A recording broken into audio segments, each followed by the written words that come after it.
You're watching NASA TV.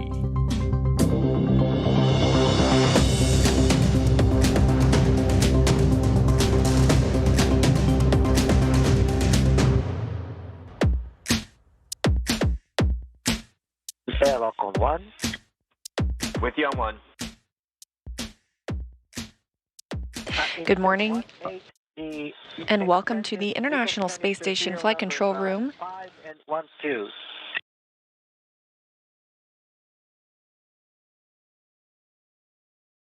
Good morning, and welcome to the International Space Station Flight Control Room here at Johnson Space Center in Houston, Texas. I'm Leah Cheshire, and on this first day of November, NASA astronauts Loral, Hara, and Jasmin Moghbeli are preparing for what will be both crew members' first spacewalks. Moghbeli arrived at the space station as part of Crew 7 in August, and O'Hara arrived on the Soyuz MS-24 spacecraft in September. This is the 269th spacewalk in support of space station assembly, maintenance, and upgrades, and it's also known as US EVA 89. Helping the crew get suited up today are JAXA, or Japan Aerospace Exploration Agency astronaut Satoshi Furukawa there on the right, as well as European Space Agency astronaut Andy Mogensen. Mogensen will also serve as the driver of the Canadarm2 later in today's spacewalk with Jasmin Moghbeli aboard.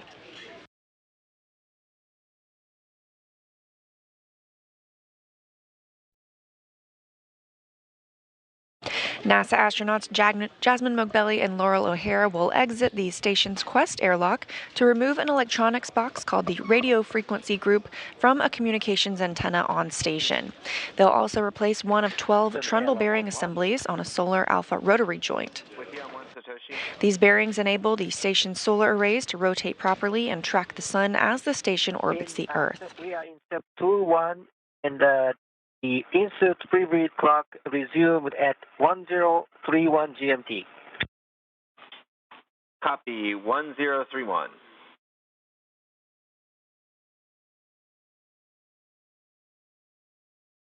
This view from Mission Control Houston here at Johnson Space Center in Houston, Texas. And this one coming from the International Space Station and the Quest airlock. Currently, both crew members and Satoshi Furukawa, along with Andy Mogensen, are in the equipment lock portion of the Quest airlock, continuing their in-suit light, or they've just completed their in-suit light exercise and pre-breathe protocols and are now stepping through in preparation for moving into the crew lock portion of the Quest airlock behind Mogensen. We were discussing the tasks slated for today. The crew members will replace one of 12 trundle bearing assemblies on the solar alpha rotary joint. These bearings enable the station's solar arrays to rotate properly and track the sun as the station orbits the Earth. So when looking at the space station, the antenna is on the starboard or right side of the truss, and the rotary joint is on the port or the left side.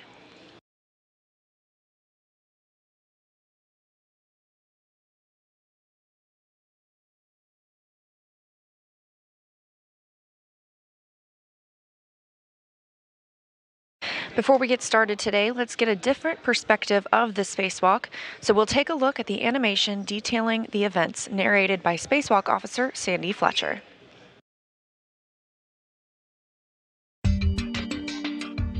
This is the second radio frequency group retrieval EVA. EV1 and EV2 egress the airlock and proceed to the forward face of the truss. Heading port, the crew put down safety tether green hooks and continue outboard of the solar array rotating joint.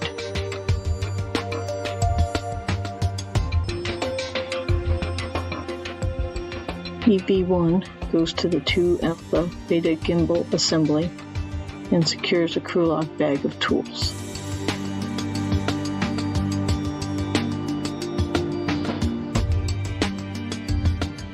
Using the pistol grip tool, EV1 releases 4 bolts on the H fixture and then removes it. EV1 then surveys the worksite.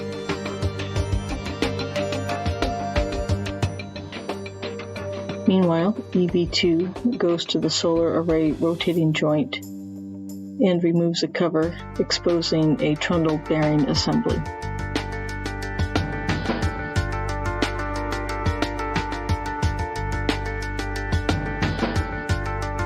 After disconnecting an electrical cable, EV2 uses the pistol grip tool to release 3 bolts and remove the trundle bearing assembly.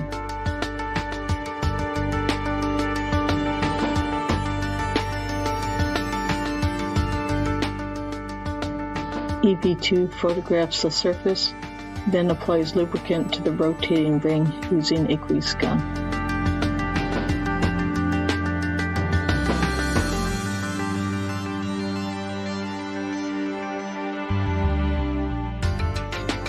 Back at the beta gimbal assembly, EV1 continues a photo and video survey of the sites where an ISS rollout solar array modification kit will be installed on a future EVA.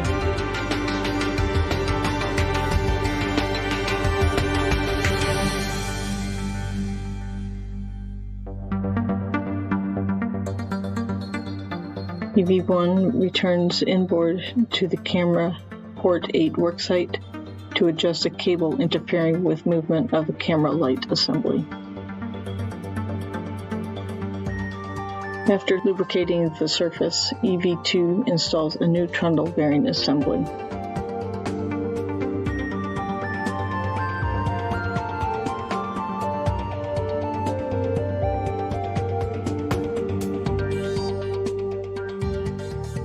EV2 then certifies the worksite. EV2 surveys the worksite before replacing the cover.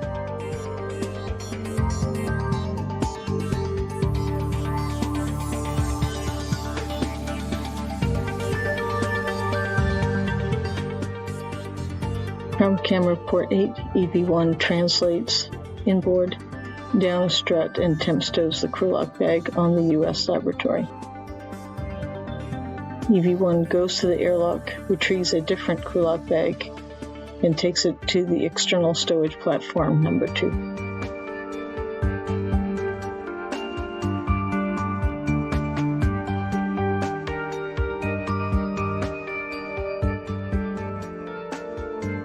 EV1 retrieves a portable foot restraint and installs it on the robotic arm.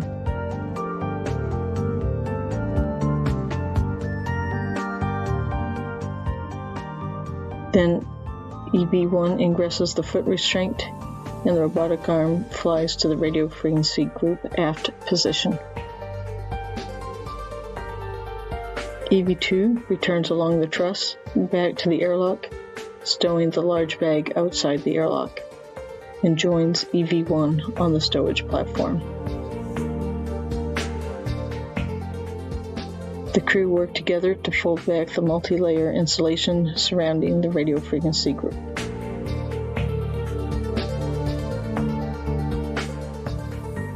At the aft wedge clamps, the crew remove any rubber covering the clamp nuts using needle nose pliers.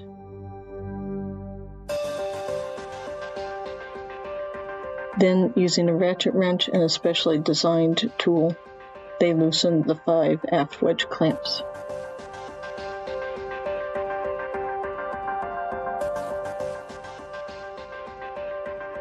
EV1 is then flown to the forward face of the radio frequency group, releases 4 structural bolts,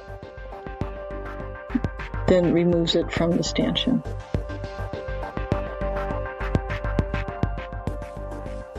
EV1 then flies it to the airlock, where both crew secure it inside.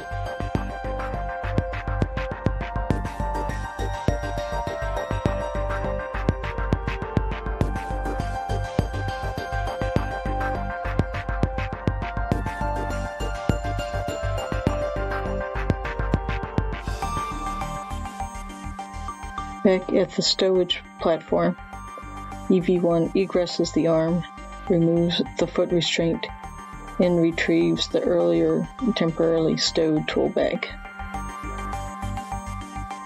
EV2 secures the covering over the stanchion.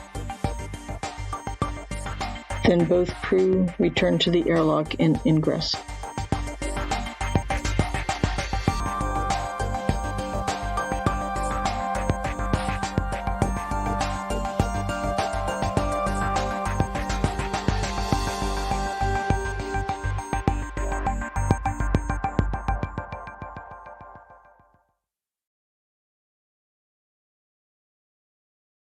As you can see, it's going to be quite a busy day for our crew members, Moghbeli and Hara. Taking a look at these team members today, you'll be able to track them while outside the space station by taking a look at one difference on their suits. Today, Jasmin Moghbeli will be EV1, wearing red stripes around the legs of her suit. You can't see her right now as they are preparing to don the SAFER, the Simplified Aid for EVA Rescue. And there she is. You can see that red stripe also on the top of her suit. Meanwhile, Loral O'Hara will be EV2, or Spacewalker number 2, and she's wearing an unmarked suit, so no stripes around the legs or top of her suit.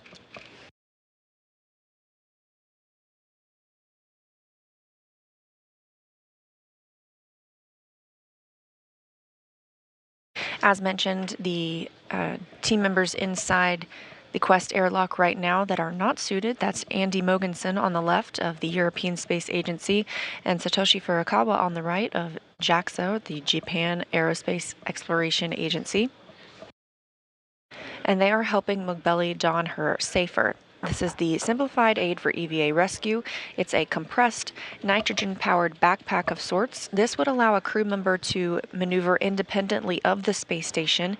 It's primarily intended if a spacewalker became detached from the space station and needed to move back. However, crew members remain tethered at all times, and this is a precautionary measure.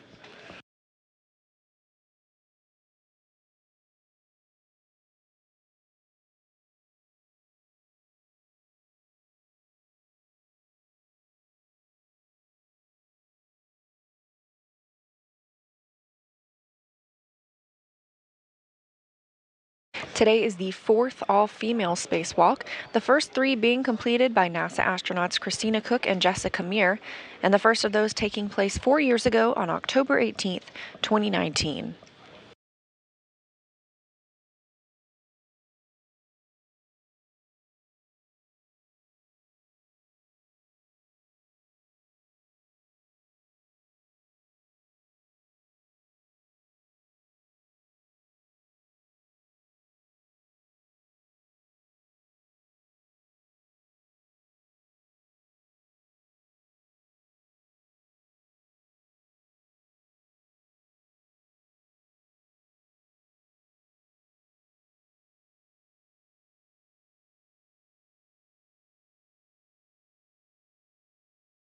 We are running ahead of schedule today.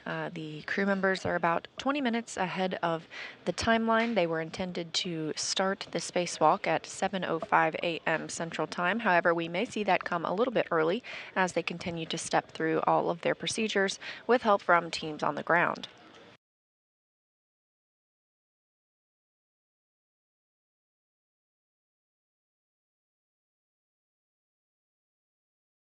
So far, most of the action this morning has been taking place in the equipment lock portion of the Quest airlock.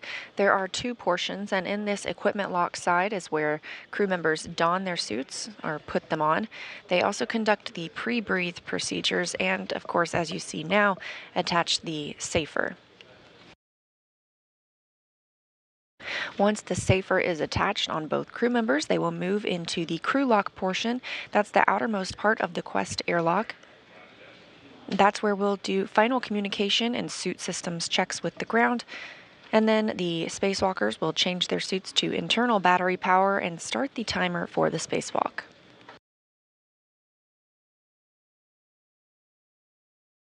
Earlier this morning, O'Hara and Moghbeli were conducting the pre-breathing exercise. This consists of two phases. In the first, the crew breathes 100% oxygen through a mask to begin purging the nitrogen from their bodies. In the second phase, the crew gets in their spacesuits and conducts something called the in-suit light exercise. That's also known as ISLE. This is where they move their arms and legs very slightly just to raise their metabolic rate and speed up getting rid of that excess nitrogen.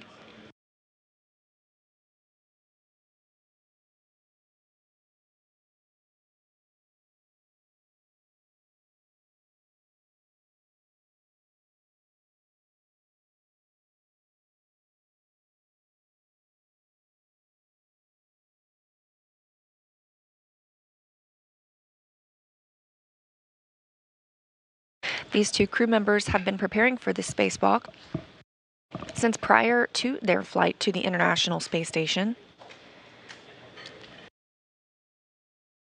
O'Hara and Moghbeli were able to practice this spacewalk in the Neutral Buoyancy Laboratory here in Houston, Texas.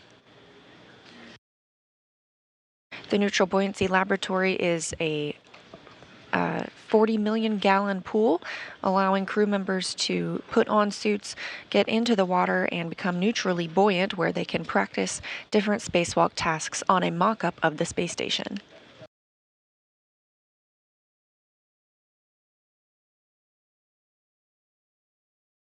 Since arrival to the International Space Station, they've also been able to review their procedures, talk with teams on the ground, and they've needed to refit their suits in space in case there has been any spinal elongation or fluid shifting that's occurred since they've arrived.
Teams in Mission Control Houston are conducting their handover from the Orbit 1 shift to the Orbit 2, who will lead the spacewalkers through today's procedures.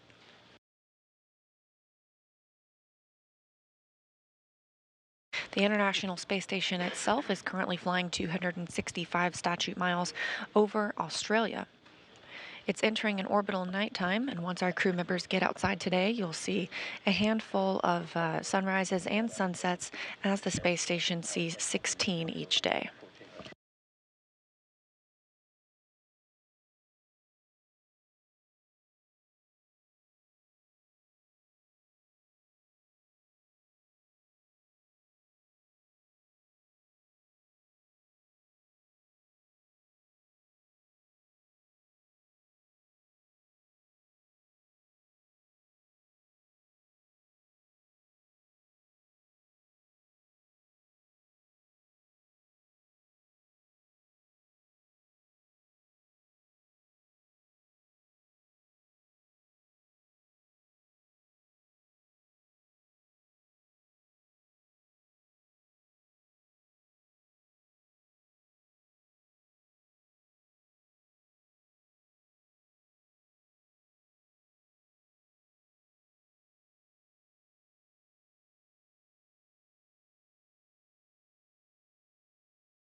Furukawa and Mogensen are moving Jasmin Moghbeli into the crew lock portion of the Quest airlock and out of the equipment lock portion. Her safer donning is complete. Meanwhile, they will begin that process on NASA's Loral O'Hara. You can see her again. She's EV2 numbered today. She is wearing white stripes around the legs of her suit. In comparison to Jasmin Moghbeli wearing the red stripes on the outside of her suit, so you'll be able to keep up with who is who once they're outside the space station.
It's now Loral O'Hara's turn to be assisted with her SAFER, the Simplified Aid for EVA Rescue. Again, Moghbeli has already moved into the crew lock portion, and we were tracking the spacewalk to start at 7:05 a.m. Central Time. That may occur a little bit earlier now as the crew continues to step through their procedures expeditiously.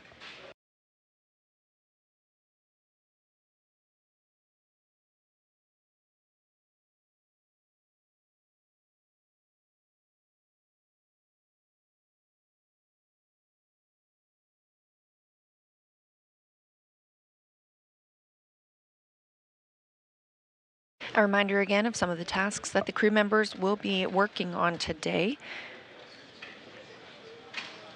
Moghbeli and O'Hara will exit the Quest airlock to remove an electronics box called the radio frequency group from a communications antenna on the station. This radio frequency group, or RFG as you might hear it called, is from a unit installed in 2021. And it was previously swapped out, the entire unit, by Tom Marshburn and Kayla Barron, US EVA 78. They left the part of the degraded unit on the truss, and earlier this year, Steve Bowen and Sultan Anayati got part of the unit removed, but not this radio frequency group. They ran into some trouble, so teams here on the ground have been troubleshooting next steps on how to best remove this portion of hardware.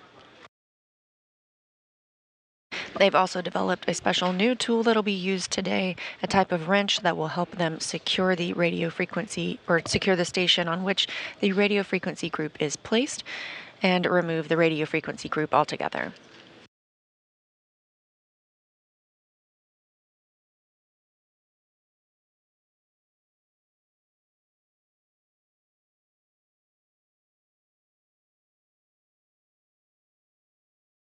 Additionally, these astronauts will work to remove an H fixture. This is to help install a new International Space Station rollout solar array known as an IROSA in the future. We have installed a handful of these over the last several years. These H fixtures were not initially designed to be removed during spacewalks, but we have done so previously.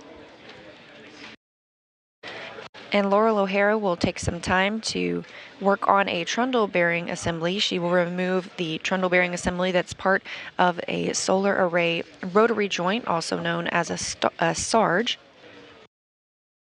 These trundle bearing assemblies help facilitate the rotation of the solar arrays, and this one specifically is sticky, worn out, and the lube applied over time has worn down, so instead of just servicing it, it's being replaced entirely.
As suit prep continues for today's spacewalk, let's learn a little bit more about the suits themselves. These are known as EMUs, or extravehicular mobility units. They're essentially an individual human-sized spacecraft. They each contain their own portable life support system. There are a lot of options when it comes to these suit sizes. Each space station suit has 3 sizes of upper torso, 8 sizes of adjustable elbows, over 65 sizes of gloves, 2 sizes of adjustable waists, 5 of adjustable knees, and a lot of padding options for almost every part of the body to make it fit as desired. When working with a suit sizing engineer on the ground, they take over 80 different body measurements that are plugged in to determine a start size for each modular component of the extravehicular mobility unit.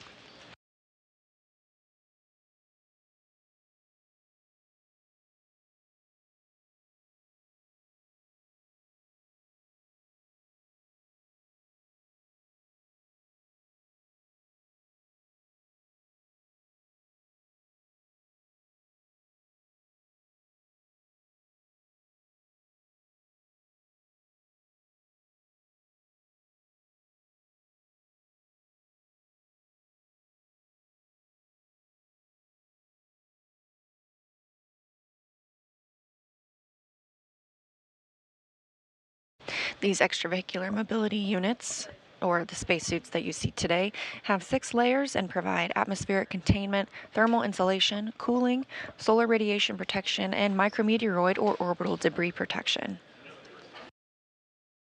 So, of course, we mentioned the space station orbits the Earth about 16 times a day. So, there are points throughout the spacewalk we will see today when the astronauts are in direct light from the sun. There are other times when they are in complete darkness. So, these cooling and thermal units in the suit help regulate their temperature as their environment fluctuates from one extreme to another.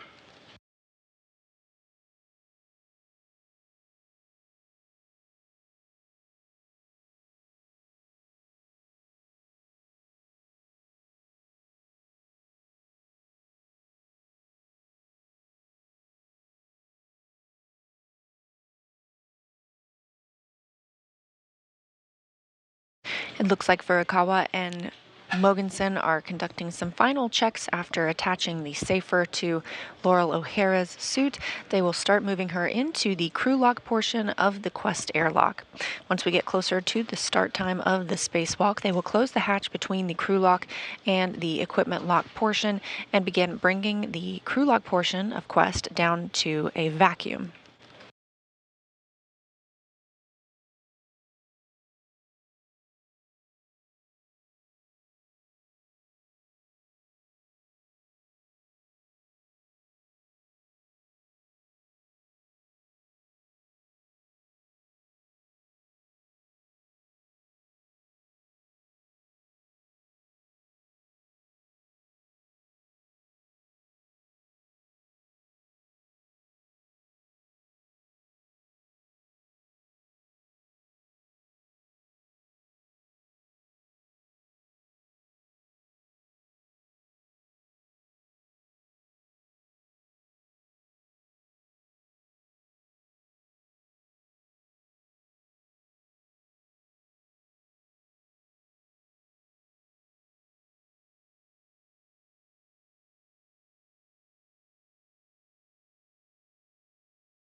Today's spacewalk is being monitored and led by teams here in Mission Control Houston at Johnson Space Center, where the flight director is Elias Mirmo, joined by Capcom William Vu.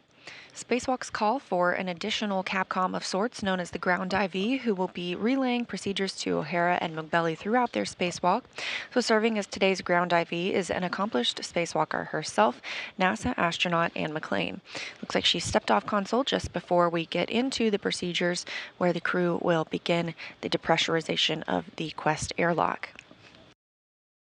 The lead spacewalk officer today is Sandy Fletcher.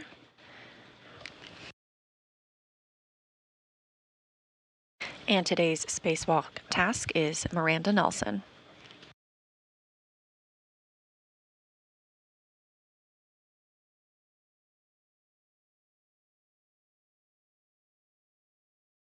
Again, this is the Orbit 2 team in Mission Control Houston. This room is monitored 24 hours a day, 365 days a year, as astronauts live and work aboard the International Space Station.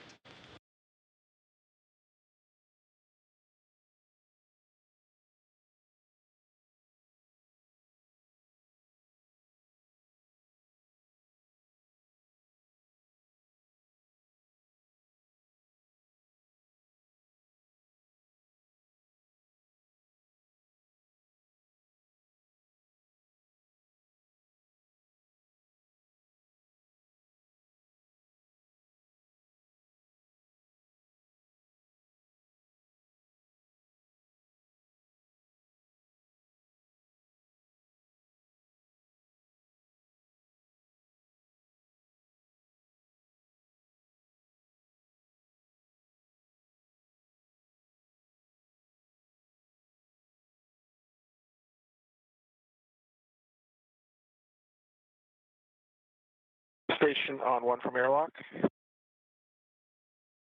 Go ahead, Andy.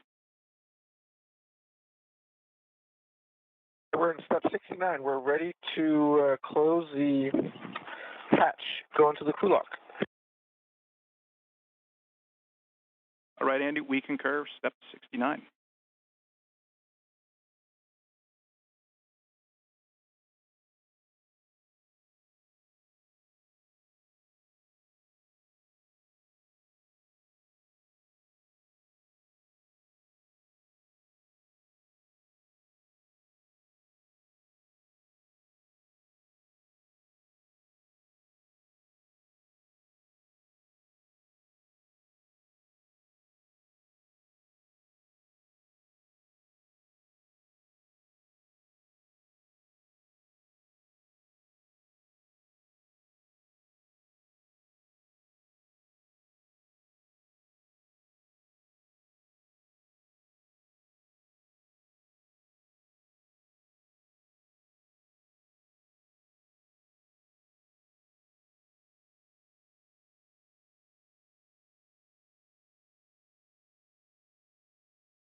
Again, both O'Hara and Moghbeli are in the crew lock portion of the Quest airlock.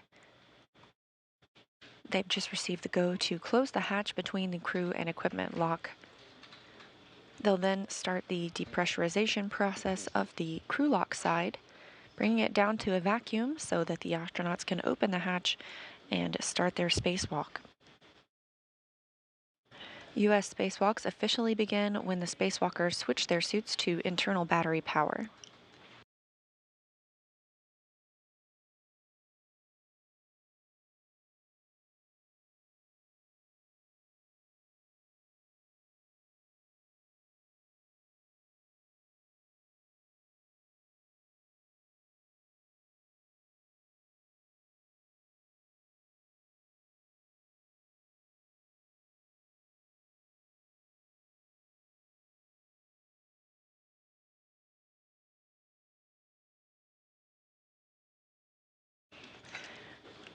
What you see here are 4 of the 7 crew members currently living aboard the International Space Station.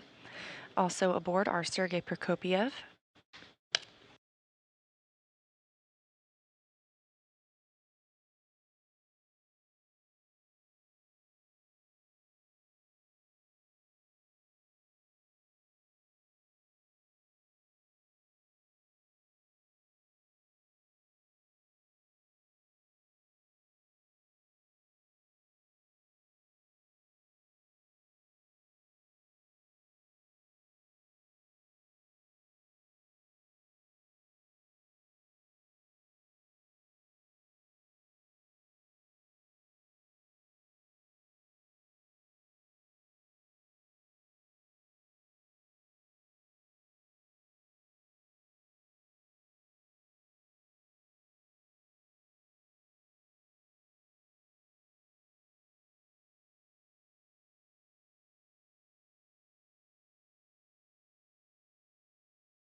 As I was mentioning, there are 7 people currently living aboard the International Space Station, 3 who arrived on Soyuz MS-24, one being Loral O'Hara on today's spacewalk, as well as Oleg Kononenko and Nikolai Chub, who are beginning a 1-year mission on the International Space Station. Additionally, the crew who arrived on Crew 7 includes Jasmin Moghbeli, who is also today's EV-1 lead spacewalker, Andreas Mogensen and of ESA and JAXA's Satoshi Furukawa, as well as Roscosmos cosmonaut Konstantin Borisov.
Along with Moghbeli and O'Hara in the airlock are some of the tools and spare parts they'll be using throughout the day. Looks like ESA's Andy Mogensen is now closing the hatch between the crew and equipment lock portion of the Quest airlock.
Now that the hatch is closed, the crew will start stepping through their depressurization procedures.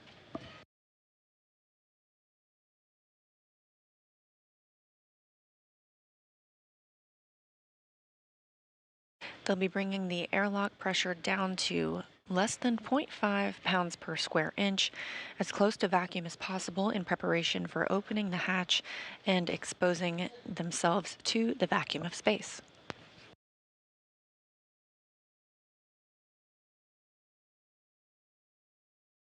Houston Station on 1 from airlock. Go ahead, Andy.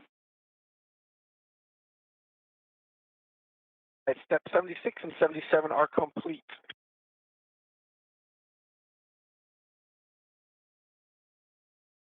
Copy, Andy. 78 has been complete by ground, 79 in work by ground. Copy.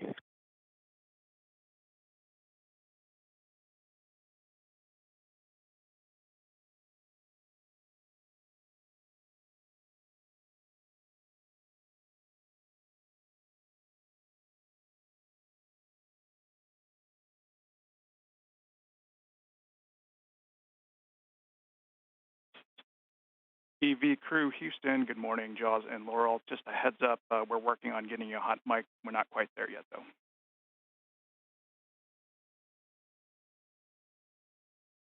Once the crew members are hot mic'd, we'll hear a lot more chatter between them and teams here on the ground, specifically ground IV, NASA astronaut Anne McLean, who will be relaying the procedures from the ground to the crew members and working with them on any troubleshooting.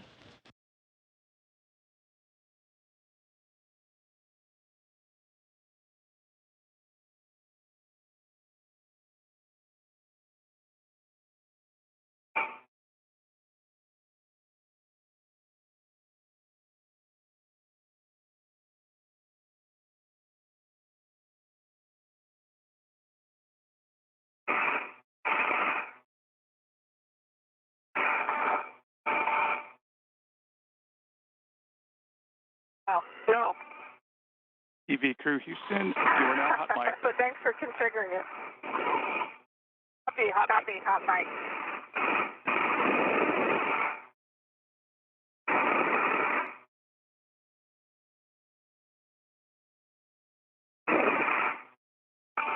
I guess we should say good morning. Yeah. Houston Station on 1 from airlock. Go ahead, Andy.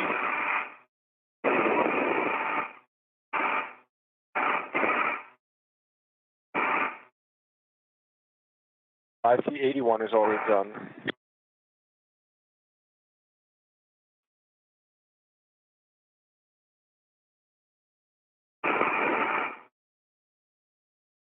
Copy, step 81 complete.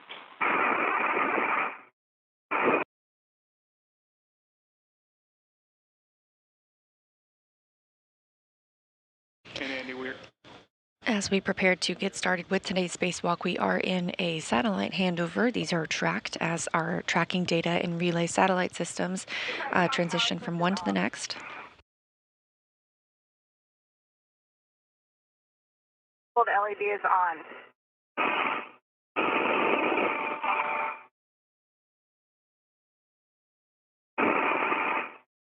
As you can hear, we do still have audio communication with the crew.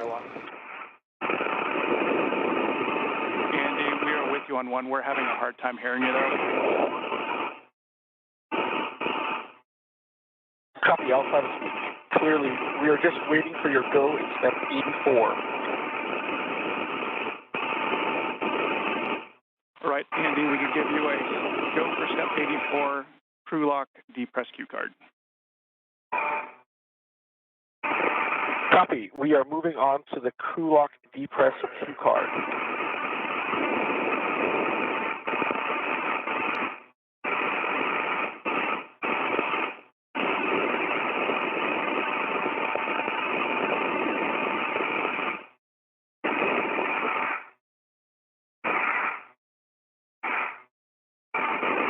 Now with the hatch closed, the flight control team here in Mission Control Houston has given crew members Andy Moghbeli and Satoshi Furukawa the opportunity to begin depressurization of the crew lock portion, where Hara and Moghbeli are inside and preparing for the spacewalk.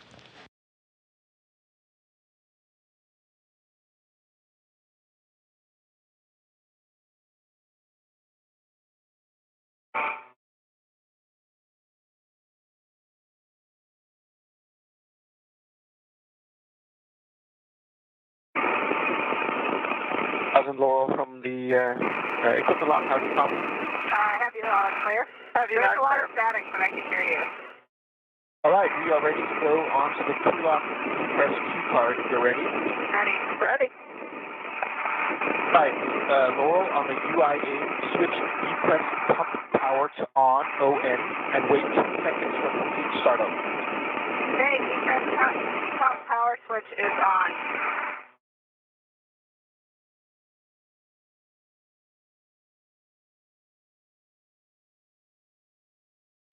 Then take the depress pump man ISO valve to open, and you can expect an alert tone.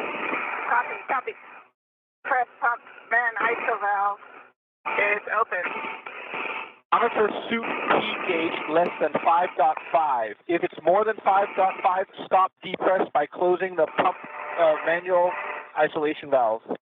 Copy, copy. And depressurization of the crew lock has begun.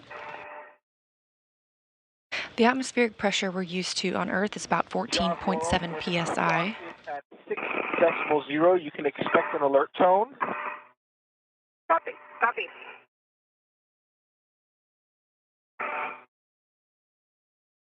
And Loral, when we get to 5 psi, then you can switch the depress pump man ISO valve to closed. Copy.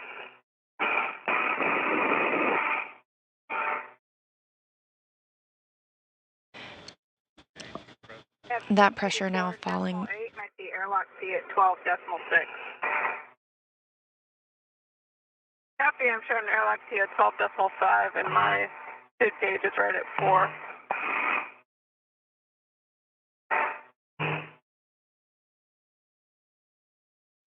Pressure in the crew lock portion now about 12 pounds per square inch. Again, the space station is kept with what we're used to on Earth, about 14.7 psi. Meanwhile, the suit pressure is about 4.3 pounds per square inch.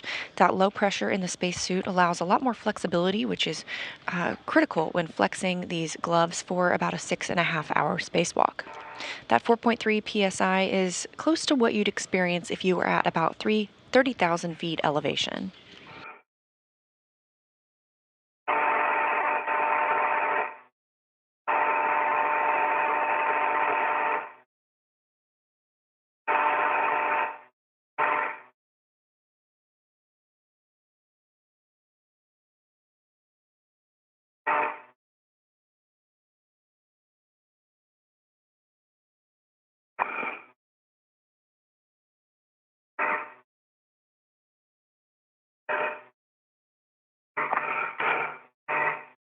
I hear the release valve.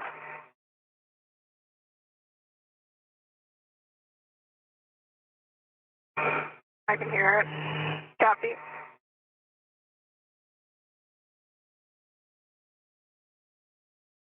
It's stable right at 5.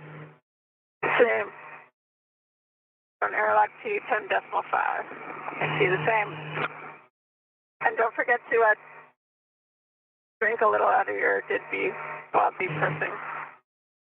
I am.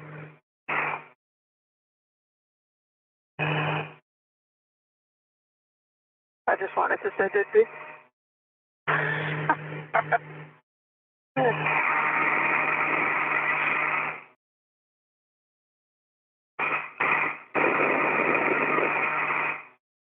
Because we have limited resources on board when it comes to nitrogen and oxygen, this excess nitrogen and oxygen that's inside the crew lock portion is pumped into the rest of the space station rather than being vented overboard. Once the crew comes back from their spacewalk today, it will be repressurized with that nitrogen and oxygen that's inside the main space station area.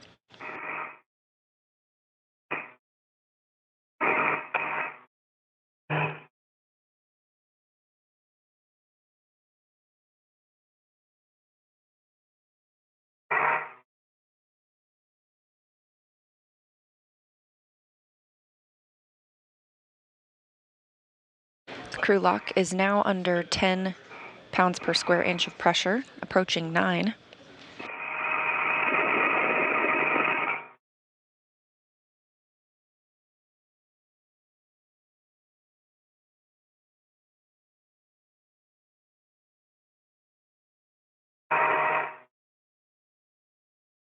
Once we get down to 5 pounds per square inch in the airlock, we will pause for a systems check and then resume depressurization to about to less than 0.5 pounds per square inch.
Go ahead. Will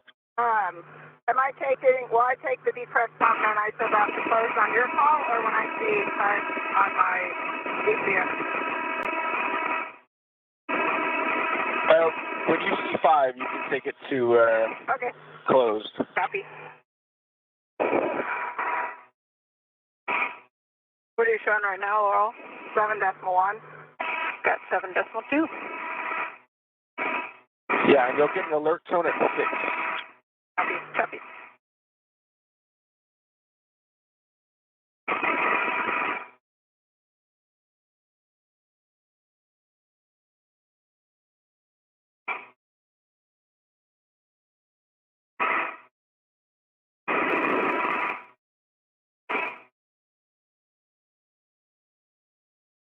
And I just got the alert for O2 position IV. that again? Oh, I got an alarm in O2 position ID. Yep. Same. Depressurization continues in the crew lock. Now under 7 pounds per square inch.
I think 5.9.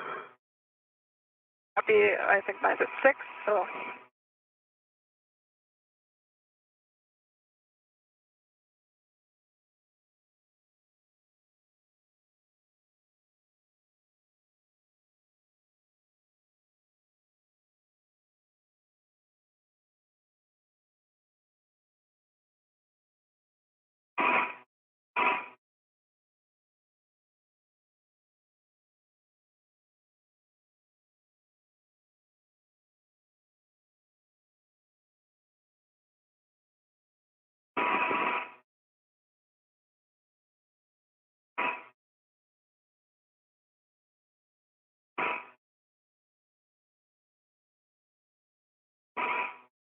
Showing 5.5. Showing 5.4. Copy.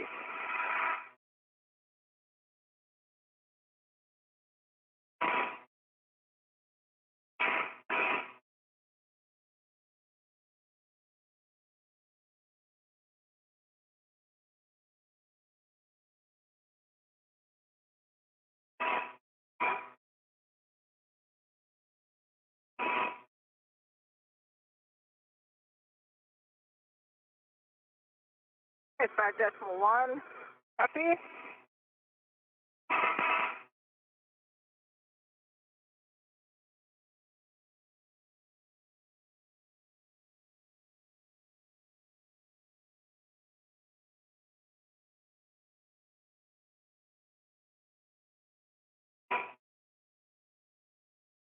Decimal 0.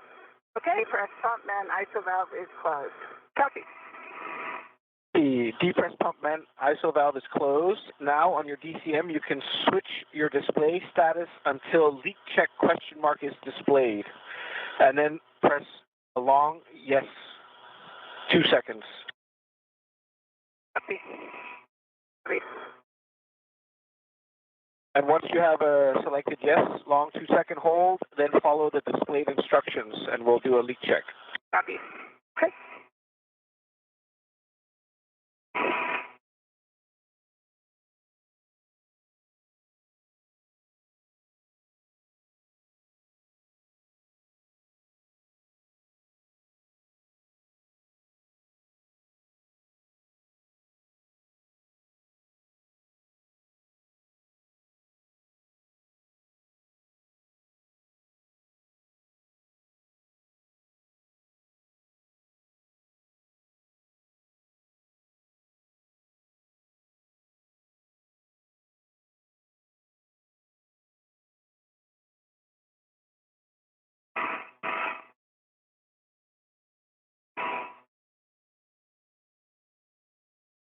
Okay, I've got leak check complete, and I'm setting my O2 actuator to UEA.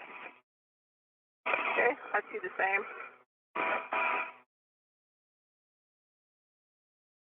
Copy. 2 good leak checks. When we're done, check it. Your O2 actuator is in EVA. same work. Yep.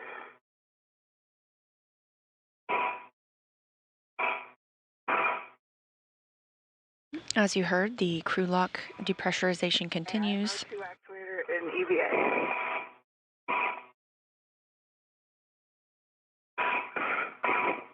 That depressurization holds at about 5 pounds per square inch.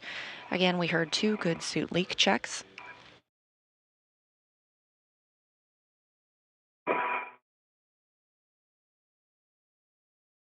Shortly, we'll hear the depressurization resume, again, bringing it as close to a vacuum as possible.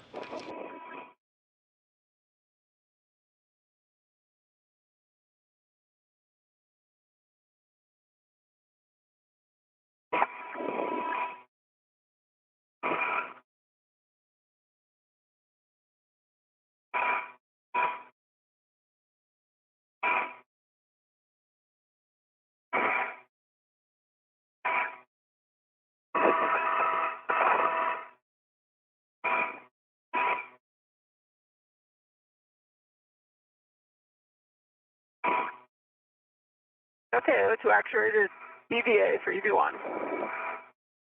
Copy. O2 actuator EVA for both EV1 and EV2. So Loral, you can take the depress pump man ISO valve to open, and you'll expect an alert tone.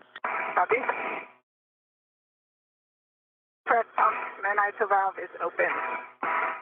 Copy. I will open the emergency MPEV out here and then monitor your suit P gauge is less than 5.5. If it's more than 5.5, we'll stop depress by closing the man ISO valve and let me know as well so I can close the emergency MPEV. Copy.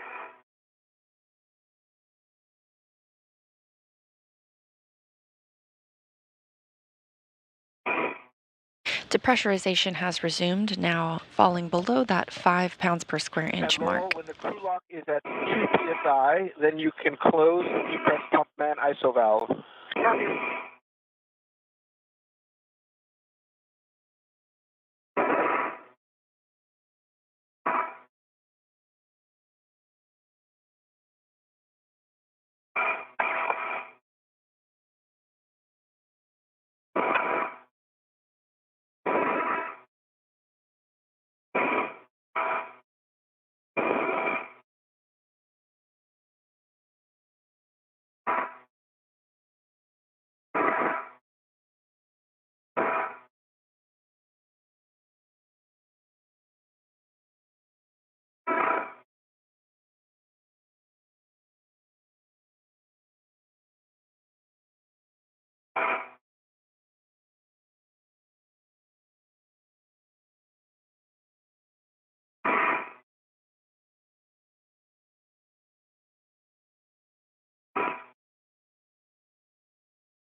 The crew lock is now under 3 pounds per square inch. Again, bringing that down to a vacuum. Everything continues to go smoothly this morning for NASA astronauts Loral, Hara, and Jasmin Moghbeli as they prepare for their first spacewalk.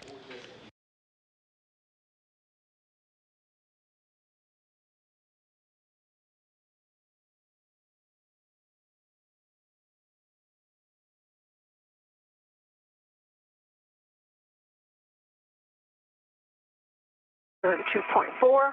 That's 5C 2.3. Copy.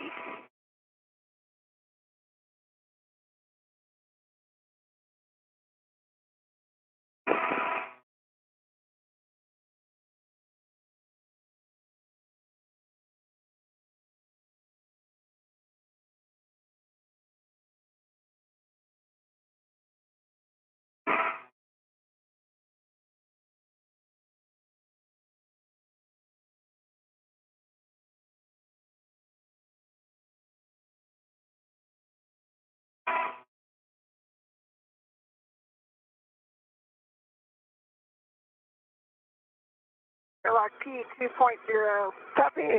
Press pump man ISO valve is closed. Copy, Loral. Depress pump man ISO valve is closed. Now you can switch depress pump power to off, OFF. Copy. Pump power is off. Copy. Now you can report your initial tether configuration to ground IV. Okay, Loral, I can get your waist tether. Let's see, which one is it? That's the extra. Okay, this one.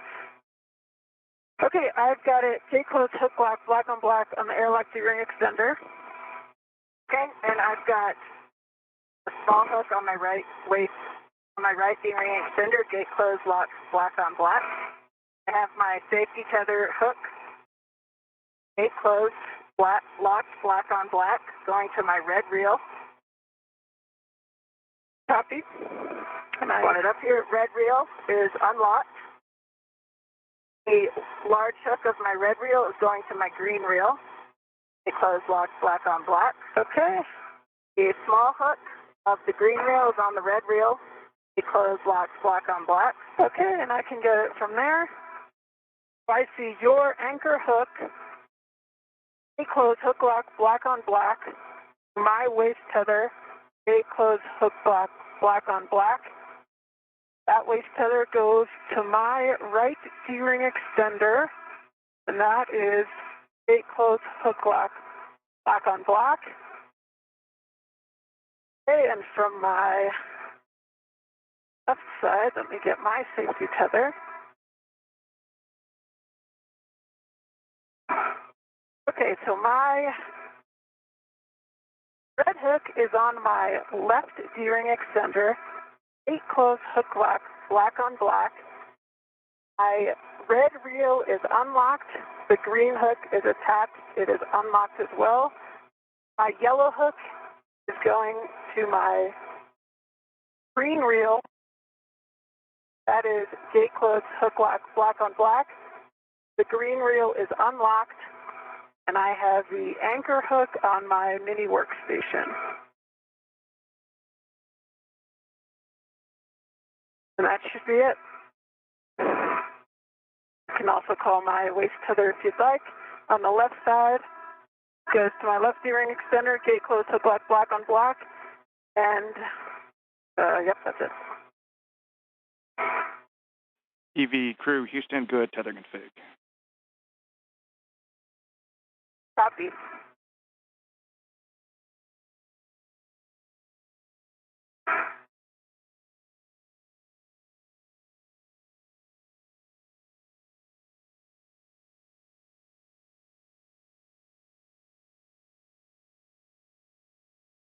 Jaws and Loral, just for awareness, we're now waiting for the crew lock to depress completely. We'll let you know when the pressure is less than half a PSI.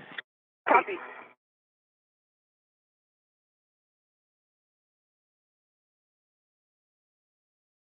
Oh, I might need to comport a bit. Okay. Nader or Zenith? I can stay up here, I think. Yeah, now I have access to the latch. That should be good.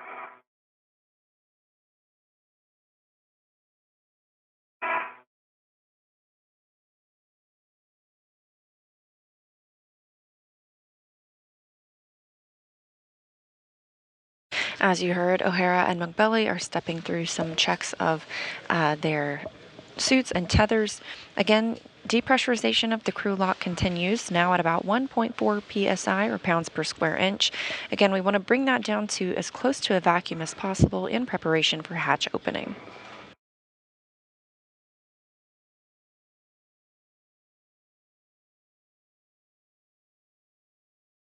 And this view of the 2 team members who helped them suit up today. Closest to the camera is JAXA, or Japan Aerospace Exploration Agency astronaut Satoshi Furukawa.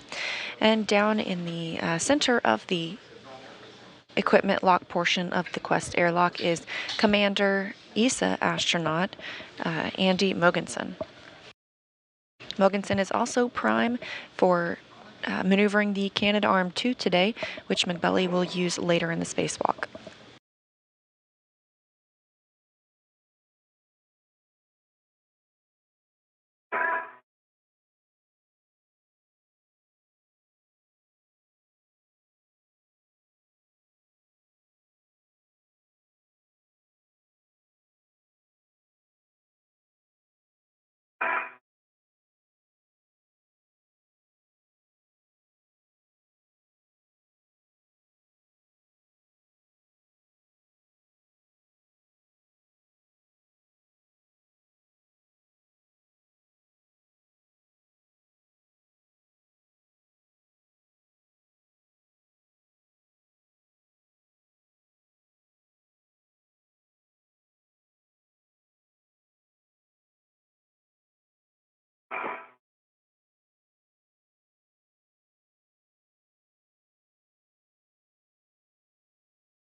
Pressurization in the crew lock continues to decrease, now about 1 pound per square inch.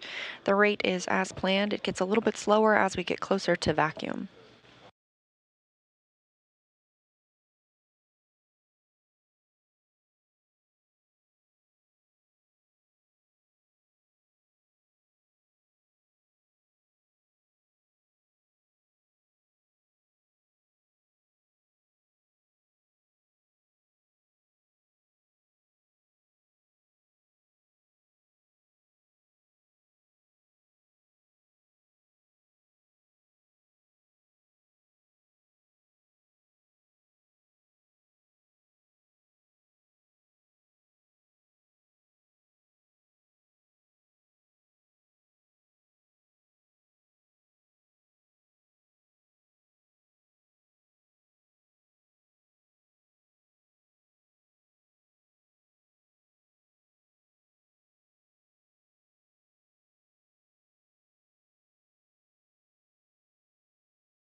Pressure in the crew lock now under 1 pound per square inch. Again, we're working to bring that down to less than 0.5 pounds per square inch ahead of opening the airlock.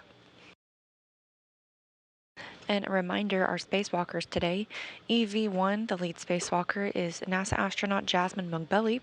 She'll have red stripes around her spacesuit. And Loral O'Hara is EV-2, who will have white stripes, or essentially an unmarked suit. It's the first spacewalk for both crew members. And my TCM is blank. And for DB2.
Almost there, Jaws and Laurel.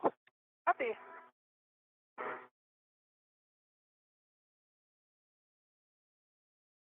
The hatch shows about 0.6.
Depressurization continues. We are now getting close to the mark of 0.5 pounds per square inch.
EV Crew Houston, just giving you a heads up on an expected message. In about a minute from now, you should see a suit E high message, no action for you. You could pro through the message.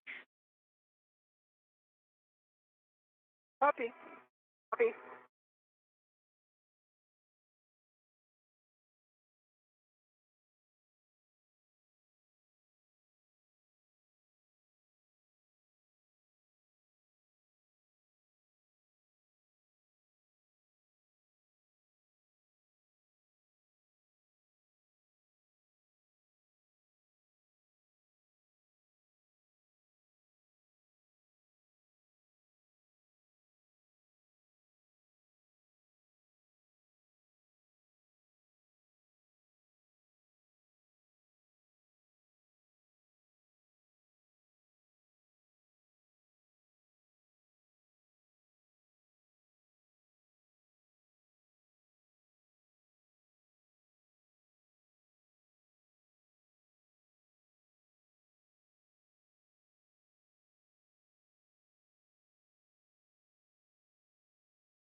Houston station on, or from airlock on Spacewalk 1, we show on the PCS crew lock pressure less than 26 millimeters of mercury.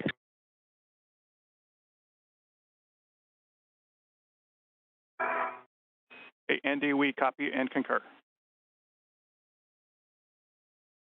I'm showing .4 on the gauge. Excellent. With those two things, Jaws, you are go to open and stow the EV hatch. Copy. In work.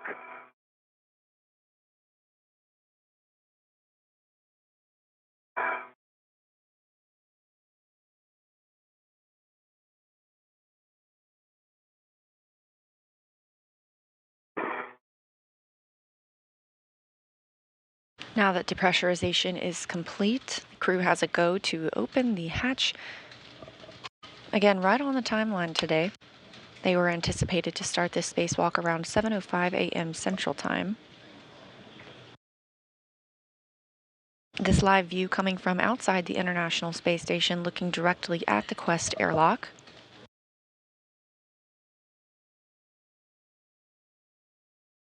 The airlock itself is close to the top right of this structure.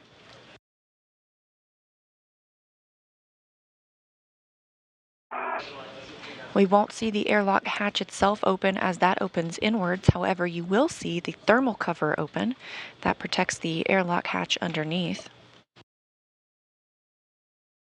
And as a reminder, U.S. spacewalks officially begin when the crew receives a go to transition their suits to internal battery power.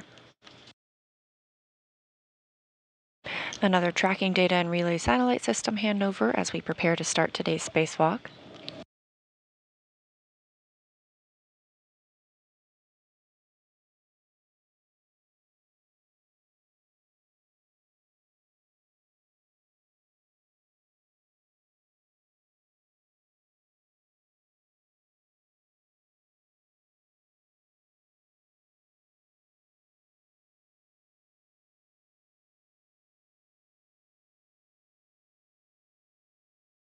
Okay, I got same.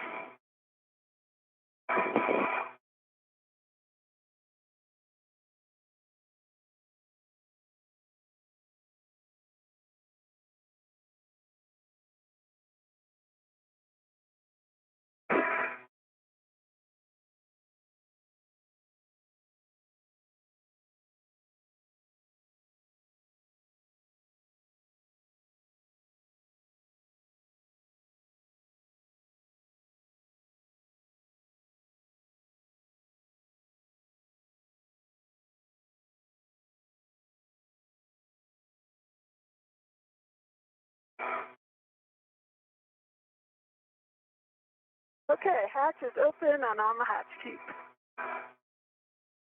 Copy. And the emergency MPEV is closed. So at this point, I wish you a good EVA, and I'll hand you all over to ground IV for post-depress. Thanks, Andy. Copy. Thanks, Andy. Be on the backside. Good morning, Jaws and Loral. How do you hear?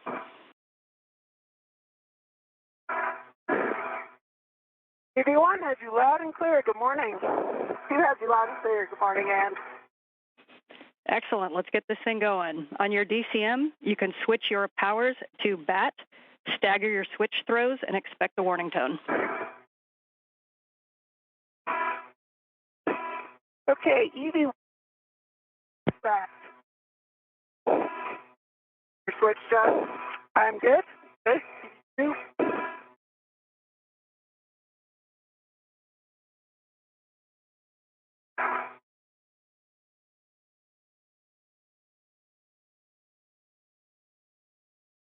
V2 powers BAT, and I have the super high message again. That's good. Okay, we copy that message, Loral. You can switch your display to Pro to verify functional display.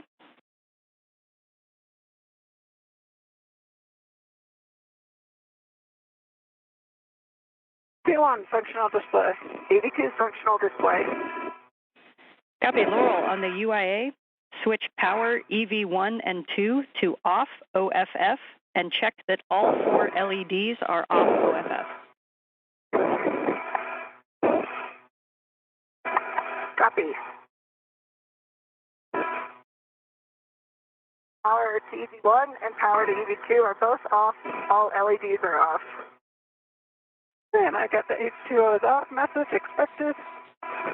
All right, we copy. And for EV2. For both, you can disconnect your SCUs from your DCM, install your DCM cover, and stow the SCU in the pouches. When you install those in the pouches, please make sure they're securely in the pouches and that Velcro is closed. We don't want them flying out. Copy. Copy. Communications here on the ground has now been handed over to NASA astronaut Ann McClain to work with our spacewalkers. The spacewalk today beginning right on time at 7:05 a.m. Central. And is it normal for mine just sprayed up some water that then froze on my helmet bubble?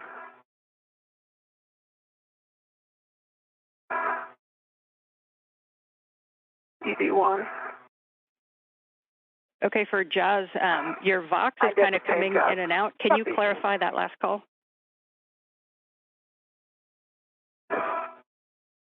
Yeah, I was just saying when I disconnected it, I don't know if this is expected or not, but sprayed out some water that froze and sprayed on my helmet bubble.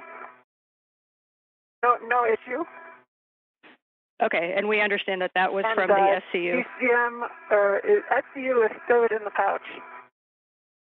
A-firm. And for EV1, SCU is stowed in the pouch and DCM cover is installed. Okay, we understand both SCUs are stowed in the pouches. And Jaws, can you just confirm that those water droplets were from the SCU? A-firm, they were from the SCU. Okay, copy. For Loral, check that the depress pump man ISO valve is closed.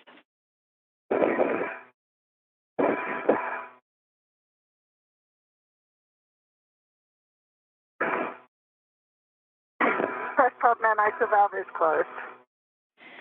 Copy. For both of you, take your temperature control valve to max hot, which is lowest numbers.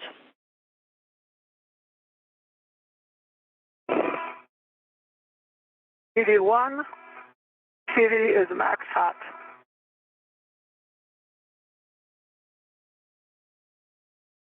CD2, TCD is max hot.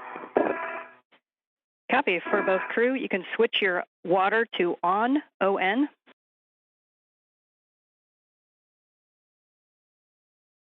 CD1, water switch on. CD2, water switch on.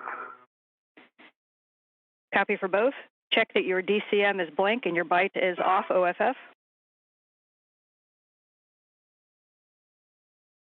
CD1, blank and bite off. CD2, blank and bite off. At this time, you can set your temperature control valves as desired, and please report to us the number that you are going to start with. And just a reminder that anytime you change it, please give us a call and let us know.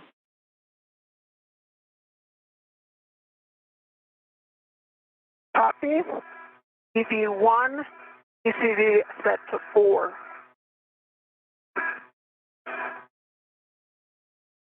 And EV2, TCV set to 4. Copy. We have both suits at 4. Report your suit P gauge.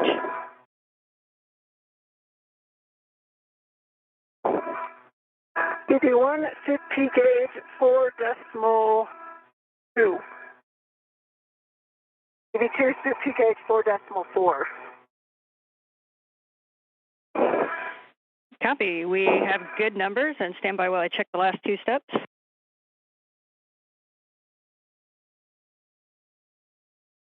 Copy. All right, doing one last check of my config.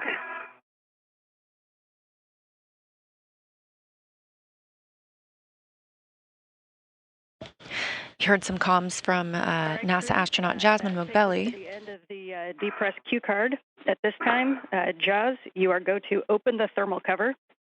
You're going to release the hook from the D-ring and attach it to that tether point and cinch the strap until snug, verifying 6 lines visible.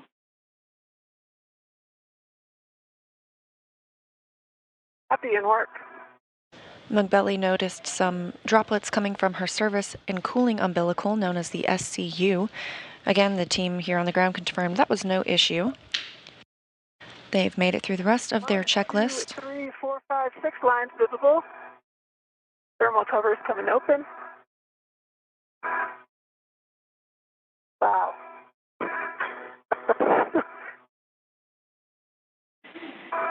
We copy the 6 lines visible, and you're about 13 minutes to a sunset, so you're coming out during day, which is probably painfully obvious to you. And you are go to egress the airlock, and Jaws, your first step is going to be to attach your anchor hook to the aft external D-ring.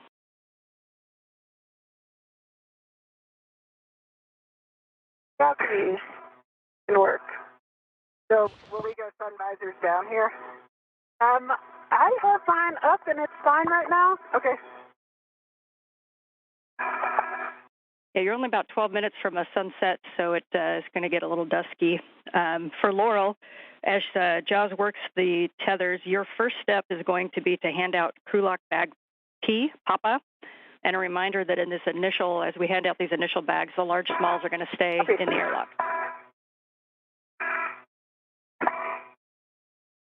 Copy.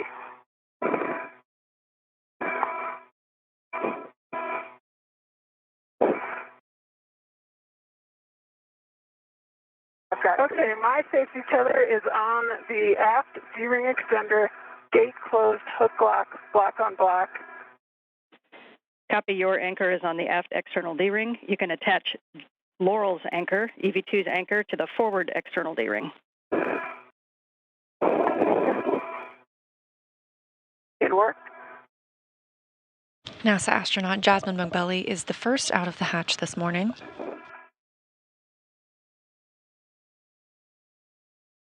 Again, she is EV1 today. You can tell because she's got red stripes around the legs of her spacesuit. Meanwhile, EV2 Loral O'Hara will have no stripes on her spacesuit.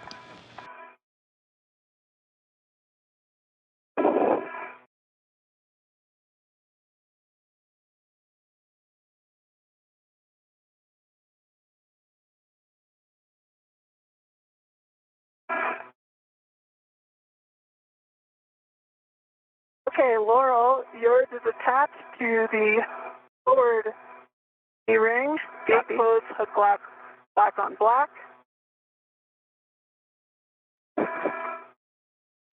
Copy. So Jaws can give Loral the go to release your waist tether from the airlock D-ring extender whenever you'd like, and we'll work on getting crew lock bag P out to Jaws and on your BRT.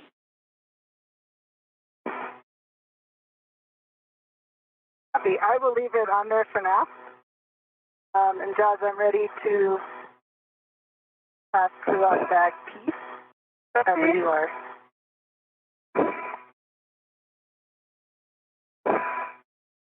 Okay, if you can the handle towards me. Okay, my BRT red is on there. Okay, bring it back in a little bit. Okay, the airlock red is off. Copy. And I am putting that red on the airlock D-ring extender.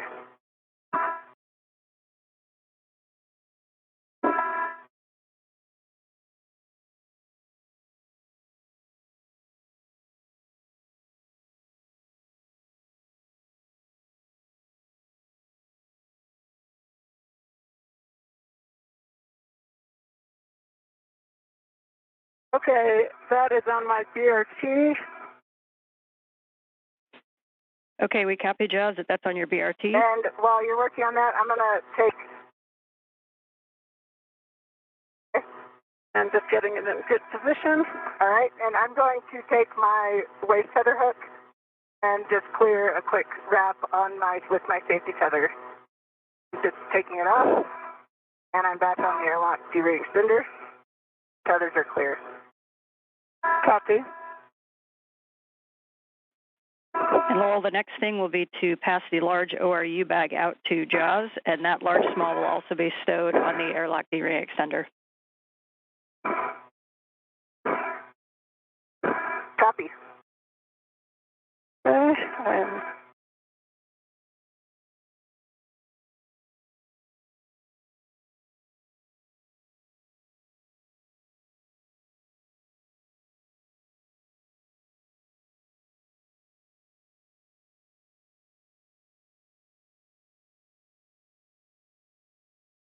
Bye, Laurel. Okay, your tether is clear of mine. Oh, sorry. Okay, Laurel, I have it. Okay. And, but I do not have a ret yet. Copy. Just a reminder, if you could not ret to the handrail, or ret to one of those D-rings if you can. Copy.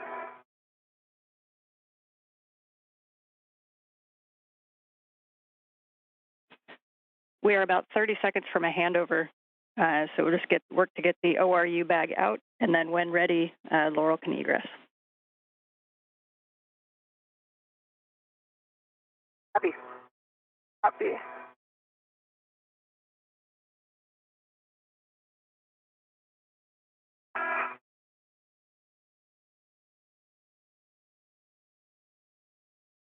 Jobs, if it's easier, there's to use that large like to put it back on your mini workstation. Oh.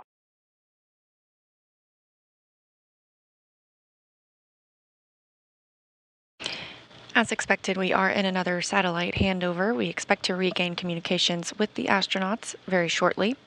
The spacewalk began on time this morning, right at 7:05 a.m. Central Time. The hatches have been opened. NASA astronaut Jasmin Moghbeli is outside the hatch. Copy. Let me just clear this tag. Copy. Okay, I am clear of you, Laurel. All right. Q2 is egressing. You look good. Stopping to pick up my waist tether hook. Copy. Got that on my mini workstation. Copy. You look good. I can't see your left side as well, but your right side is clear. You keep hitting a little. I think there might be. I was on your the other. Oh, okay.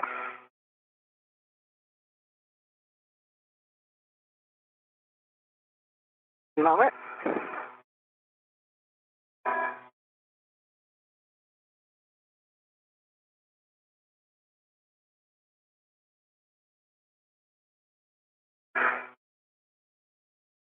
Coming up shortly, both crew members will turn on their helmet cameras.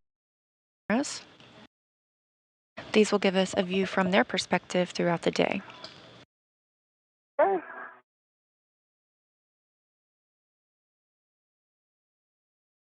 Me2 is egress. Okay, and as you're coming out, I see your 3 tabs up and your left paper handle down. Copy. My waist tether on the That's your handrail. Copy. All right. Let me know when you're ready for bags. And we did copy those buddy checks, and we see you both out of the airlock. Welcome. Thanks, man. Pretty incredible. Blowing my mind. I can see our dragon. Okay. Working on the BRT. Okay. And let me pass the handrail side to you. That's NASA astronaut Loral O'Hara at the top of the screen, and the International Space Station now flying 267 statute miles over the Indian Ocean, coming up on the southwest coast of Australia. Okay. Let me know when you're good for me to release. Come a little closer. Okay, I've got my BRT ret on. Okay. Got my...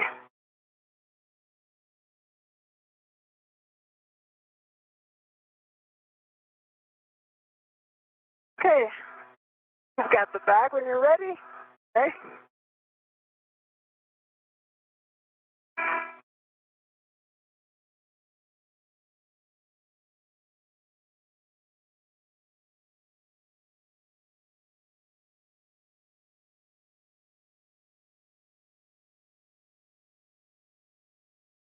I've got my BRT jaws on the TBA bag. Copy. Might take me a second to get it here. Yeah, take your time.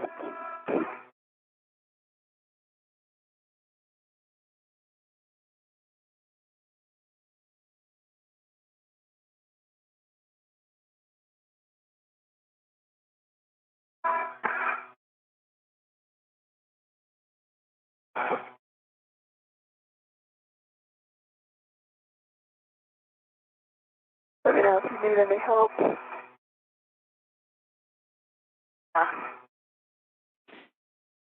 And Jaws, if you're not actively assisting, you can turn on your HECA. Copy. HECA is on. I see a green LED. Copy.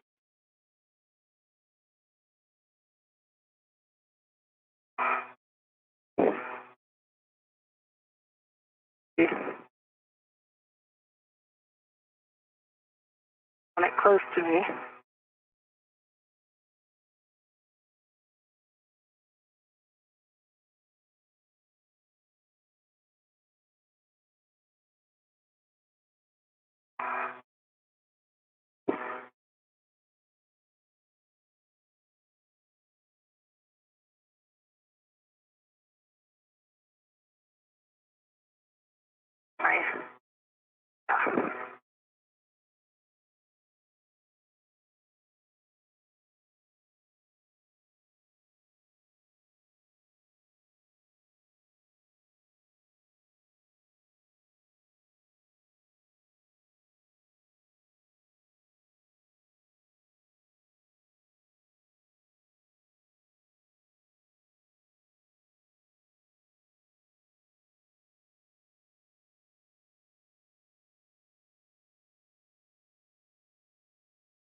Oh, that's looking pretty good.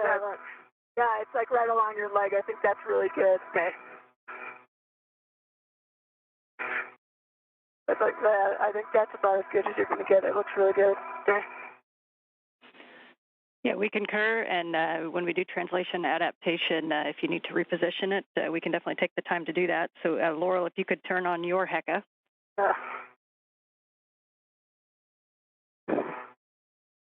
And I don't remember which safer handle I called for you before, Loral, but now I see your right one. Oh, and let's get our lights on. Our lights are coming on.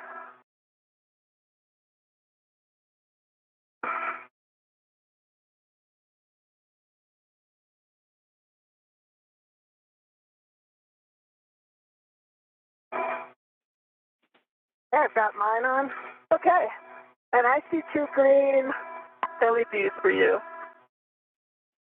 And, okay, so I already got the 3 tabs. Your right saber handle's down. Your left, yep, lights are good. And if you can rotate so I can see your left side.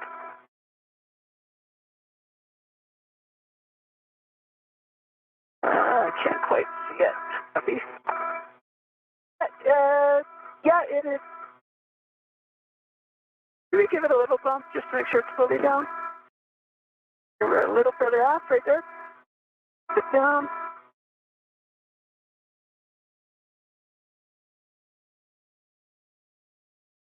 That's down. Yeah, I think so. I mean, again, if you can rotate a tiny bit, just y'all. Yeah, it's down. Okay. All right, this good buddy checks on Loral, and we'll take Jaws. Great. All right, I got 4 lights on. They're good green. That's a light. Copy. Here. Got 1 tab up on your left side. Let me see your BRT tab. Like right in front of me. Okay, I see your BRT tab up. Safer handle on the left is down. Right side. And your right side, I have 1 more tab up, so that's 3. The PTT is blocking your other safer handle right now. Okay.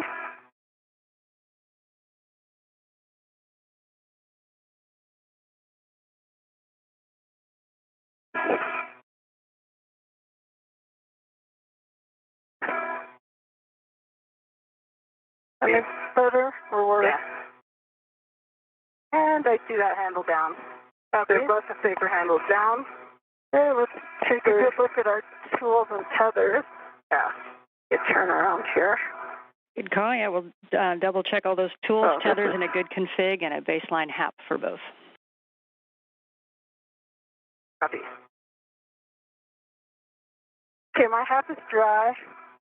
HAP is dry. I see my safety tether, yours totally deconflicted from each other. Yep, I see my safety tethers with a good config. Okay. Look. This bag looks good. It looks good. It is flopping, but that's mine. I think we'll just have to tend to it quite a bit. Yeah. But the position looks good there. Okay. Okay, get tools and tethers. Copy, and a baseline HAP for both of you. EV1, dry HAP. EV2, dry HAP. Copy, you go to close the thermal cover, and after the thermal cover is closed, the next step will be translation adaptation, and we can take our time as long as you need there. Copy. Copy. The crew members are closing the thermal cover. Again, this is not the airlock hatch that opens inside. Copy, we see the thermal cover closed. At this time, if you'd like, we can perform translation adaptation in place, recommending, just like we do in the NBL, some rotation, pitch yaws and rolls, various hand grips, and attaching your local tether and releasing hands. So you can take your time with that and just let us know when you're ready to proceed.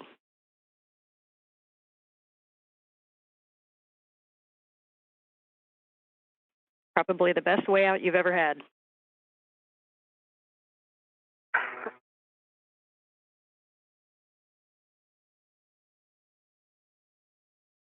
We heard some communications between O'Hara and Moghbeli as they were checking each other, their tethers, their tools, making sure their helmet cameras were on, which we'll start getting views of shortly.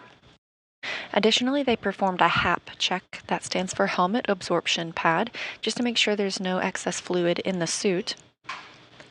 You'll hear that periodically throughout the day, as well as a glove check to make sure that their gloves are in good condition as they maneuver around the space station.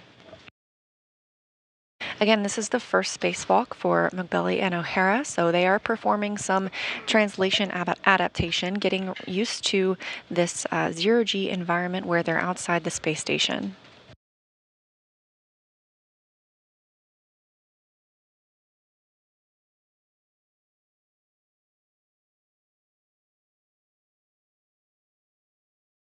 We also saw some lighting change because we are now in an orbital nighttime. We will see a sunrise or a sunset approximately every 45 minutes, and the crew members also turned on the helmet lights. That way they can more easily see as they maneuver outside the space station.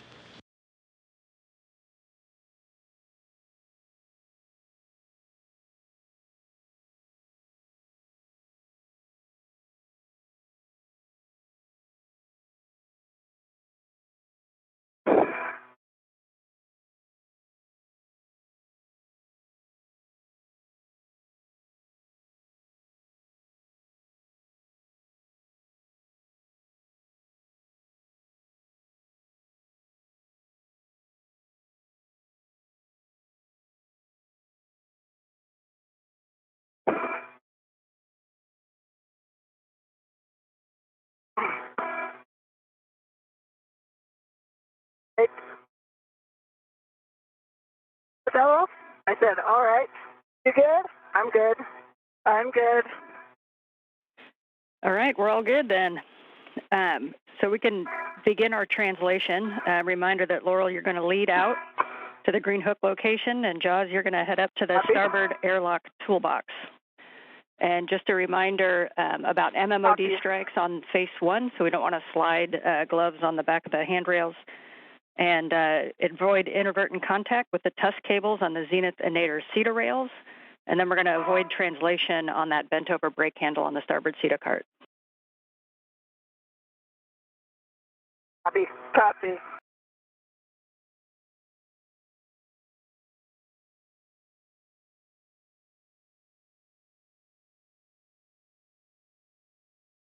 You can start the white bag.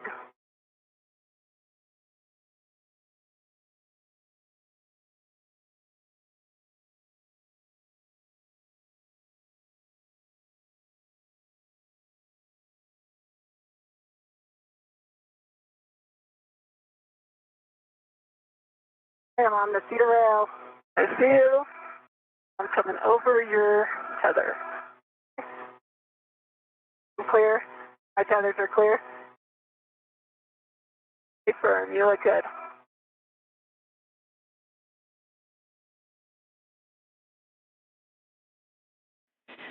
And Jaws, you're heading to that starboard airlock toolbox and opening up the zenith door.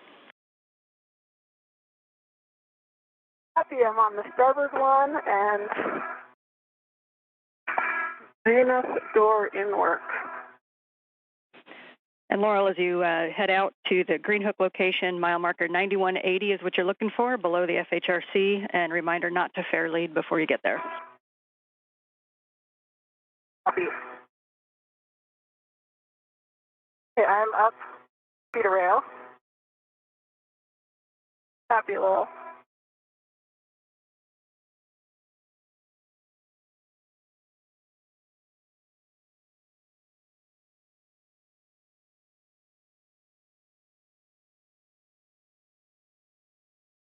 Okay, and that door is open. Copy. You can attach an AET to the bolt puller, and then you'll be releasing those locking tabs to retrieve it. Copy.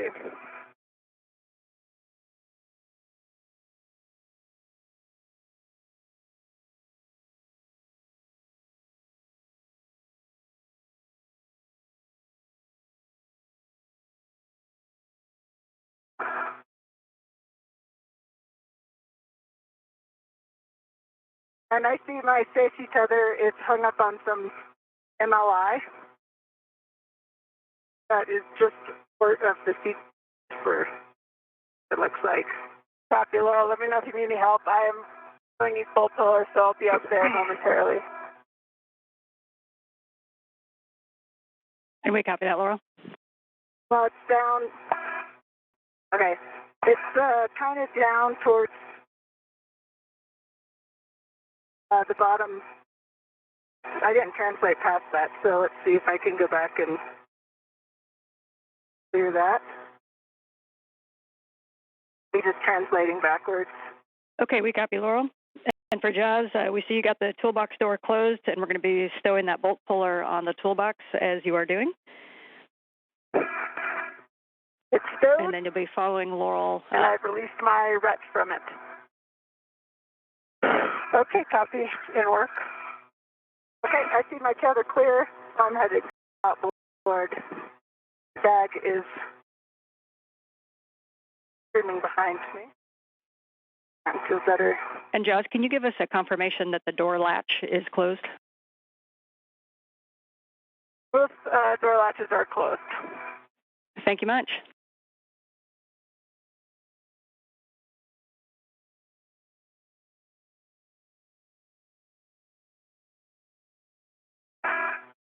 And for both of you, in nighttime, just a reminder that your helmet lights have the 3 settings: off, spotlight, and floodlight. So if you're not getting the light that you want, you can twist those helmet lights or try hitting the button to get a different amount of light. Copy. Copy.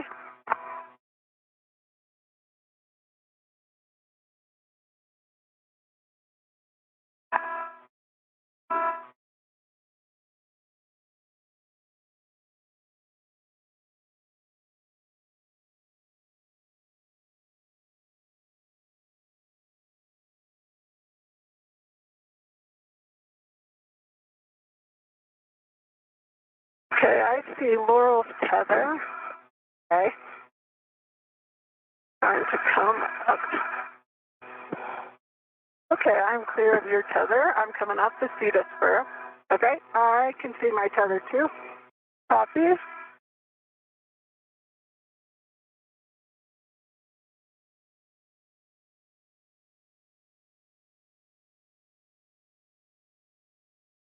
I'm under the MT on the other side. Copy rail, headed outboard. I'm coming up on the starboard cedar rail here in a moment.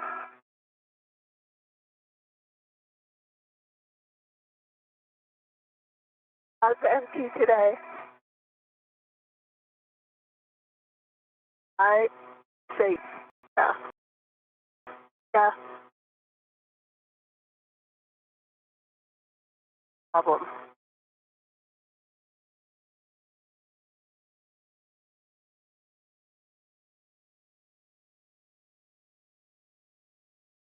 Loral O'Hara and Jasmin Moghbeli have begun their translation out to their first work sites of the day. They will be split up on these first tasks.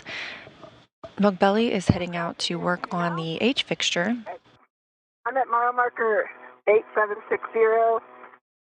TVA bag is just off to my left. Copy. I'm coming up on the port CETA cart.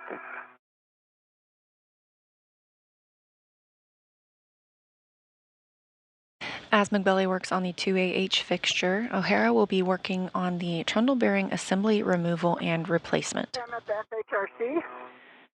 Copy. All right, Laurel. And this is where we're dropping our green hooks. That's right. The handrail that your right hand is on is 3652. That's Jaws. Hook location, and 3651 is just to your right. It's the Nader Zenith one that you have in your right hand, and you can put your green hook there.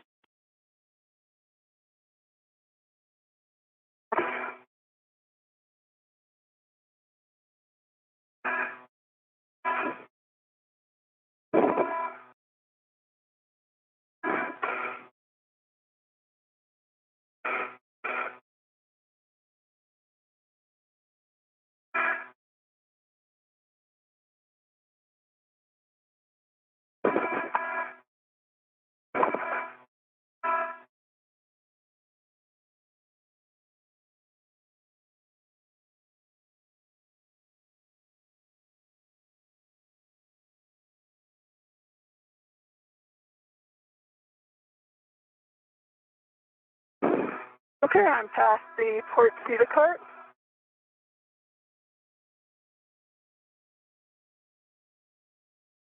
Copy.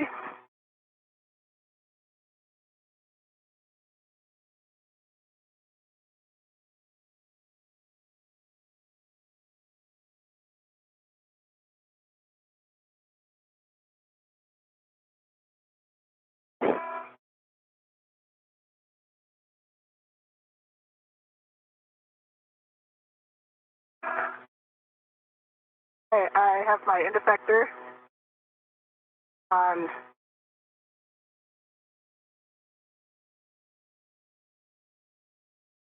Right.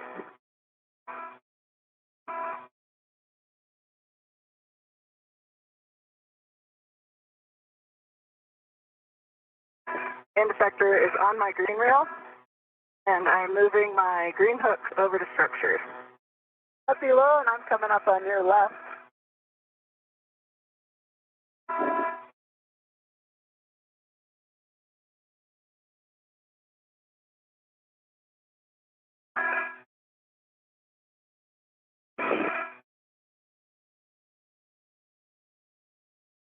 Oh, is my foot caught on your tether at all? Whenever you get a chance, it's more rush.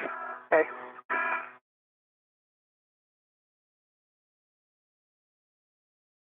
All right, I've got my green hook on the zenith side of 3651. My large red hook is locked, still locked on the green reel. There we go. I'm stuck from your tether. And we copy, Loral. Good checks. Okay. Whenever you're ready, you can continue translation outboard to the port Sarge. Am I on it again? My foot? Your right foot is touching it, but you're otherwise clear. Okay, copy. I'm going to come up again. Yep, I'm going to hold here. Okay. And how's my bag look? Your bag, stand by. Your bag looks really good. I'm right along your side. Okay.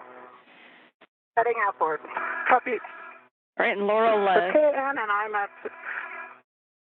Yep, Jazz, we got you at the Green Hook Okay. location. 3652 is your handrail, that little guy right above Laurel. And for Loral, as you translate outboard, make sure your gauntlets are in place. That face one handrail that you're on is going to end at about mile marker 10320, and that kind of leads you right into your work site.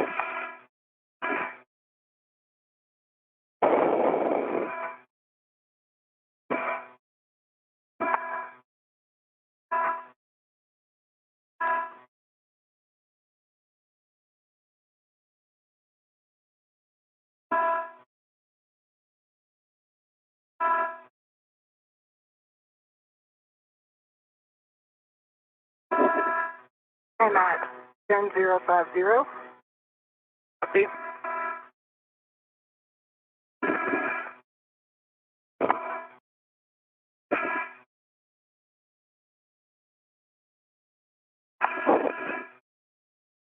I'm at 10350.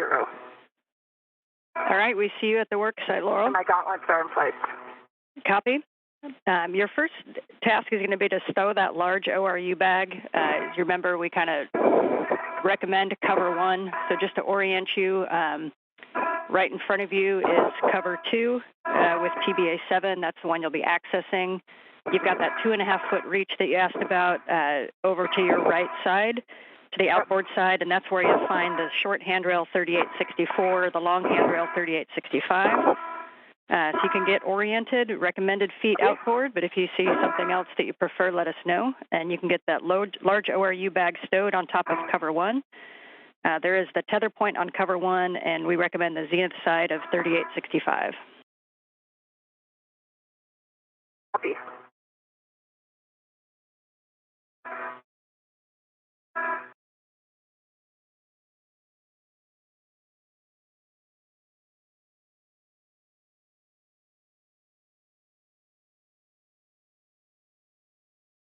Loral O'Hara has arrived at her work site and has been given the green light to retrieve an ORU bag. That stands for Orbital Replacement Unit.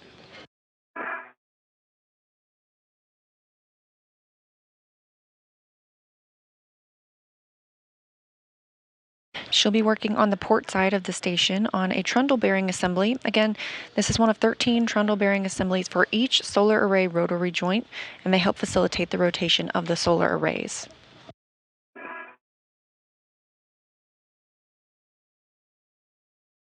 Get this bag stowed, and then my plan is to put a fairlead in.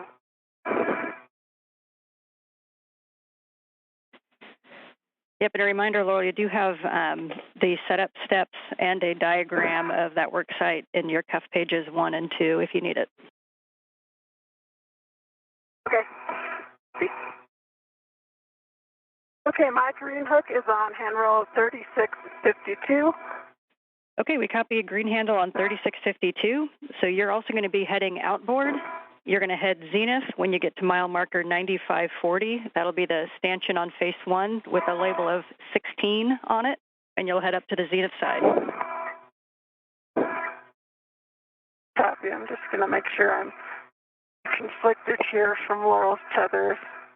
My bag is wrapped around it right now. Copy, and I'll try to point out the get-ahead site as you go by them. The first one that you're passing by is that FHRC right there.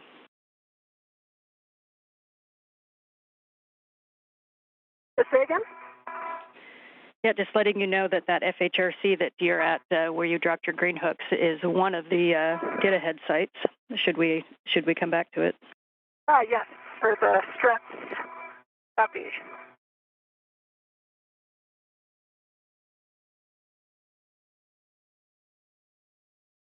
Jasmin Moghbeli continues toward her work site. We have a view from her helmet camera on the left, and Loral O'Hara, who has arrived at her first work site today, on the right.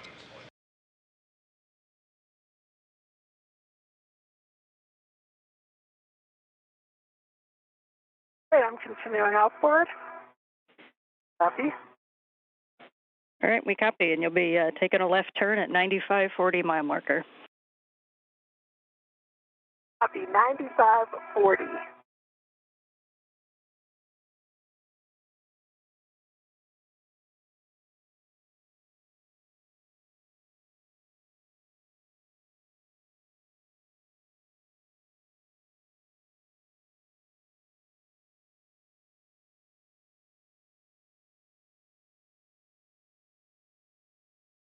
I've got one of the large small adjustables down on the stanchion of 3865, or on 3865.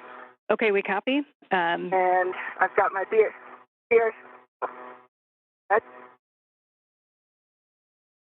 Yep, and just you need to position that bag so that the opening is towards you on cover 2. And for jaws, I think you just put your left hand on it, but you're going for handrail 3681 for your adjustable fair lead. Copy. Okay. And if you want to take a look up, you'll see CP8. You will be back to this spot. I will.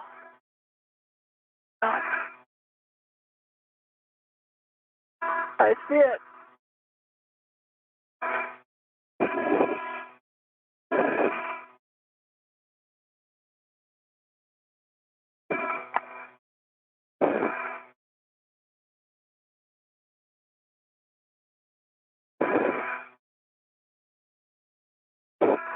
And so there's a tether point, let's see, on the top of each cover, and so I'll drop this starboard a large small adjustable on the cover 1 tether point.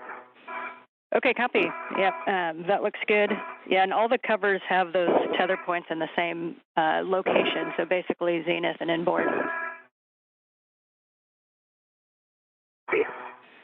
And Jaws, as you're putting your adjustable tether fairly down, reminder that when we come back, we're going to be temp stowing the crew lock bag, either on the handrail that you're on, the one to your right, which is 3802, or the one right above you, so you can kind of recon that area.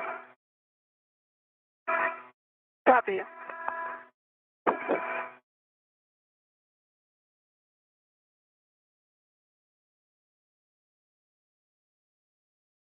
I've got the bag tied down in 2 places. All right, copy, Laurel. So you're going to open that large ORU bag whenever you're in a good position and position the TBA bag bundle near the opening. And at any point for some stability, if you put your feet outboard, we think that 3865 or 3864 are good BRT locations. Copy. That is my plan.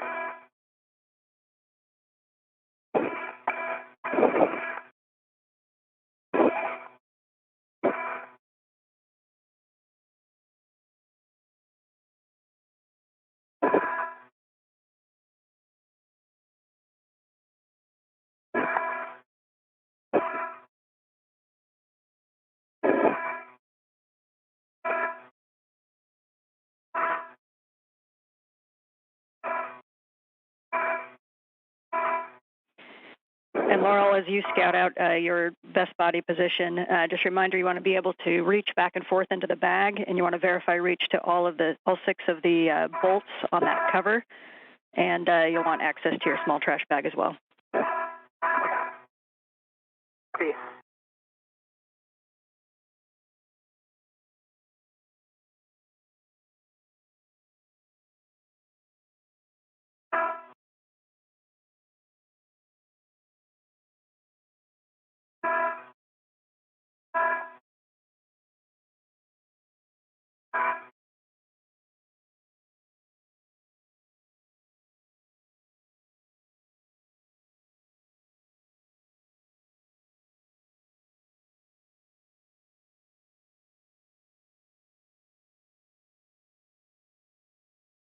As both crew members get set up at their work sites, we heard a call from ground divee Ann McLean, also a NASA astronaut, up to NASA's Loral O'Hara, who is at her work site where she will be removing a trundle bearing assembly.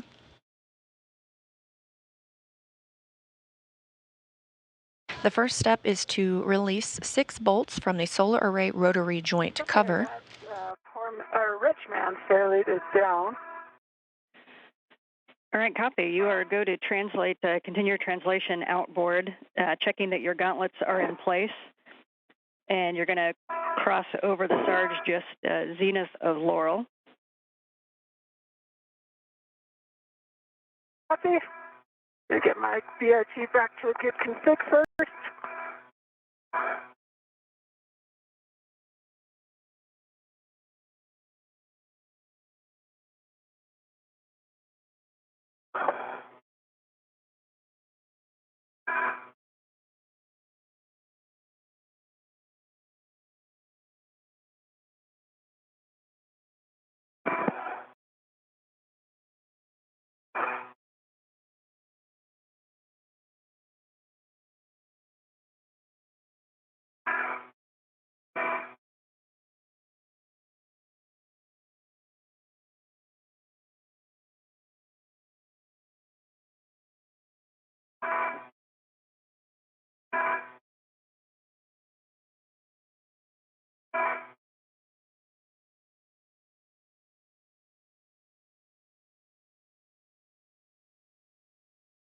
Okay, my gauntlets are down, continuing outboard. Copy, your gauntlets are down. When you head outboard, just before you cross the Sarge, you're going to see handrail 3866. That's how you know you're crossing at the right spot. And then when you get out to the P4, the radiator is pointed forward, and you're going to be above that, and you're going to look for the handrail path that starts at width 3 and width 7. So you're going to cross from 3866 handrail over toward width 3 and width 7. 3866 over width 3 to width 7. Good read back. And Loral, I see you. Copy. So I started to get set up, but my safety tether is definitely pulling me back to the airlock, so I'm going to set up a fair lead here. Probably on the edge of 3864. Okay, we copy, Loral. There's also a little bit of some structure just kind of right over cover 1 that I think the bag isn't really going to sit on top of cover 1. Like we were talking about, I think it will. You just flopping around there. Extra ret or cinch the straps down as needed, or reposition wherever you think you can get it so you can access it. Okay, copy. Okay, and I'm at 5138. I'll put a poor man's in here. Copy, 5138 for the poor man's, and as you know, you'll move nadir after that. And as you headed out, you passed by the P4-4A IEA, which is also one of the potential get-ahead sites. Copy.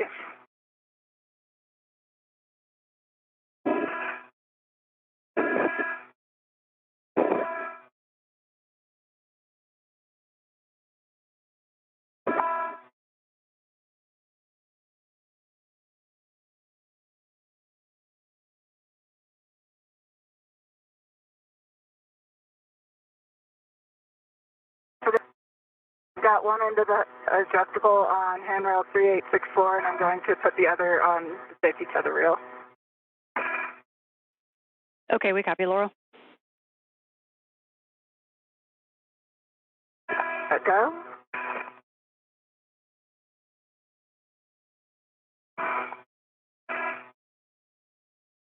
All right.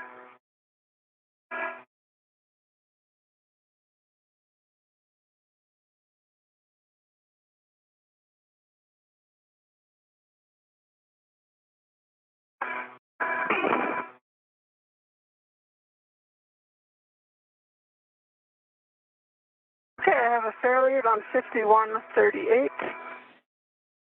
Copy your fair lead. You're going to move nadir, looking for 5208. Copy.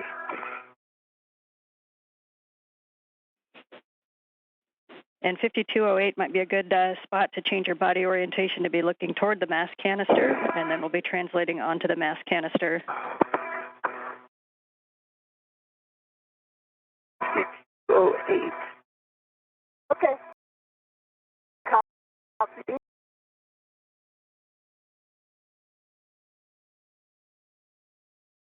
That fair lead helps a lot.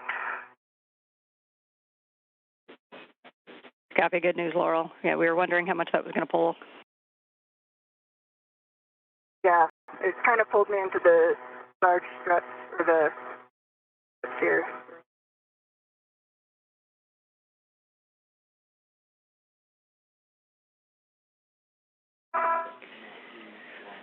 And as you get set up, this is where it's your choice. If you'd like to relocate your PGT from your toward the large ORU bag, just to help in temp stowing in between uses. Okay.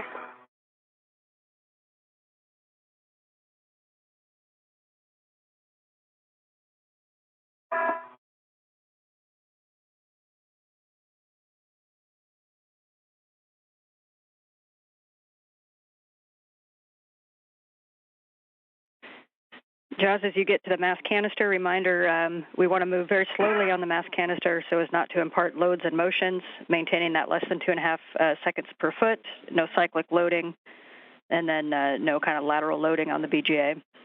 As you head toward the mass canister, that small handrail that you're going to be in between the two boxes, it looks like you're already up there. 5174 is the long handrail on the side of the mass canister, and that's where you're aiming.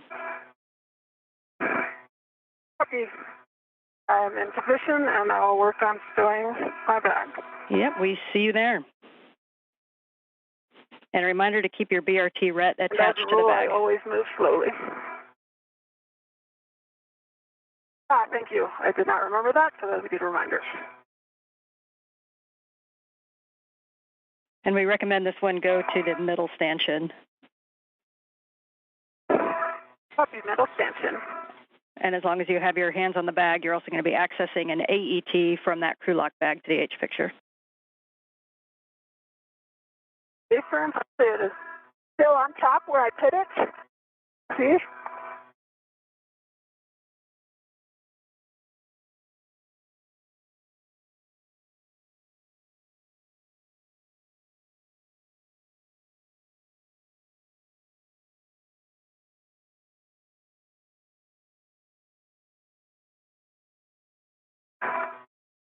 Okay, that bag is stowed on the middle stanchion.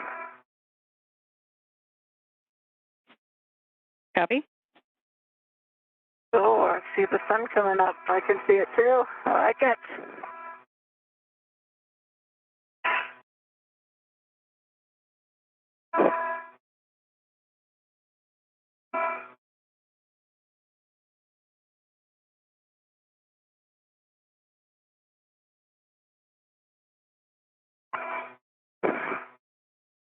I've got my sun visor down. That's a good idea. And I'm also going to adjust my TCD from 4 to 5. Okay, we copy. That was Jaws from 4 to 5. Okay. That was, sorry, Loral from 4 to 5. Copy. Loral from 4 to 5. Thanks.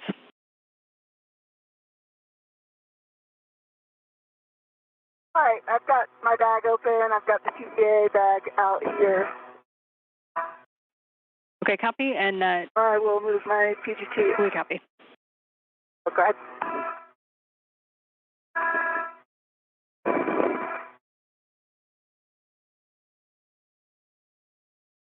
Just shy of an hour into today's spacewalk, both crew members working on their first tasks. They did note that we do have a sunrise aboard the International Space Station.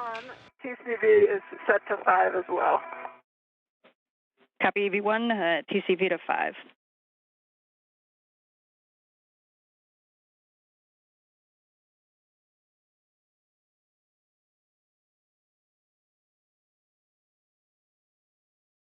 And as they begin these tasks, the space station is flying 262 statute miles over the border from Canada just over into Montana. For EV2, I've got my PGT now stowed to the bag. And I'm just going to get into a little bit better of a body position, and then I'll be ready for some bolts. Okay, copy, Loral. And I'm just going to read you the warning caution for these bolts while you get into position. Just a reminder, these are the very touchy Fairchild fasteners. So we want to align the PGT socket as best as possible and minimize side loading and apply downward pressure while we manipulate them and drive the PGT only to the turn count. Copy.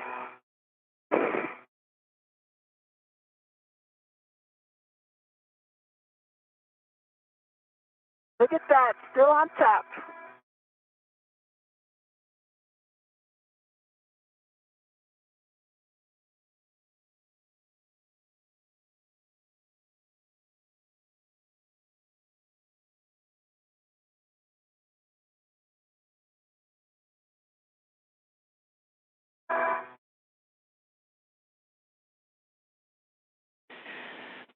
Now, am I leaving that adjustable connected to the integral rut, to the bag?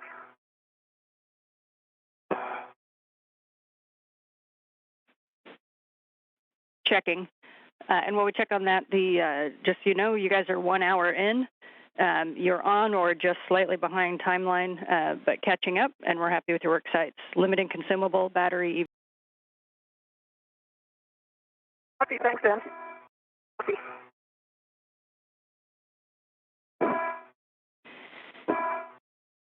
And Jaws, that adjustable can go either to the handrail or back to the crew lock bag.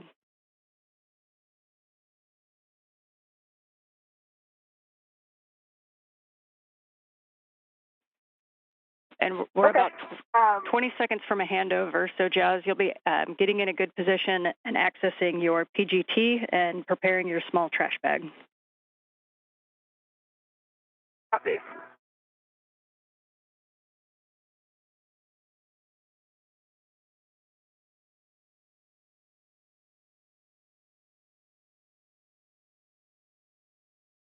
And just before the handover started, you had a view of NASA astronaut Loral O'Hara's camera on the right side of your screen. They have both arrived at their work sites.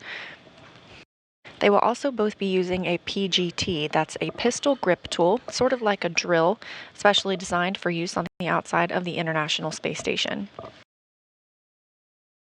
Again, they are both working on a removal as their first task. Jasmin Moghbeli will be working to remove an H fixture in preparation for a future new solar array to be installed. And NASA astronaut Loral O'Hara. Oh, good. Nice. Trying to get my BRT into a good position. I'm doing the exact same thing. Yeah. Not as straightforward as I... We do have comms with the crew members as O'Hara prepares to remove a trundle bearing assembly.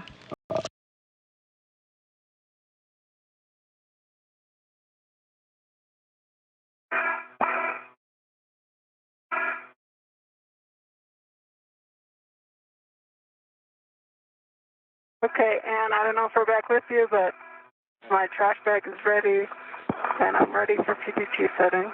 All right, copy. We are back with you on voice, still waiting on video.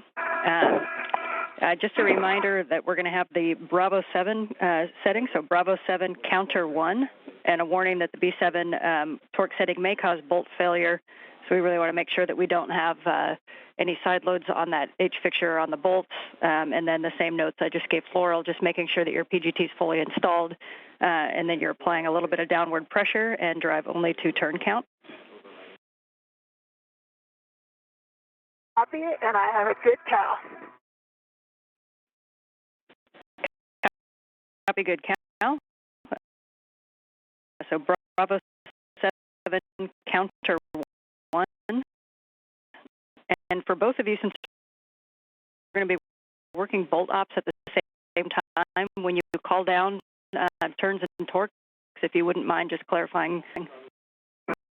Copy to see exactly one turn, and you can do any order.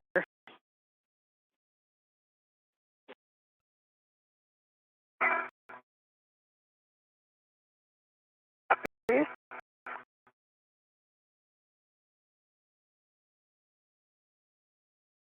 can see the H fixture at the bottom of your screen. She's going to use the pistol grip tool to release 4 bolts. I'm moving my PGT back to my swing arm. So I've got that complete. Okay, we copy, Loral. Got my PGT on.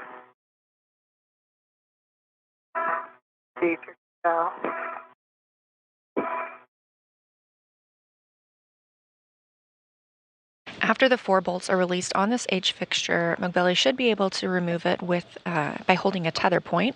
I've got a good count on my battery. It's 41.3. Okay, we copy, Loral. For Loral, your settings are Alpha 4, counter 2. And a reminder on the plate here, it looks like you're heading toward the right one, so the farthest away from you and to the right is Alpha 1.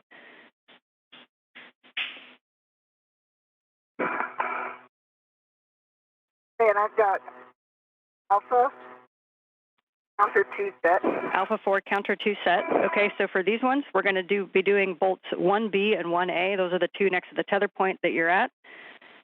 Exactly 8 turns.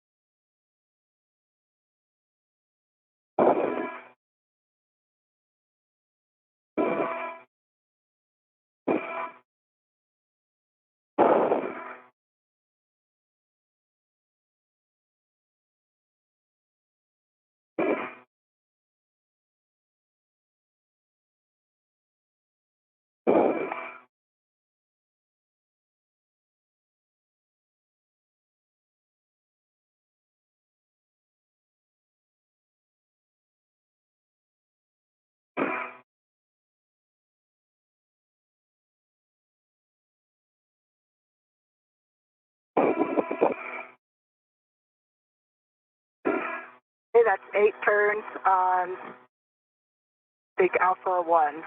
The bolt closest to the tether point and farthest inboard. Copy, Alpha 1, bolt 8 turns, and you go for 1B. And it looks like it's popped out. Okay, we understand bolt popped Starting out. on That's 1B. great news. Thanks.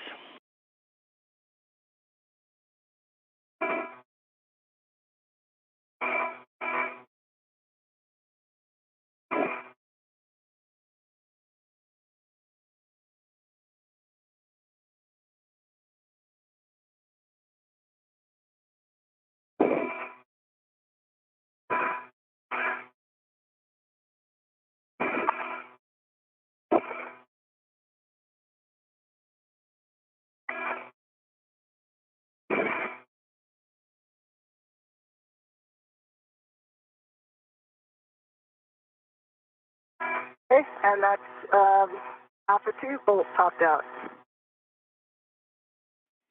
Okay, we understand both those bolts by the tether point are popped out. That's great, so we do not need to release those more by hand.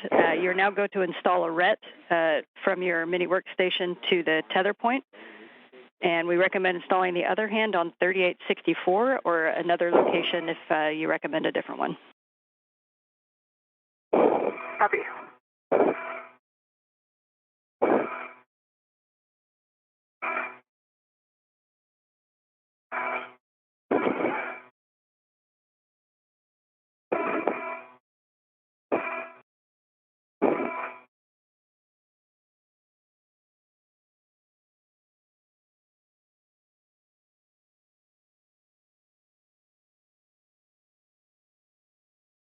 Okay, from EV1, bolt 1, release to 1 turn. Copy for Jaws, bolt 1, 1 turn.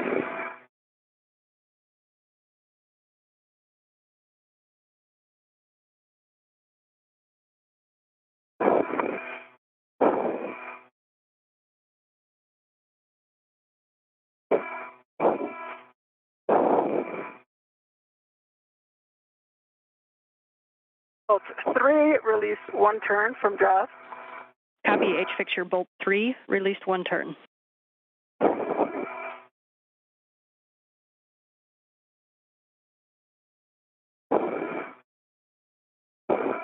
And EV2 has a ret to the cover.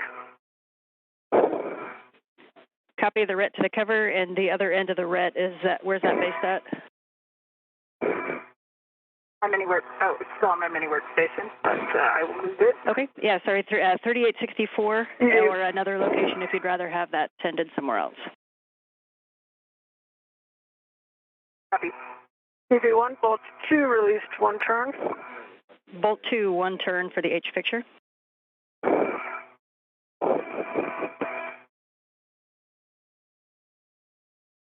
Bolt 4, released 1 turn. Copy bolt 4. So we have 1 turn on all of the H fixture bolts. Nicely done. A reminder for the next steps that the bolts will pop out when they're fully released. And same reminder on these Fairchild fasteners that the spring can protrude and create a sharp edge concern.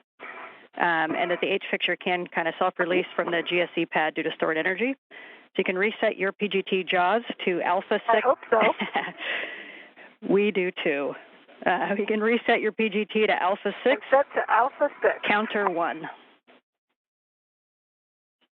Alpha 6, counter 1 is set. You are go to release the H fixture bolts jaws in any order, exactly 11 turns. Copy, exactly 11 turns.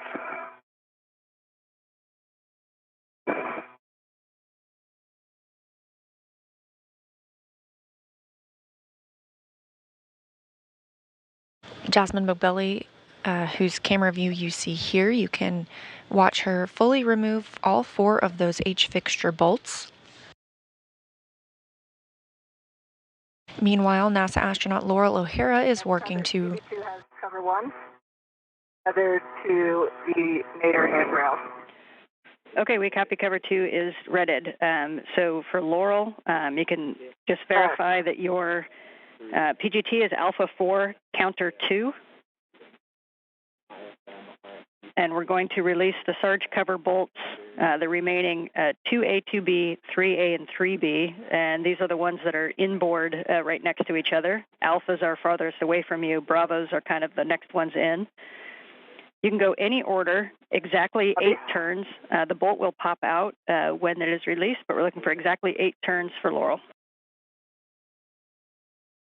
Copy, 8 turns, any order. I've got alpha 4, counter 2. Copy. Okay, and from Jaws, bolt 1 is released 11 turns. And I have a question. So it seems like it popped out probably around 8 or 9 turns, but you still want me to go to 11? Checking. On the future ones? Copy.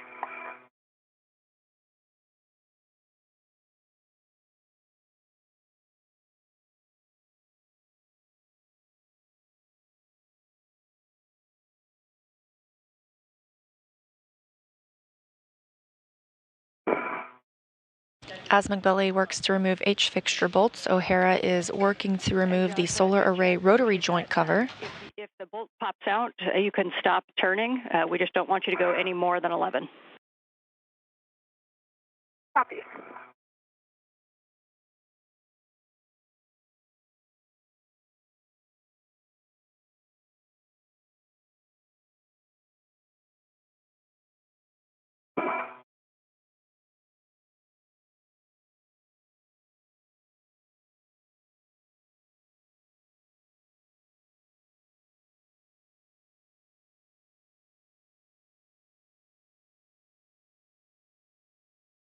You can see O'Hara also using the PGT or the pistol grip tool on the right side of your screen. Once she removes this solar array rotary joint cover, she'll be able to access the trundle bearing assembly that she'll remove and replace.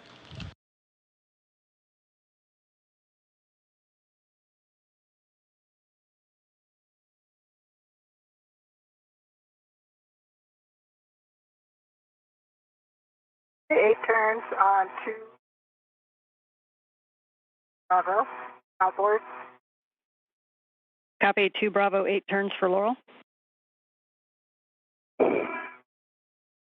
And from Jaws, Bolt 3 released 11 turns. Copy 11 turns on the H fixture bolt 3.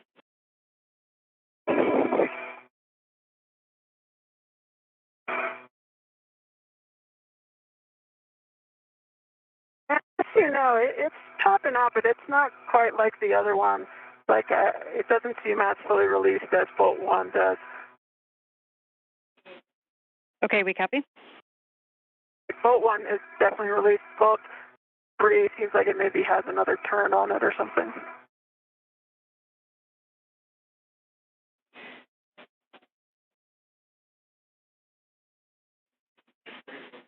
Jaws, you are go to put one more turn on it with a PGT. One more turn. Copy, one more turn.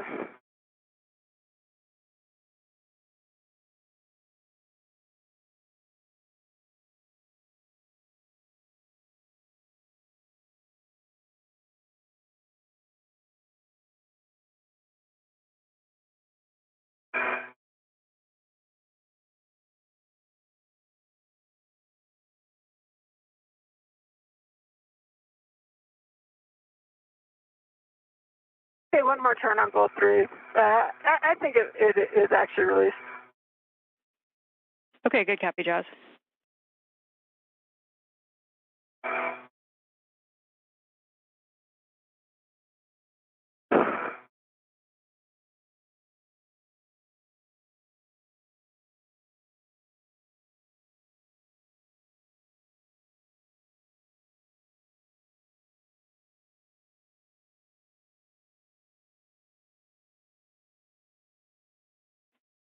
And Loral, if you could pause there, we think you might have been on the cover, the wrong cover. If you're on the left side of that right. tether point, that's cover 3, stand by for steps. Okay, copy.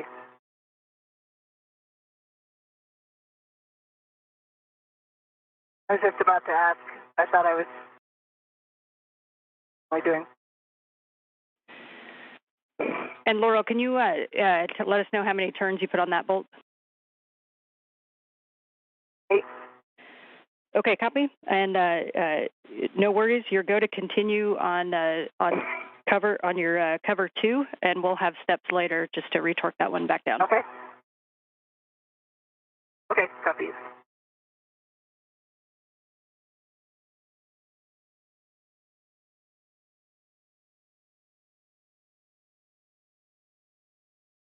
Okay, and from Jaws, Bolt 2 released 11 turns, still similar to how Bolt 3 did.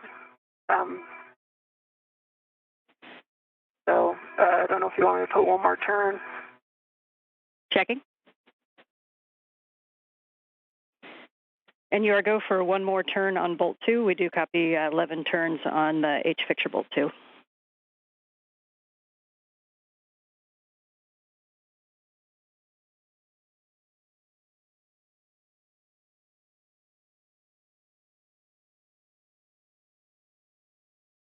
For AV2, I have all bolts released. It looks like the cover is free. All right, copy. You are go to temp stow the removed cover out of the way near the ret anchor. Okay, on bolt 2, released 1 additional turn. And I don't know, I might just be giving myself extra work. It might have already been released as well. All right, we copy.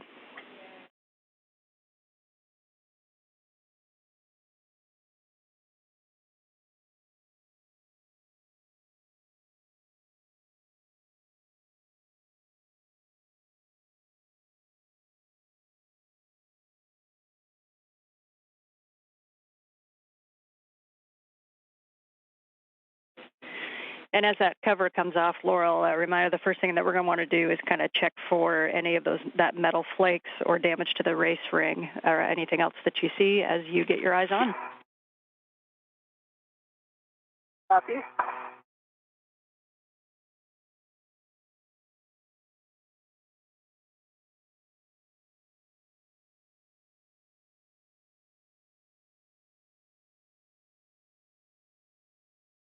I have the cover temp stowed on 3864.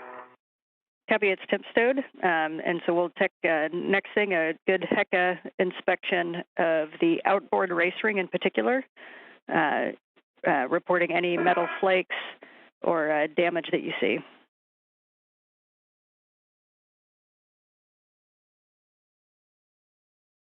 And bolt 4 released 9 turns. Copy that 9 turns on bolt 4 and that it's released. You can stow your PGT, and then we're going to attempt to remove that H fixture. Okay. It didn't just pop off. It did just pop off? It did not. No. I wish. I had a feeling it wouldn't. PGT bag are stowed. Just try to give it a tug to start. That's correct. So you can attempt the H fixture removal just by pulling on the tether point. Copy. And for EV2, I'm not seeing any metal shavings on the race ring. It's kind of hard to tell. It's obviously greasy. And there's a little bit of overflex, but it's not much. Like, it's not like the photo yet. I don't actually know. Okay, that's great news, Loral. None was expected, and certainly none was hoped for. So you can pre-position the TBA bag bundle for access. Make sure that that's in reach. And we're going to open up the bag TBA labeled degraded and retrieve the French hooks that are on the integral tethers. And while you do that, I'm going to read you a couple of warnings. Note that the sharp edge hazard exists on the bearing package, so limit contact just to the tether points. And we want to keep the rets and any hardware away from those exposed sarge rings. Please. And much to my dismay, that did not work. All right, we copy. So our first step is to use the wedges or the pliers into the H fixture channels. Copy. Just adjust my position here. And reminder that those channels are kind of up and down from bolts 1 and 2, closest to you. Copy.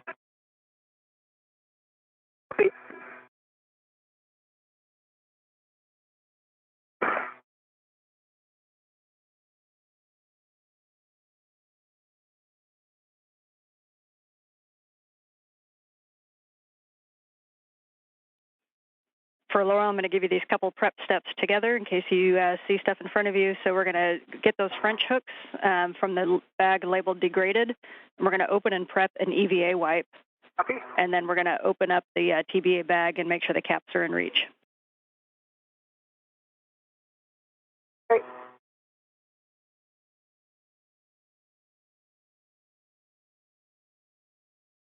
I just dropped a ret on the TBA bag from my mini workstation to get close by. Okay, copy. And just big picture for you. I think that'll also help keep the... Okay, yeah, just big picture for you. We're going to do the connectors first, then we're going to install the French hooks, then we're going to use PGT ops. Copy. And page 3 of your cuff checklist has a drawing of the TBA if you need it for reference. Copy.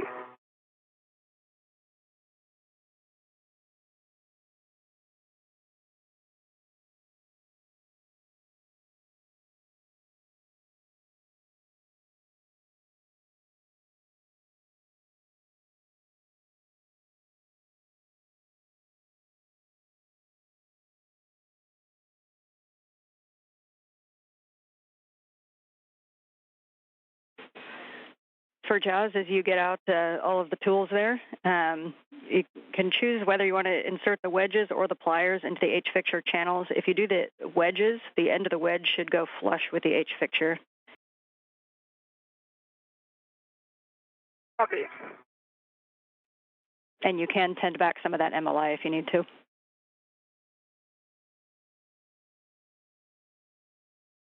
Okay.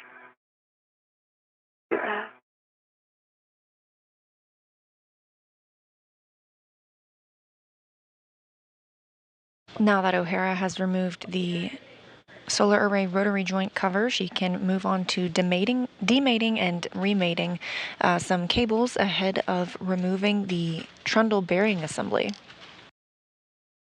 Meanwhile, Moghbeli continues to work on removing the H fixture, having loosened 4 bolts on the fixture itself.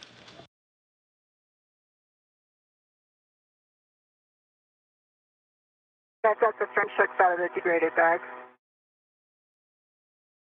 Copy. And we'll just position so you can grab those when you need them.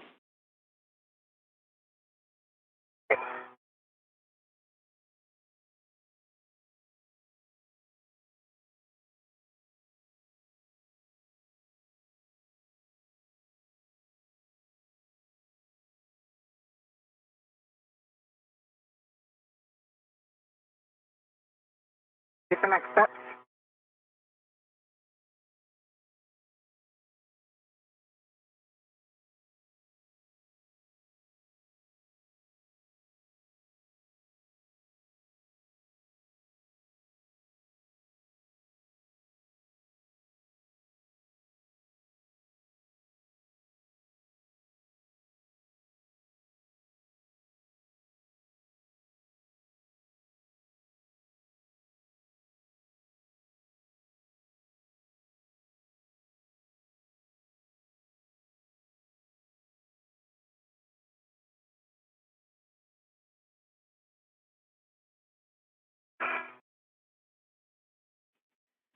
And for Loral, we will be demating that connector when you are ready.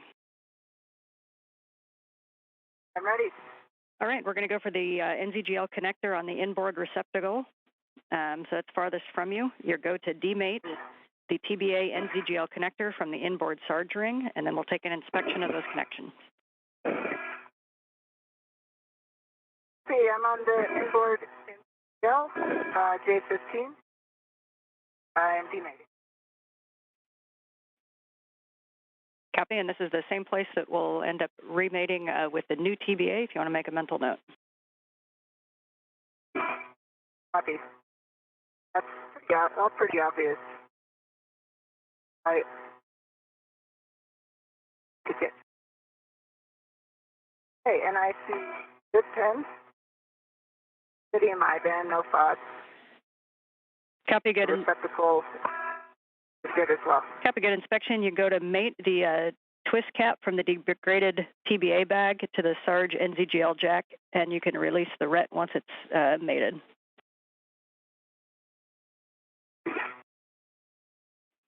And just a reminder, we won't be putting a cap on the degraded side. Copy.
How you doing, Laurel? Working on this NZGL cap. That is challenging. Awkward location and a tight fit. How about you? I guess we're working on this H fixture that likes where it's at. Yeah.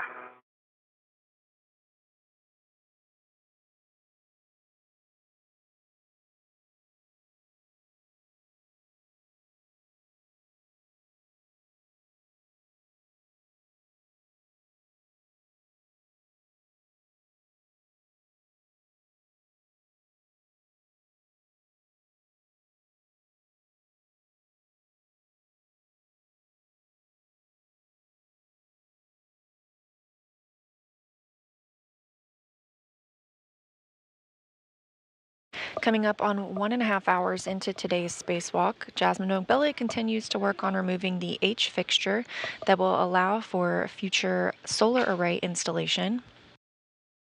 These were not designed to be removed during spacewalks, however, we've done so successfully a handful of times, so she's troubleshooting. And there were cheers all over Earth, Jazz.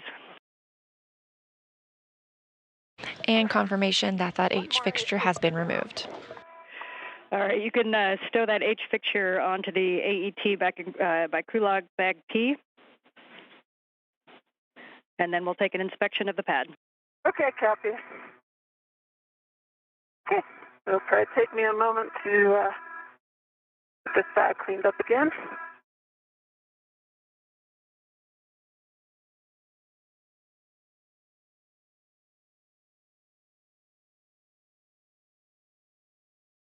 And do I do an inventory of this bag now? Checking? No, I need to get back in here for the potentially for the camera. Right? To inventory that one quite yet, Jazz. Yeah, copy.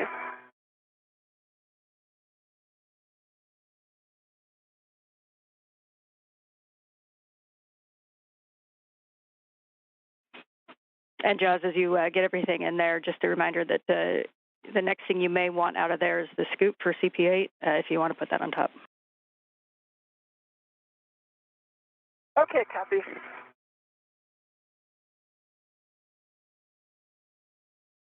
And then can you remind me with these caps, I've got it pressed on, but then I need to twist it, right? At the counter. The cap is flush. I don't know if you can get it in my. Yeah, it's a counterclockwise twist.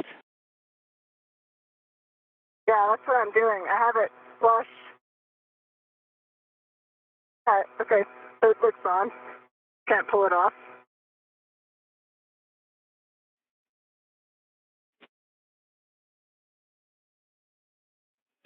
And it's just kind of best effort. There's no visual indicator of it being on.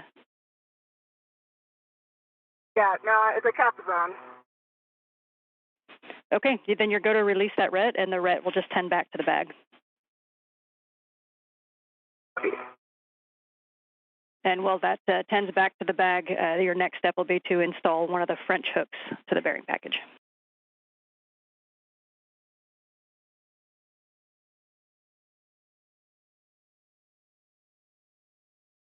Hara just installed a cap on a cable she demated. We'll wait for it to go on. I pushed it on and then twisted it all the way counterclockwise. Let's see the feature on the cap that's proud is up against the back. But it is a little wobbly. If you can, I don't know if you can see it in my spectra. We can. That's a good view of it. We're talking. For me to remove the ret. Okay.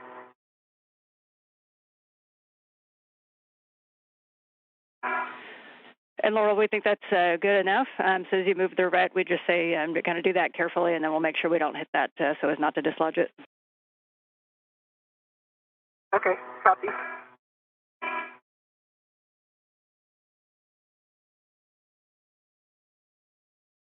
Okay, ret is removed. Nicely done. So next one will be to install the French hook from the degraded bag onto the bearing package. That's the one that's the bigger one that's closest to you, the gate of the French hook away from the bearing package. Copy.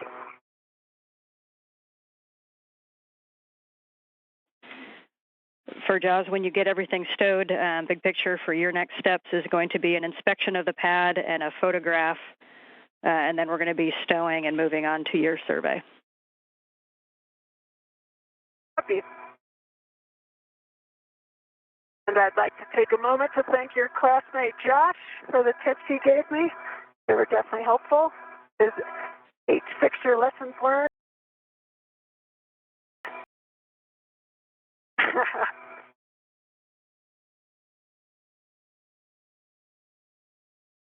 Package. Copy. You can get your PGT ready. We're going to be setting Bravo 2 counter 2.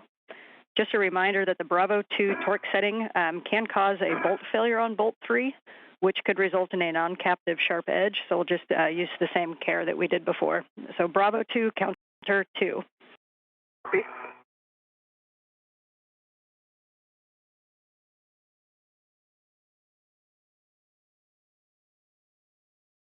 O'Hara is going to use her pistol grip tool again to release 3 bolts. And just a reminder for you, Loral, this is going to be kind of an iterative bolt release on bolts 3, 2, and 1. Copy. And we're not putting the French hook on the mount package yet. Is that correct? That's correct. Not quite yet. Or We think it's put that on as well. No, not quite yet. We'll do that one in a little bit. We think it'll get in the way. So once you have Bravo 2 counter 2 on bolt 3, we're going to go exactly 1 turn. Actually, on each of them, bolt 3 first, exactly 1 turn.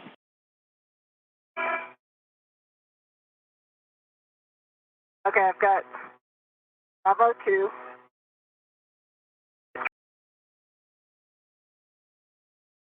Counter 2. 3. Counter 2. Bravo 2, counter 2. And we're about. Okay, and then. Good read. And you're going to go exactly 1 turn. We're about to go into a handover, but you're going to do 1 turn on bolts. 1, then 2. 3, 1, 2. Copy. Copy 3, 1, 2. I have my trust checklist open as well. And I'm taking photos. Copy, Jez.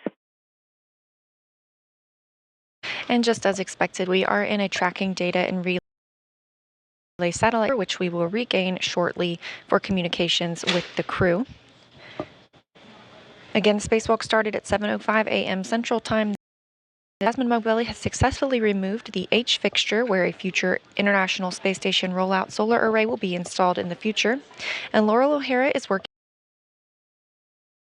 on removing trundle bearing assembly. This helps facilitate the rotation of solar arrays. Just before the handover, O'Hara was using the pistol grip tool to release 3 bolts on the TBA, the trundle bearing assembly.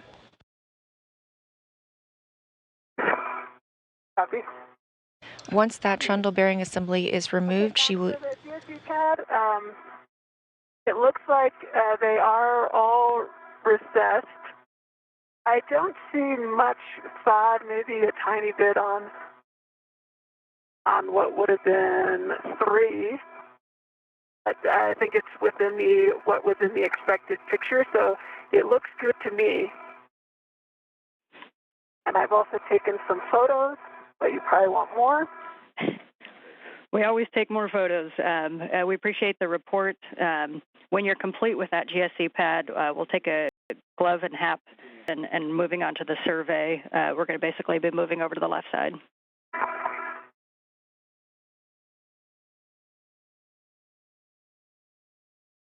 Okay, copy. My gloves, well, hap is dry. Gloves didn't work.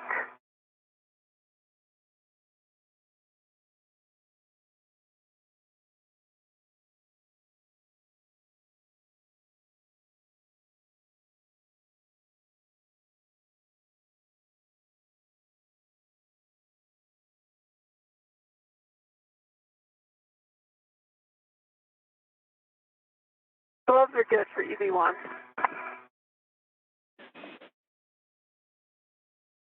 Yep.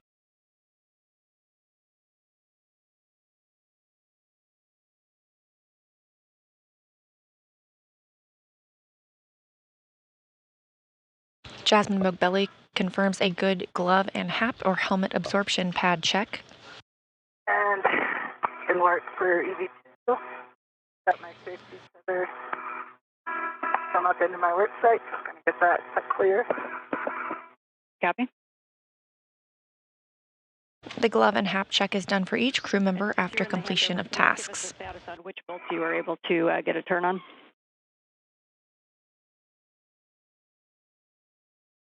Just 3 so far. Copy, 1 turn on bolt 3 for the TBA.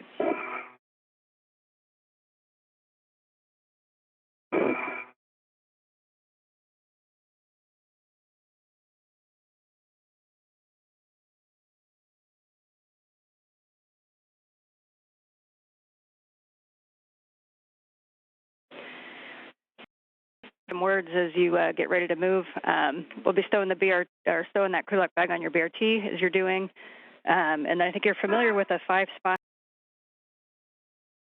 We should reach over and get that center pad from where you're at if you have the reach. And then we're going to do the sob bearings on the on the bottom of the mass canister, and then the GSC pad that's just on the opposite of where you were working. So it kind of in whatever order makes sense.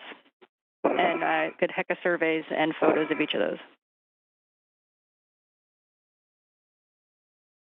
Okay, copy.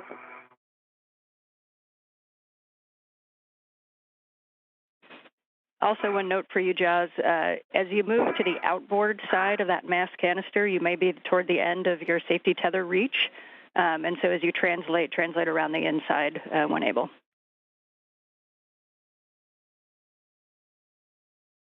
On the inside. Okay, copy.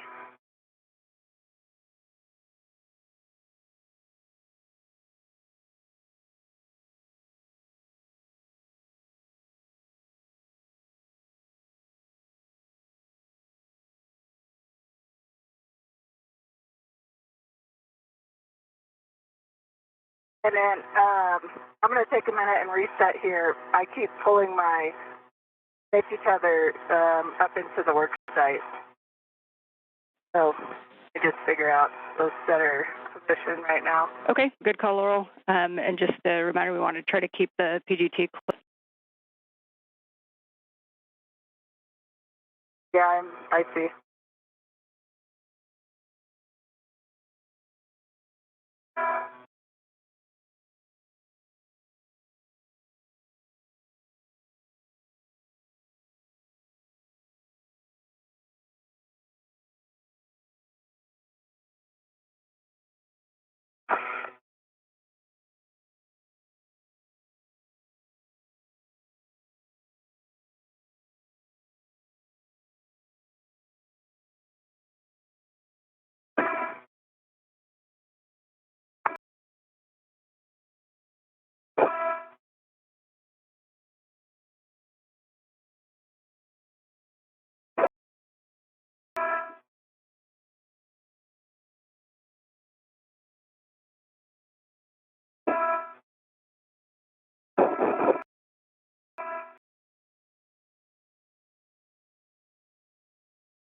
Extra lock bag, I'll head over to the other side.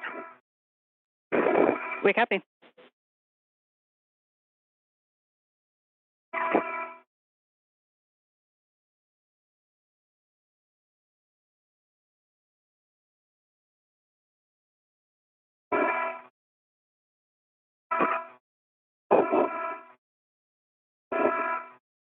A great view of both astronauts outside at their respective workstations.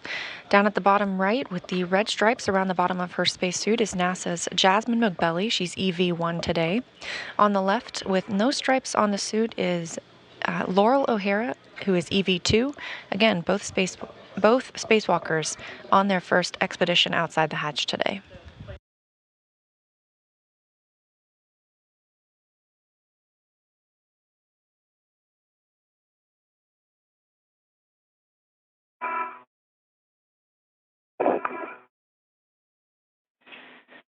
And Jaz, before you leave that work site, we just want you to double check that all of the MLI is tacked down to its original location around the H fixture, please.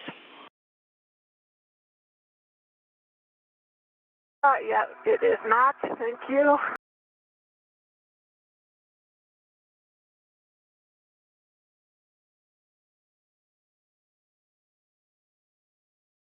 Okay, MLI is back. Copy, thank you.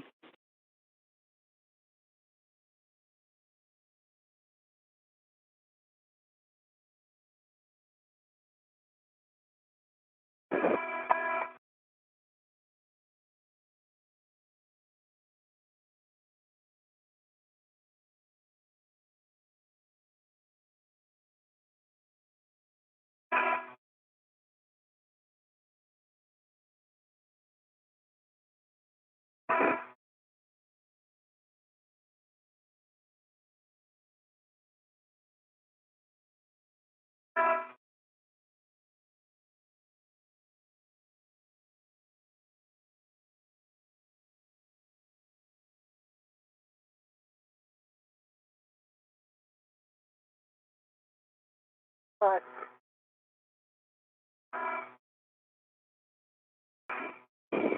And Loral, we see you I have a going. hard time getting my PRT. It's enough to hold my body. What?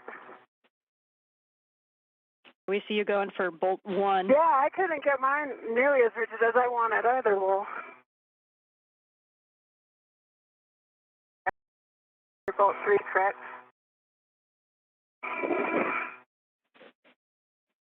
And Loral, just so we're tracking it. And left. So for Loral, could you just clarify it's just the body position, or are you having issues with any? I'm not having issues with the bolts, yeah. I'm just trying to get my BRT into a position where it's stabilizing me. Copy, I understand. Having a hard time getting it rigid enough where, yeah. And then I also have my safety tether that wants to spring back from my face. So I think I need to fix that as well.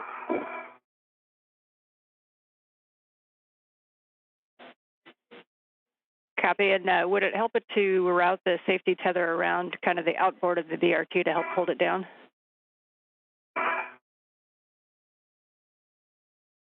The safety tether? Yeah. I will do that. And Ann, whenever you get a chance, can you see the pad and scale?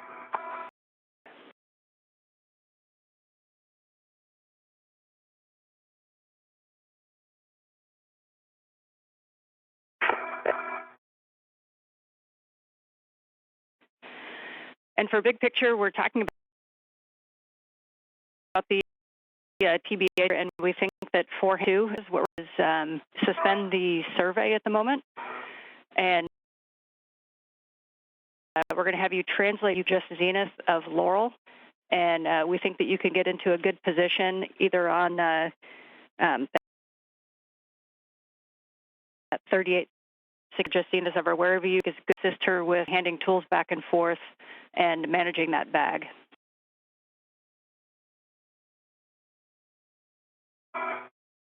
Okay, copy.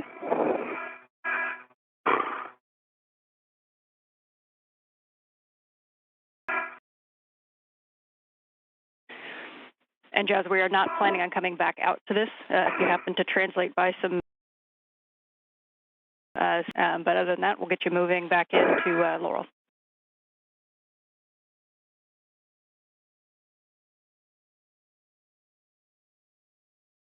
On the other side, correct?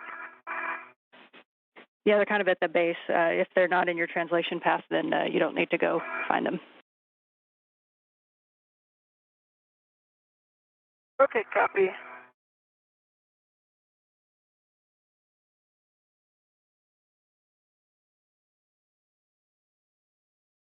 Can you, was there kind of a recommended body positioning to do these bolts, like as far as which way I'm oriented, or is it just Dealer's choice here. Let's see if I can do it. Yes, we had originally looked at with feet outboard, kind of where you're at, and making sure also that you're rigidizing the base of your BRT. I think I saw you go for it, but that kind of where it attaches to your mini workstation. Make sure those are also rigidized.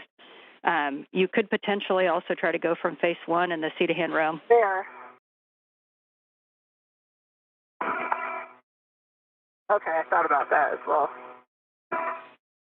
Yeah, the other way, if your feet go zenith, then the BRT is kind of off to your left side, which may also work.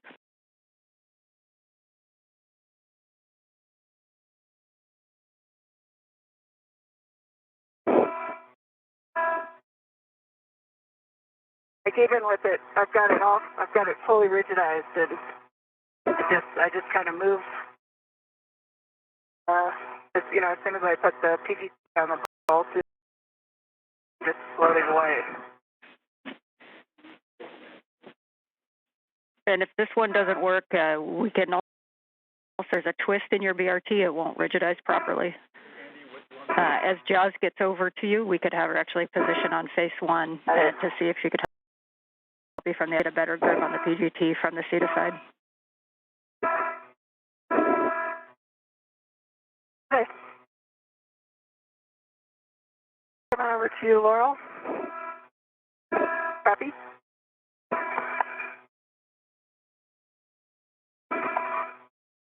So the ball stack looks pretty good.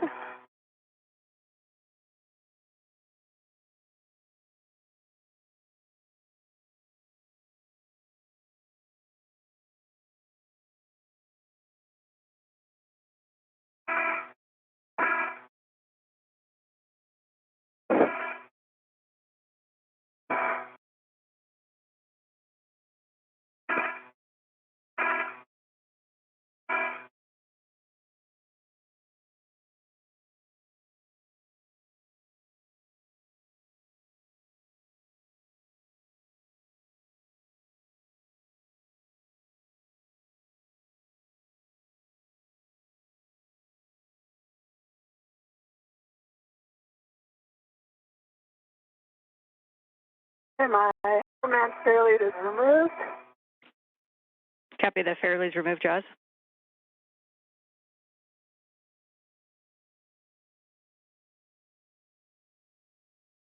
I'm passing the radiator now.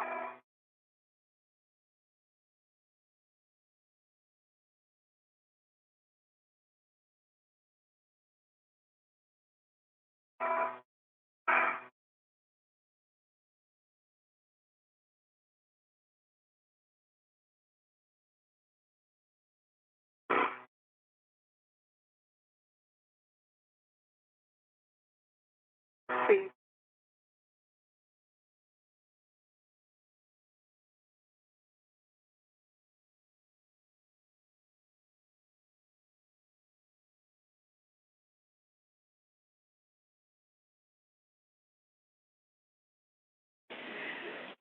And Laurel, can you confirm that that PGT torqued on bolt one?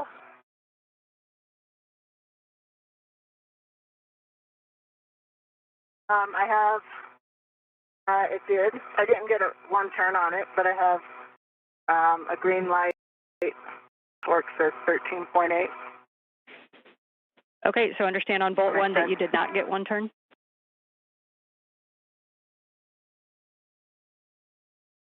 No. Not one full turn.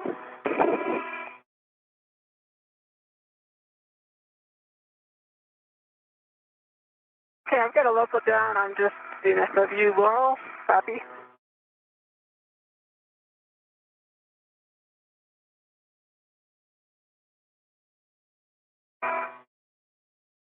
My camera's caught here. Let me go get that.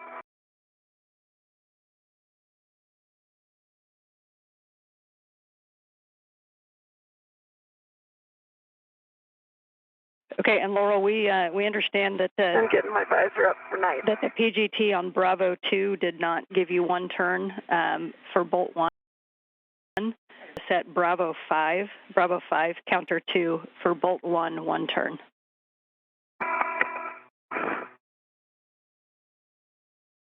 Okay, copy. I'm going to need those settings again, though. No problem. Just let me know when you like them.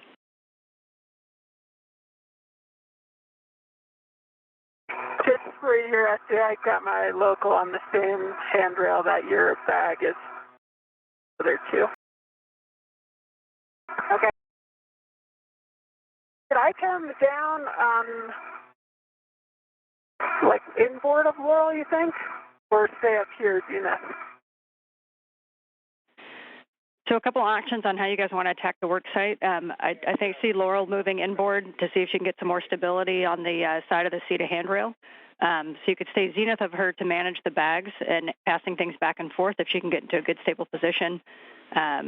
Just let us know where you prefer, Loral.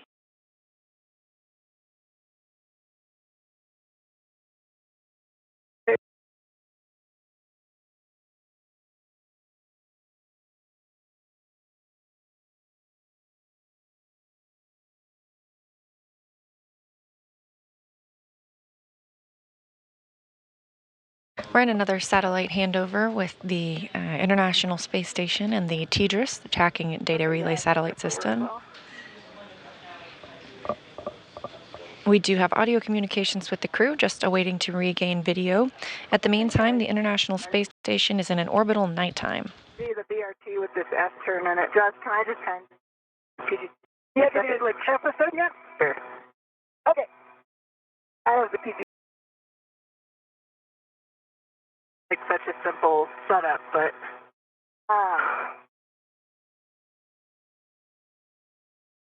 very different. And I can let me know if at any point I can it or something. Yeah. Or maybe crank on my BRT, although I think I'm setting it all the way down. I feel like I haven't really tightened. It still wasn't holding me. But I can maybe try to hold you. So the other thing we were just discussing, it's up to you where you think the positioning will be best. But Jaws, if you want to go to where Loral was, just outboard, we could have you drive those bolts if you can get if either of you can get into a stable position. So 1, 2, 3 bolts, correct? Going here. Yeah. Yeah, affirm for Jaws. Okay. It's 1 is the furthest outboard.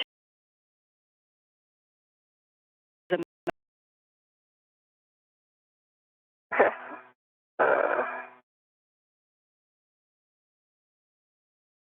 Laurel, hang on. Oh, you're above me? Yeah. Well, I can move if you want. I just need to do my defector. I'm just thinking. We've got tethers. This is the PGT. Oh, okay. Rather than working on an Ethernet cable untwist, Moghbeli is now assisting O'Hara in removing the trundle bearing assembly. Yeah. And the other thing I was thinking was to go feet zenith and BRT 3865. Yeah. But what I'm finding is if you go BRT straight, if you BRT the jaws on the wide part of the handrail, you end up kind of far away. Then I had an S in my BRT, which I think is why it's not rigidizing, and can chime in here. Okay, as much as it could. If you want to take the PCT and I'll try that? Yeah, okay. Let me know when you're ready for it. Okay, let me get mine down here. So what's the setting on the PGT for this? To orient you to the bolts. Right now what we're trying to do is get 1 turn on bolts 3 and then 1 and then 2. Loral was successfully able to do bolt 1. The planned torque was not enough. So we're currently in the crib sheet for bolt 1, and so the settings are Bravo 5, counter looking for one turn exactly on bolt 1, the middle bolt. Correction, the most inboard bolt. Okay, copy. The most inboard. Bolt. Okay. It is inboard labeled. Or outboard? Outboard. Okay, It's good. the one that's labeled 1. Yes, I see it. That works. You want me to move over? Can you pull me back a second? Actually, I can. Let me get out of your way.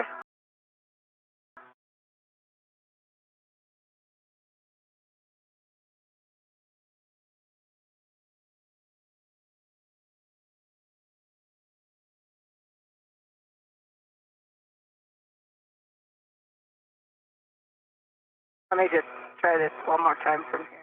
Yeah, and once you take the PGT, I'll hold you too. I mean, I don't know how much that'll help, but yeah, it can't hurt. Back there. Okay, here's the PGT.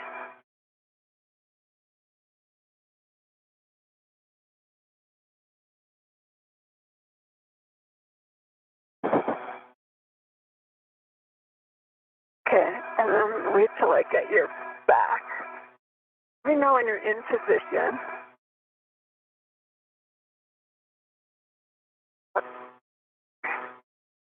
The helmet just sorry. Push me away a little bit. Okay, I've got my hand on your back.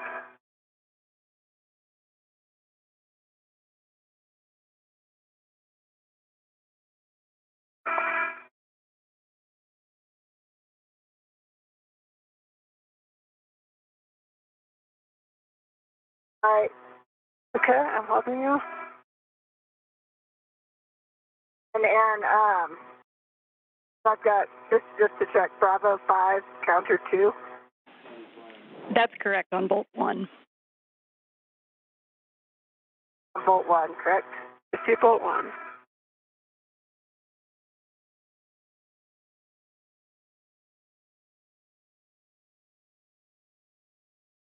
Okay, that turned. Nice. Now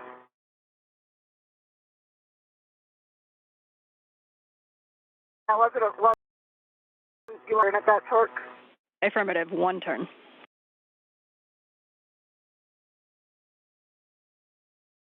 The crew members are able, many turns have been accomplished on the PGT, the pistol grip tool. They can also change the settings as requested.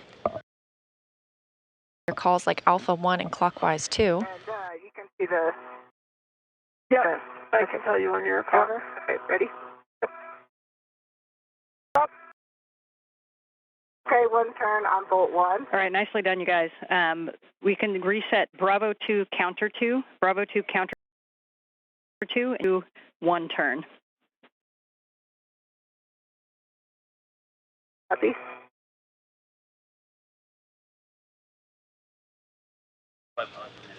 In order to keep from turning with the pistol grip tool in microgravity, the crew members need some stability. For O'Hara, Okay, I've got your back.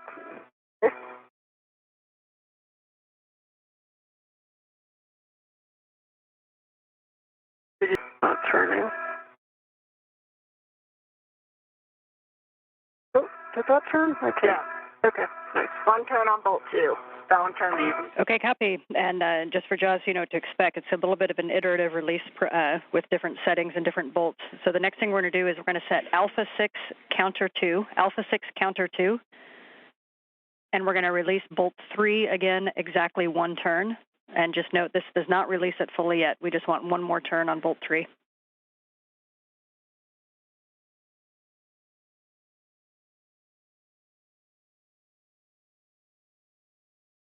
Okay.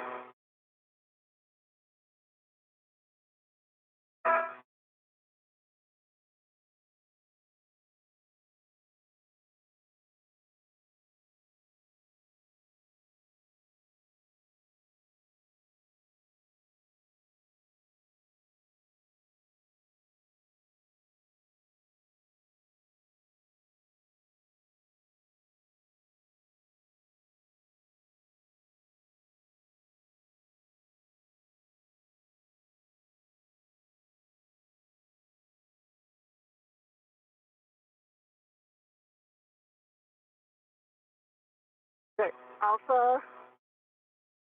I don't remember.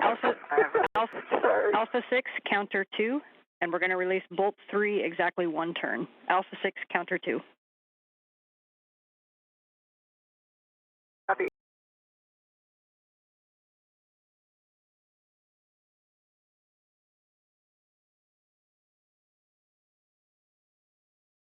Okay, 1 turn.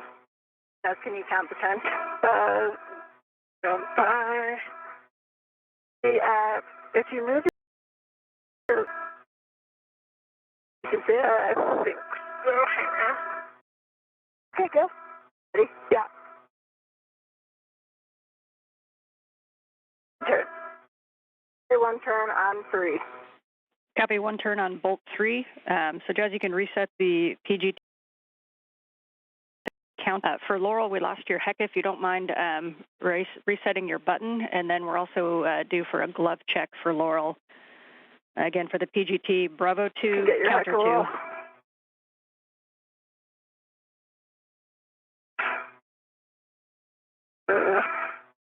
You're late. Yeah, I've got. You good with me pushing your button, Will? I am. Okay, I see those green lights. Okay, we copy green light, and for Loral, we'll need a glove check also. Yep, and I've got nominal gloves and a dry hat. Copy, thank you. So for the next thing, we're going to be releasing Bolt 1, set Bravo 2, counter 2.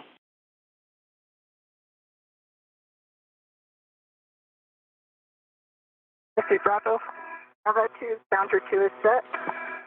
Releasing Bolt 1, 1 turn. Bolt 1 is actually going to go 6 to 8 turns until it free spins. Okay, copy.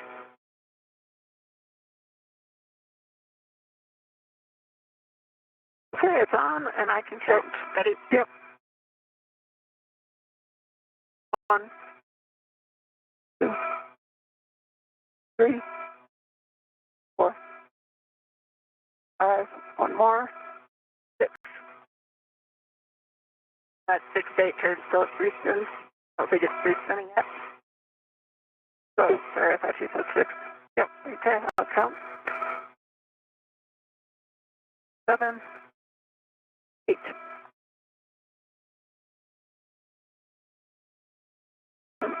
It doesn't look like it's loose yet. No, it doesn't. Okay, we understand 8 turns and that it's not free spinning yet. No, it is not. It's definitely releasing, but it's not, yeah.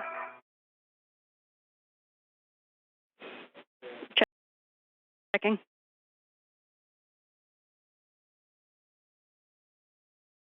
Sorry, yeah. Hold on, I'm just going to move a little.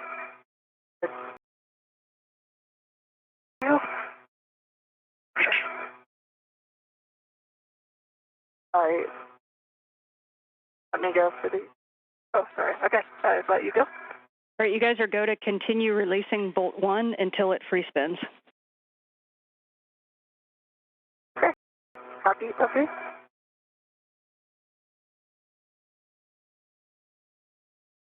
Now 2 hours and 5 minutes since today's spacewalk began. Both O'Hara and Moghbeli are working on removing the trundle bearing assembly, a degraded unit that O'Hara will then replace later in the spacewalk.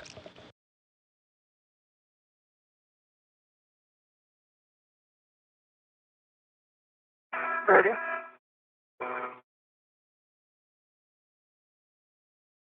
Nine, 10, 11, 12.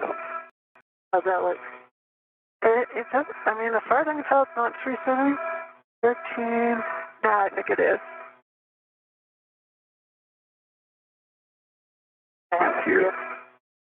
Yeah, give me 1 second. Sorry, Loral, I didn't mean to push you. Okay, I got it. Okay. I think that might be free spinning. It doesn't have like a nice reassuring pop out like other bolts.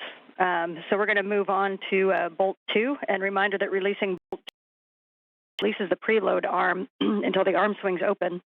So you can set Bravo 2, counter 2, and we're going to go to Bolt 2. So free spin upon release about 14 turns. Copy. And you can expect that Bravo 2, counter 2. Counter 2. And you can expect the bearing package will move away from the Sarge and the mount.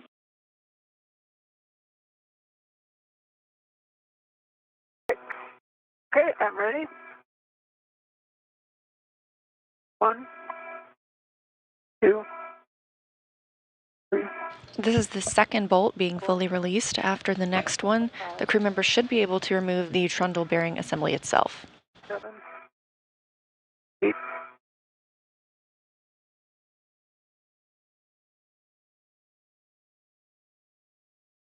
Oh. 9. I think that might be free spinning. Okay. It's really hard to say from here, but if I put you down, can you get your finger on it? Does it seem? And you can also check that preload arm. I don't think, I'm not sure one is fully free spinning. Copy, checking. Jazz, can I hit, sorry. You yeah. Yeah. 1 second. Okay, I've got it. I'm just going to bring myself over here. Okay, I'll try to get that here away.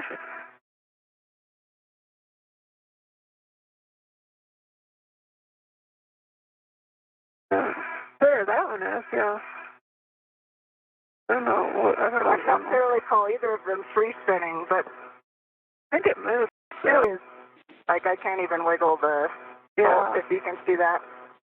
Can you tell if the preload arm swung open? That's that arm on the back side of it. It does look like it is open.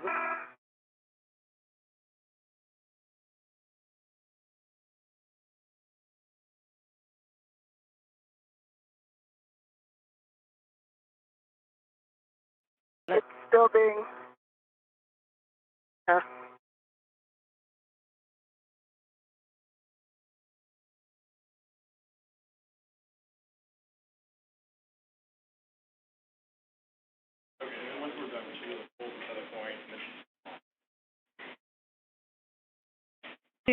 We're going to have you re-engage with Bravo 2, counter 2, and you can release that probably about 5 more turns. We should be able to pull that bearing package off via the tether point if that's released. Okay, copy.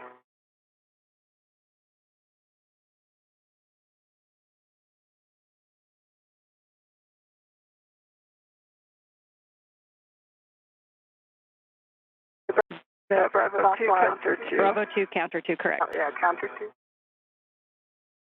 Bolt 2. Okay, I've got good eyes on.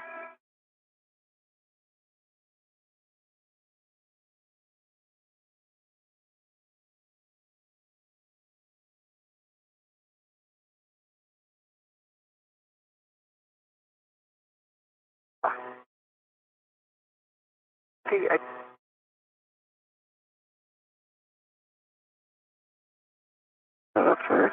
Yeah. They must have, my PGT turned off, I think.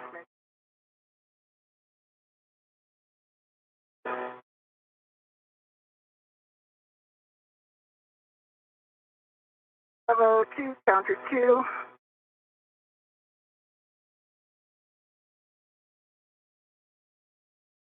Okay, I can see. Ready? Yep.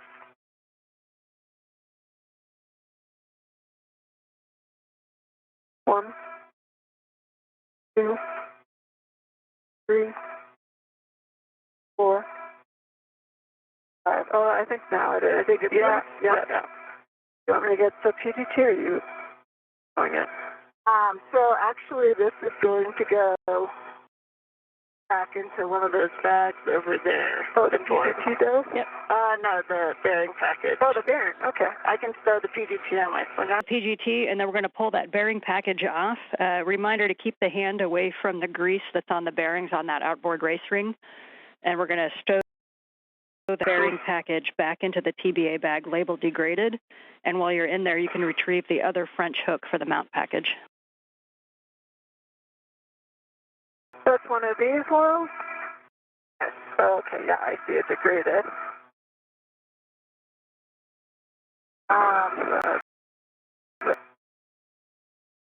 Here, Judge. You can pull it off and get it in there, or I can pull it off and... Yeah. And for Jaws, if you're handling the bearing package, just a reminder, we just want to handle that by the tether point, see and sharp areas on it.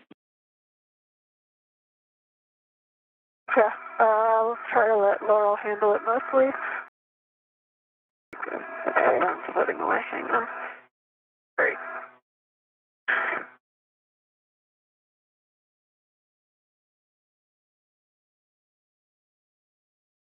Okay, bag.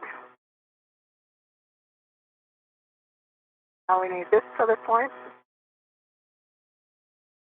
This one? I'm pulling it, no. Oh, that one. Got this one. Okay, copy. Now, can you just close the Velcro on that? On this one? On that bag, yeah. Absolutely. Then you can let go of the bag. See if we can grab that other French hook from the bag to install on the mount package. Closed. Have it in my hand. Got it. All right, nicely done, you guys. So French hook onto the mount package tether point is the next step. Get out of your way. Complete. And for awareness, we're just over 2 hours in. We're about an hour down on the timeline, but we're happy as we make progress on this highly important TBA task. Copy. Okay, we're ready for bolt 3. Okay, copy. Sorry, the French hook is on the mount package tether point? Confirm. So you can set your PGT to alpha 6 counter 2, alpha 6 counter 2. Reminder not to push in when you're doing this bolt number 3, because that can be mounting on the clamp leg. So as we release bolt 3, that clamp leg will come open. You're going to go alpha 6 counter 2 and release. It should be approximately 4 turns. Copy, 4 turns, alpha 6 counter 2. Well, let me know if you want me to push in your back or not. Okay, I think I'm fine. Okay.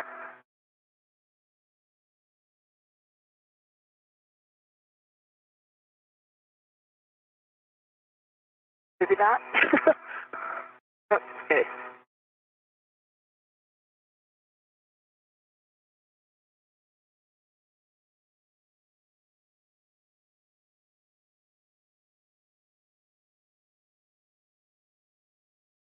And there's 4 turns.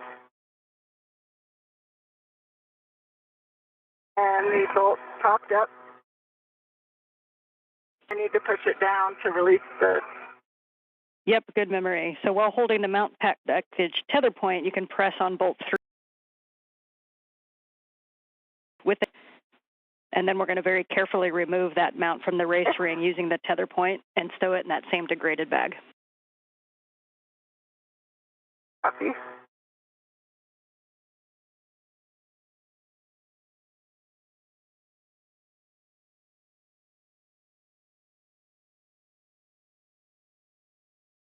I'll use my hand, actually. What? I said I'm going to use my hand. Oh, okay.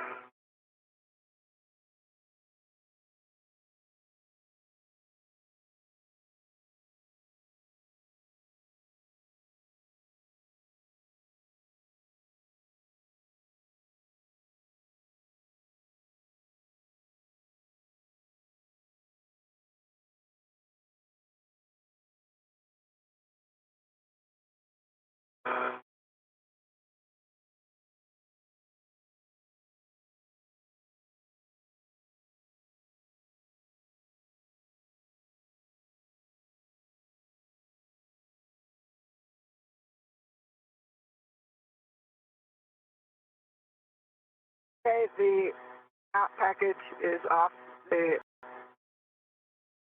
brace ring. Copy, nicely done. We can stow that back into the degraded bag, and we're going to close up that TBA bag labeled degraded using the Velcro liner. And reminder, we're not going to be opening that one again until it gets to the ground, actually.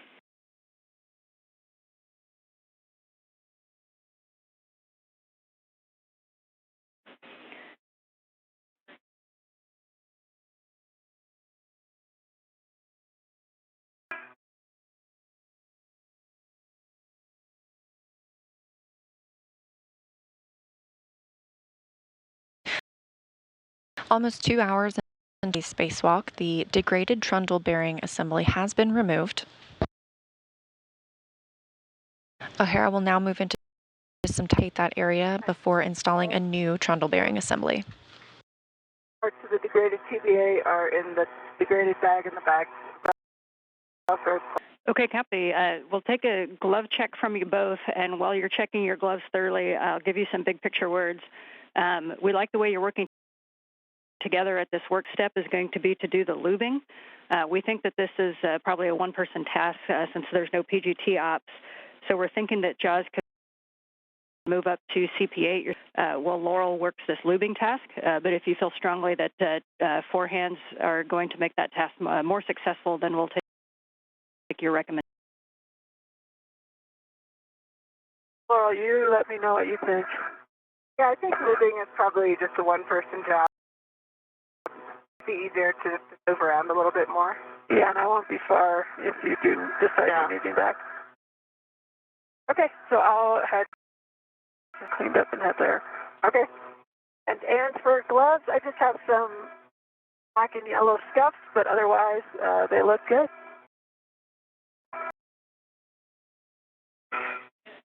And can you say that again, Jaws, for the something on your gloves? Some black and yellow scuffs. They look like scuff marks, but the gloves are good. It's just, I don't know if you could see it in my camera or not. Okay, we understand just some discolored scuff marks.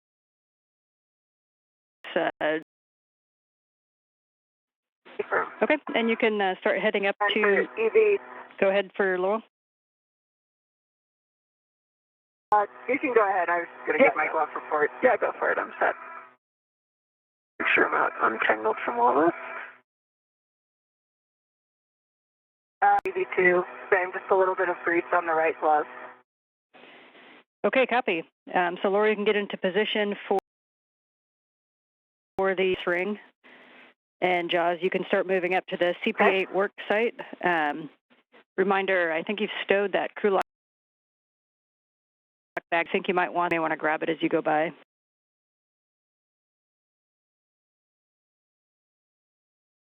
Okay. Copy. Big picture for the lubing. Loral, I might have you just take a quick look at me before I head out. I think I might be making sure I'm untangled from your stuff. I think I am.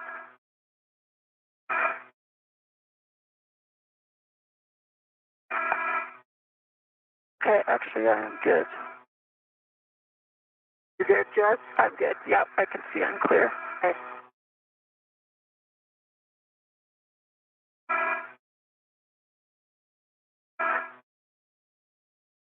Did you have some words?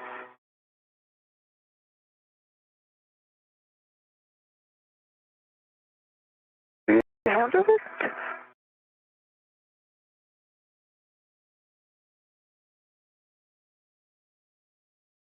Again, 2 hours and 20 minutes since we've started today's spacewalk. So far, Jasmin Moghbeli has removed the H fixture, which allows for future iROSA addition. That's a new rollout solar array.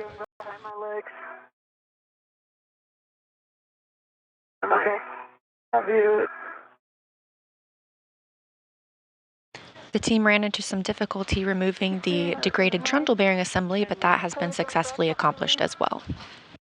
And Laurel, we see you kind of back into the original config with feet outboard. Is that correct? Okay. Can I just, Laurel, can you just look at my safety tether Behind my leg.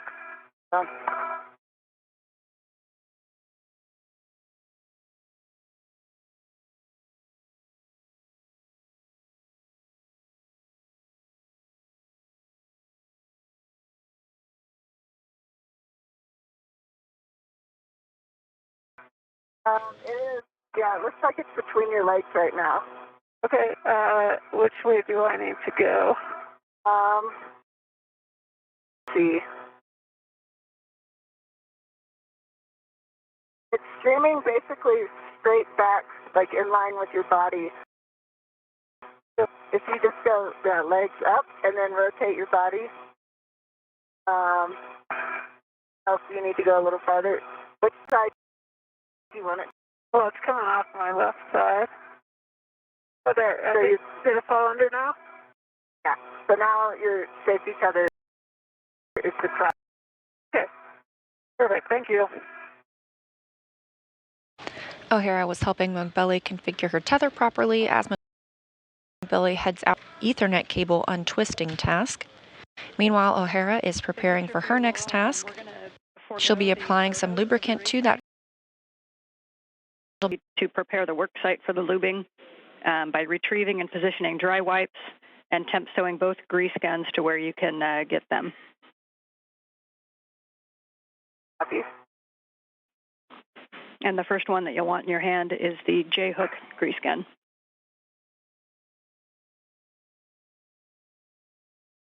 The J-hook.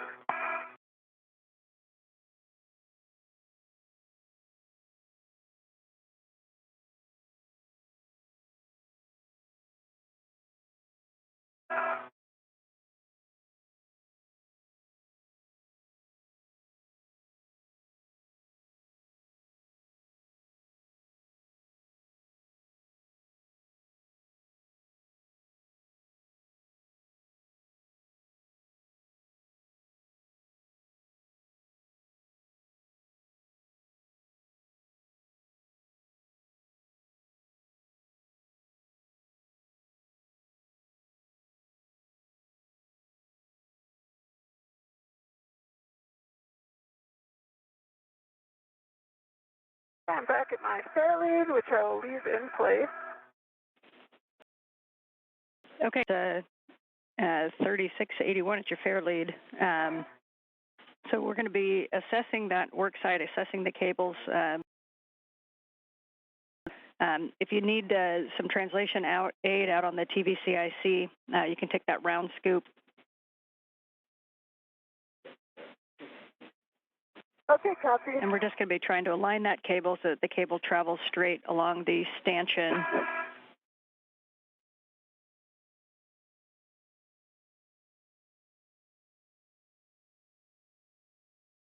Okay, I'm going to stow my bag. I will, it's right here, so I'm going to leave the round scoop for a moment while I assess.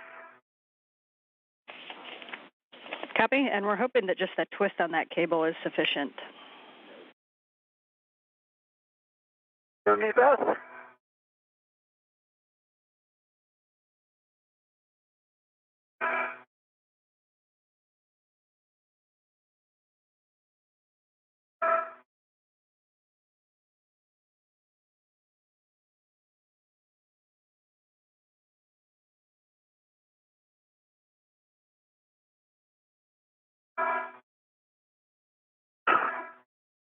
All right, I've got a wipe ready, and I've got the grease gun ready. All right, copy.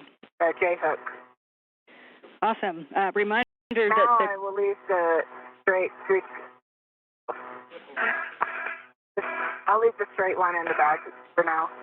Okay, that works. Reminder that the greasel flow is rotated, so you've got your dry wipe ready, and that the grease is probably going to sputter and pop. You do have steps for your gun on 4. I can read these through to you each time, or you can do them on your own once we do them the first time. And you're going to engage the teeth by rotating the plunger 180 degrees so the black triangle's up. Remove the MLI tip cover.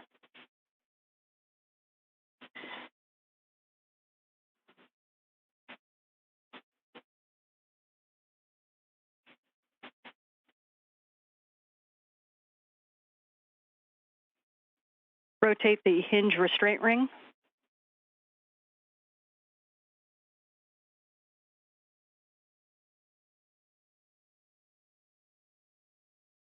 I'm thinking about just doing kind of a truss placement before I actually start flowing grease. How does that sound? We like that plan.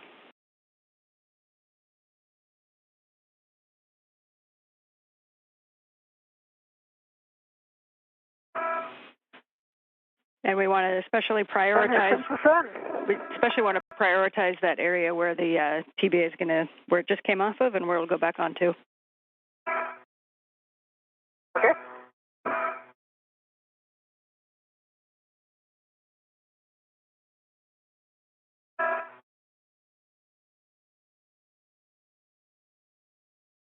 Just try and get a feel for what kind of angle.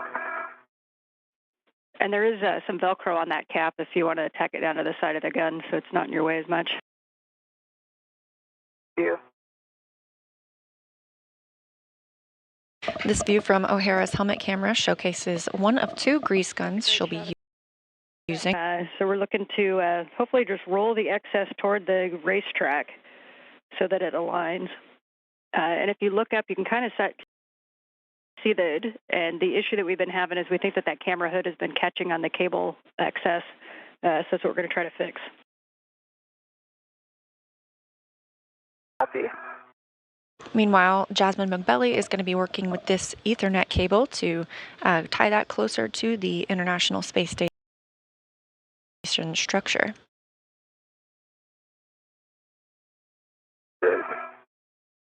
How does that look in the camera? And so back so that the flat part of the J-hook is on top of that race ring. And just so you know, we just lost KU for a sec. Copy. Yeah, so what I have is the flat part.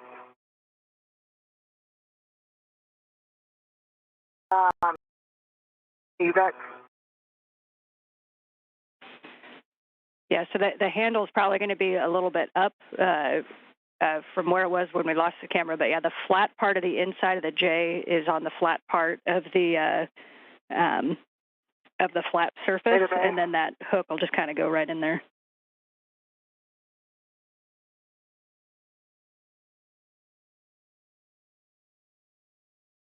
We are in another satellite handover. Obviously, we have audio communication with the crew and will regain video communication shortly. Again, both crew members have split up and are working on separate tasks now. It's been 2 hours and 30 minutes since today's spacewalk began. Jasmin Moghbeli has removed the H fixture. Back with you after handover. Your position, go to rotate the shutoff knob such that the flow is pointing toward the nozzle, and then you can go ahead and grease that inner canted surface. Reminder, we're looking for about 3 clicks, and then you can pull that the J hook off and make sure that you've got a grease smear on the inside of it. Okay, copy. And are you expecting it to just flow and then stop flowing, or it's going to flow and start and keep flowing?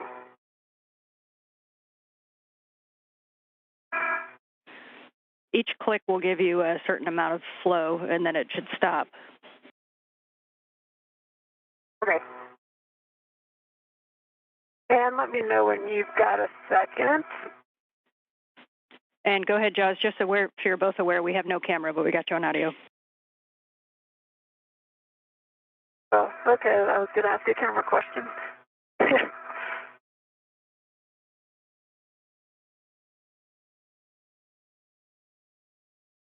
What's the bend radius on this cable? Minimum bend radius? Checking.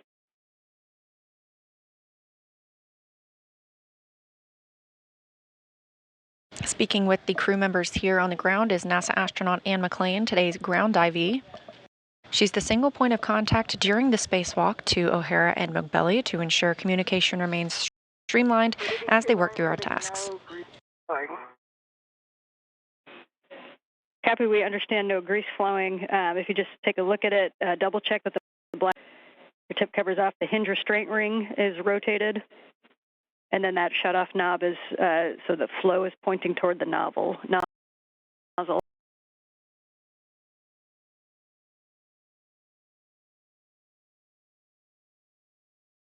O'Hara is working to Sarge, where the trundle bearing assembly was just removed. To squeeze the trigger and release a little bit of grease until you see it come out, and you can squeeze that into a wipe. Yeah, that's what I did. That's how I figured out no grease flowed, and then I pulled the trigger and I'm not getting any grease.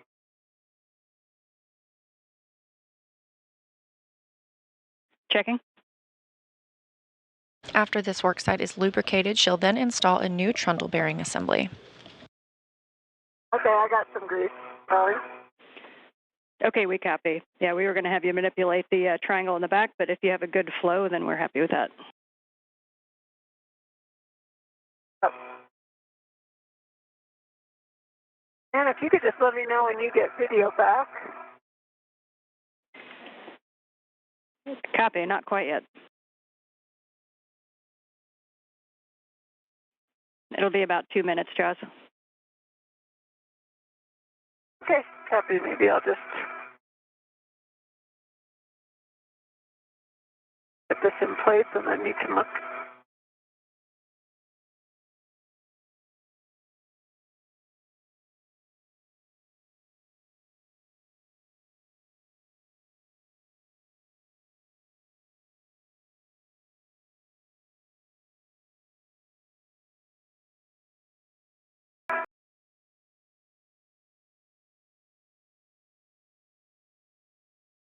As today's spacewalkers can their time milestone tomorrow, the International Space Station celebrates 23 years of continuous human presence. And am I greasing the entire length of exposed race ring? Affirmative, Loral, all of the exposed side. Copy. With 23 years of continuous human presence in space, that means if you are under 23 years old, there has never been a day in your life that all humans have been on planet Earth.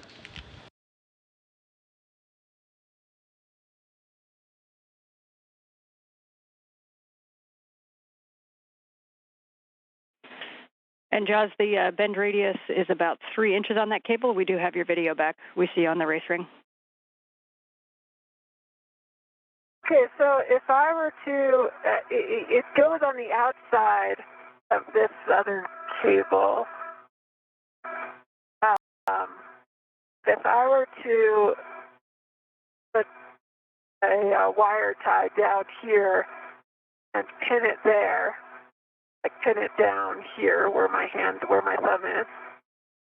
I'm pointing, then that's what, if you can see the top, that looks good to me. We see that. We are checking. See that. Yeah, thanks, and we are talking about it. Okay. I don't know if it would be better for me to do. And we're talking about the slack. There needs to be slack so that it can pan and tilt still. Okay. And if yeah, it's just so when I let it go, so it's definitely straighter. And I let it go after having undone the twist. It does bounce back a bit. So this is the hands off of it. The hook is mostly in line with the stanchion. So I don't know if that's okay. We understand that report and the hook. We're talking about it. okay. They're just talking about it because they're expecting a little bit of a loop at the top. So stand by one.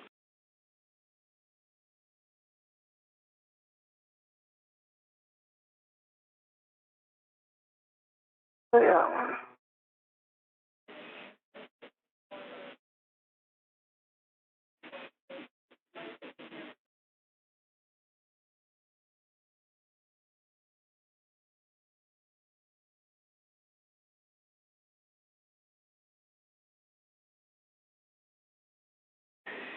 And Jaws, if you can, we're wondering if you can go up the stanchion a little bit, not past the TVCIC, but a little bit closer so we can get a better view of kind of the outboard end of the cable and the hook, French hook. And Loral, we see you greasing away. Yeah, so I gave it 3 clicks and length of the race ring. I definitely got the part where the GA mounts better. I think that's if you guys agree. Yeah, we agree. We can. I gave it 3 trigger clicks. Okay. Notice your gloves are still white. Nicely done. So you can clean that nozzle with a dry wipe, and then we're going to rotate the black triangle and the shut-off knob so that flow is perpendicular to the nozzle.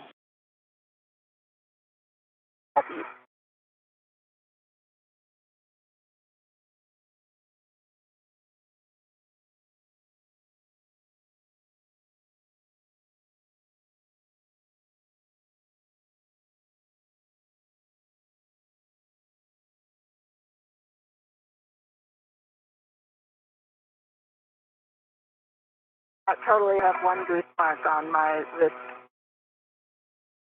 Well, I still got a happy team down here with that grease job. Nicely done. Well done, Loral. So we're going to rotate the black triangle down, the shut-off knob so that it's perpendicular, and then you're going to rotate the hinge restraint ring and put the tip cover. Copy.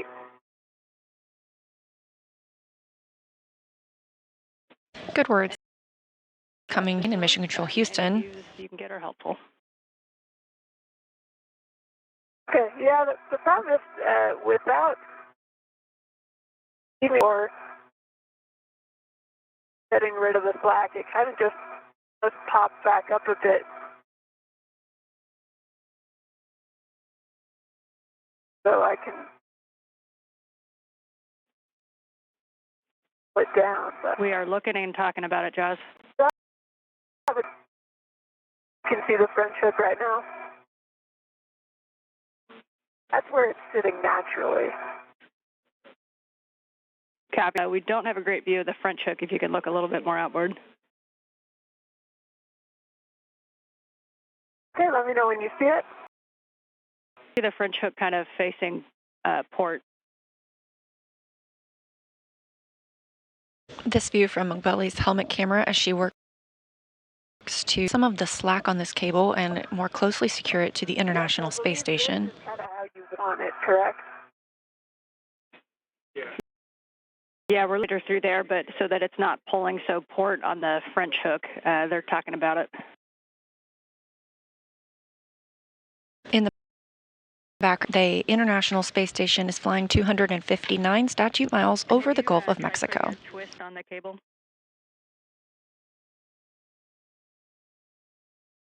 With a wire tie, you mean? Or actually physically twisting the cable? Just physically twisting the cable. Yeah, I did, but maybe let me do one more. Yes, you are going to do one more. And Loral, I see you've got the straight end grease gun. Or let me know when you're ready for steps. I am EVA wipe that I use for the J-hook. Yes. I don't have a lot of grease on it. Yes, that looks great. Or go to use that one again. So we can prep the straight nozzle grease gun. And so you're going to... Okay, I don't need steps.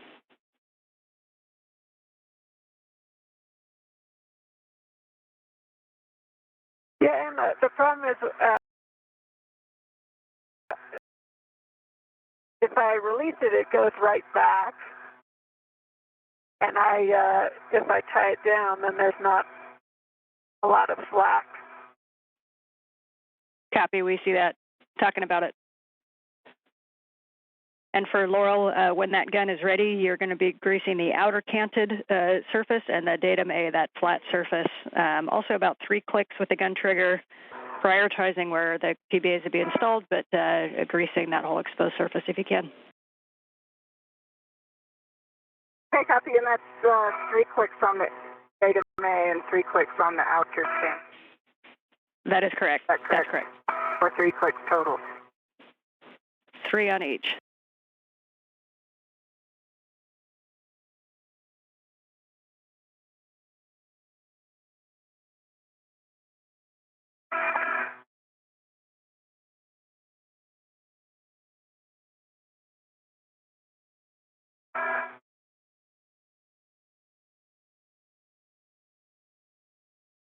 Yeah, and maybe if I demade it and remade it.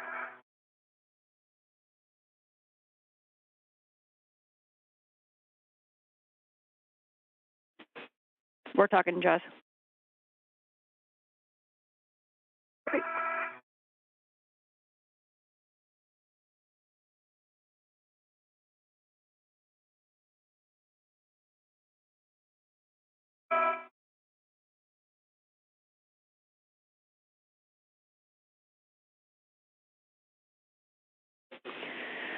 All right, Jazz, we talked about it. So big picture, we as you know. So you are go to demate the cable, and we think you may need to like pre-put a twist in before you remate it. The intent being that the cable travels along the stanchion and that there's no forces imparted on the French hook like it is right now. Okay, copy. Clarify, we think that the twist will be closer to where the French hook is.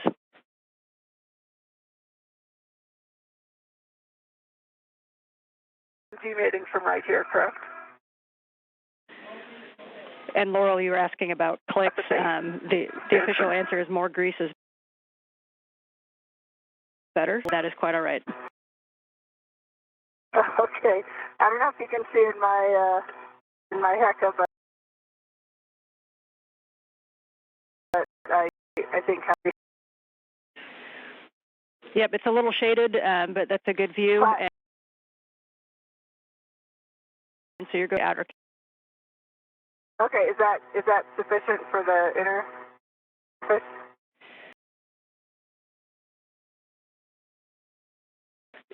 Okay. All right.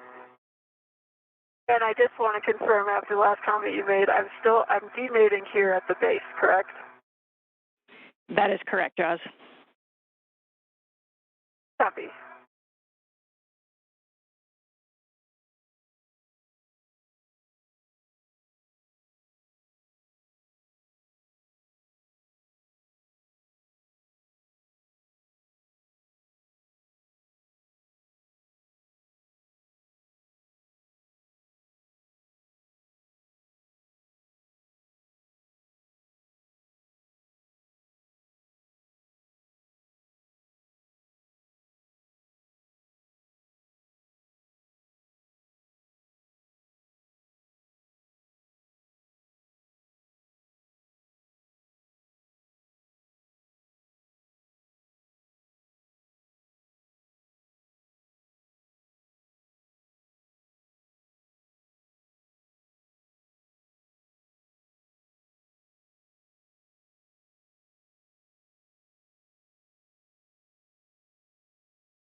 And Loral, no action required, just for your awareness. Your Heka is getting a little warm, so as expected,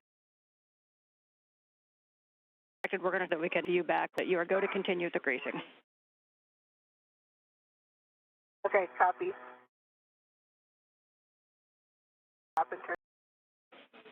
No action. No action from you. We can do it from the ground. No need to do anything.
I've got a nice line of grease down on both those surfaces.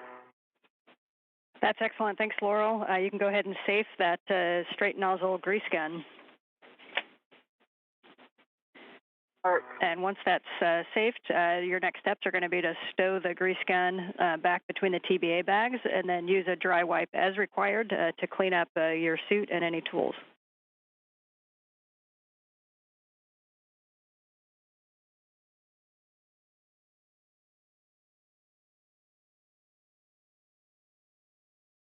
NASA astronaut Loral O'Hara has completed the lubrication of that solar array rotary joint area where the trundle bearing assembly. Say that again, Joss. Any tips for a stuck NGL? If that's been in the sun for about 10 seconds and trying it again, and we'll get other steps.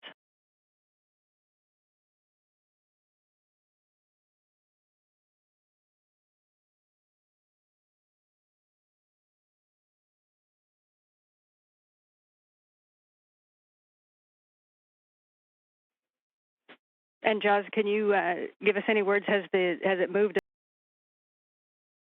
at all? Visual position. Yes. It has moved. I just can't get it over center.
As O'Hara stows the grease guns she's been using, Moghbeli continues to work on the CP8 Ethernet cable task.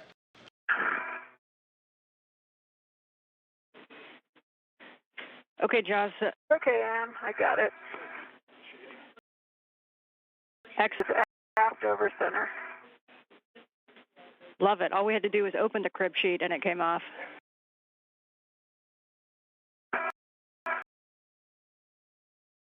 Okay, no FAD. Prevent pins. DMI band.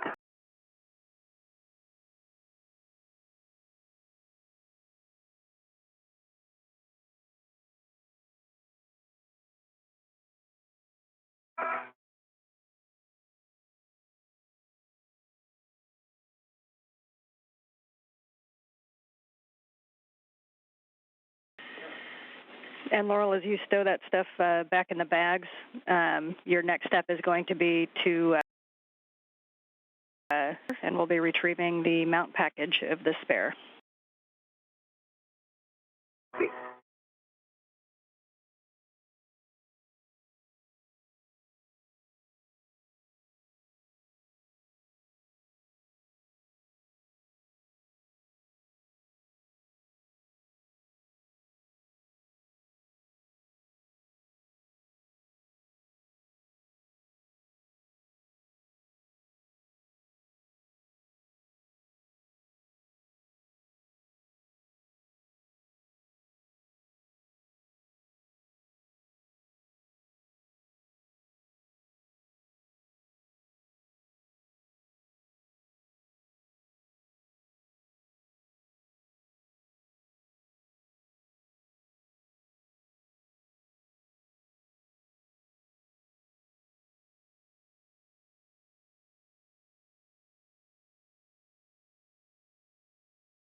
I have the mount package retrieved.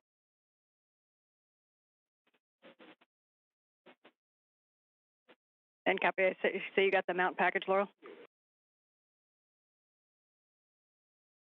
I do. You can verify that the mount clamping leg is open, and you're going to engage the mount on the inboard race ring, aligning that square mount box. And then you can close the mount clamping leg. Okay, and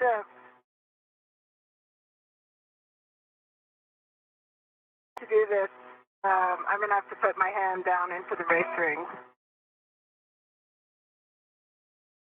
order to close the lower. We understand that. It's like a game of operation. Just try to be very careful and not getting any more grease. I think that will be difficult, but I will try. Copy. Definitely best effort. And you, this hook, you want again facing the box, Checking. like this.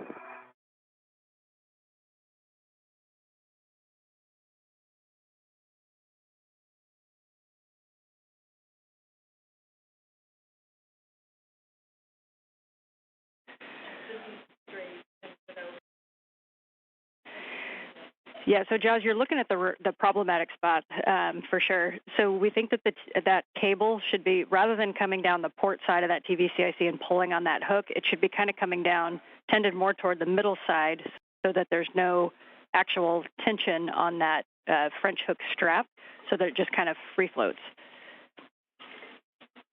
And the cable is probably going to be able to move it a little bit more starboard.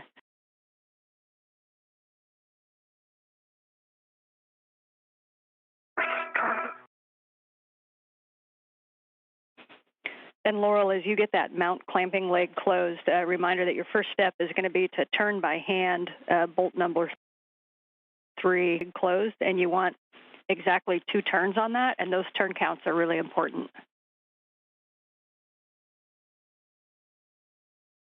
Copy. Do I need the leg clamp, like it snaps closed, do I need to hold it closed while I'm, oh, because the bolt will reopen, right?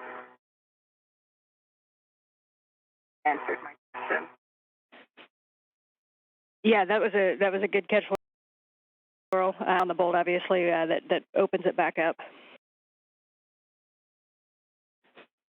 And you may need to keep your hand back. My here.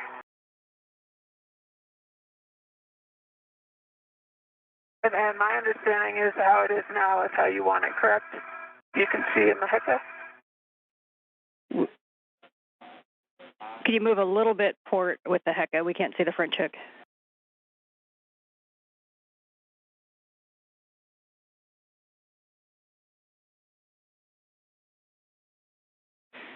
That is a great view, and we are talking it now.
All right, Jaws, we think that right where your right hand is, if you push that cable out, like outboard of the stanchion, if you look at the little hook that is in line with the cable, right now the big part, the end of it is kind of pointing out the stanchion. We actually need it to go the other way. So if you push the cable out, and it'll invert that hook.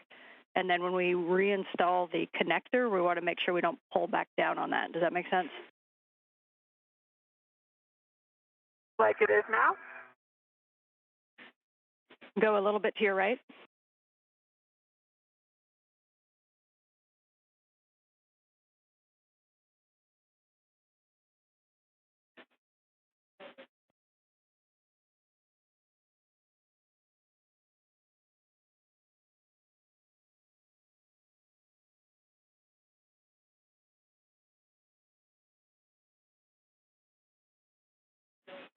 We're talking about it.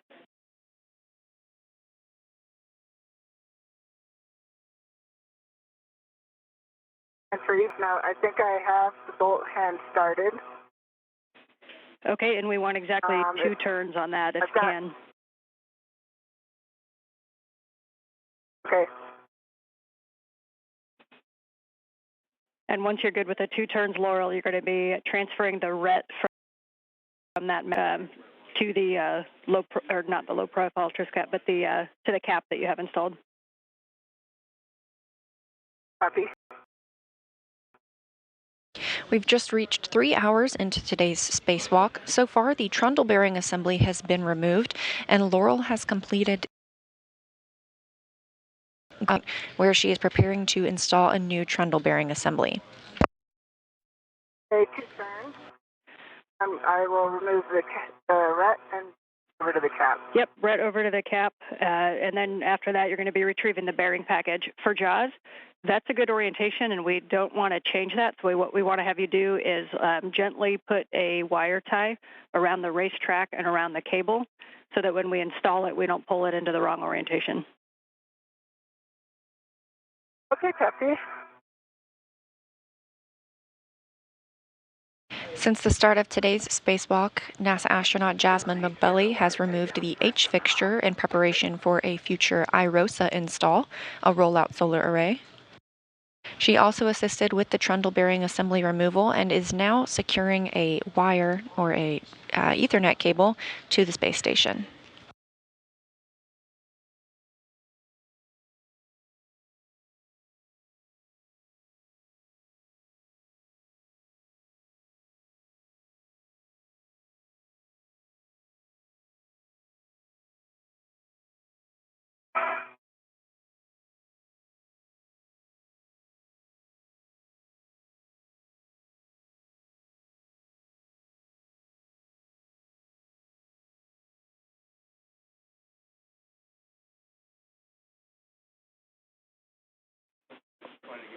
And Laura, we see the RET on the cap, so we'll be getting the edge, and we're going to engage the bearing package onto the mount.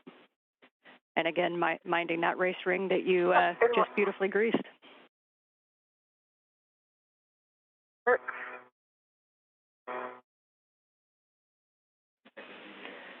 And Jaws, for you, once we get done with this, back down to assist Loral with the install. Okay, copy.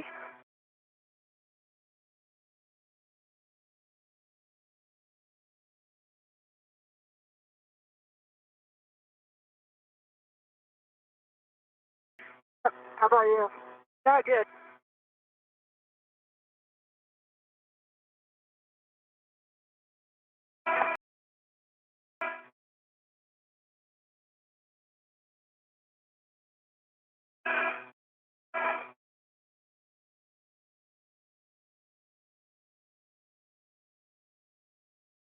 Okay, the bearing package is installed.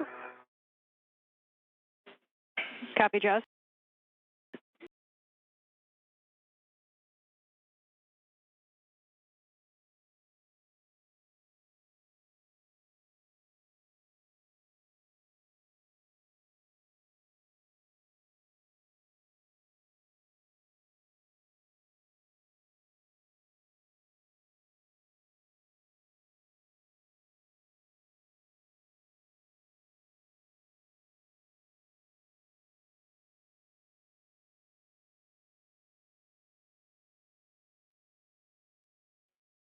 And Laurel, we see you. And are you sure the problem's not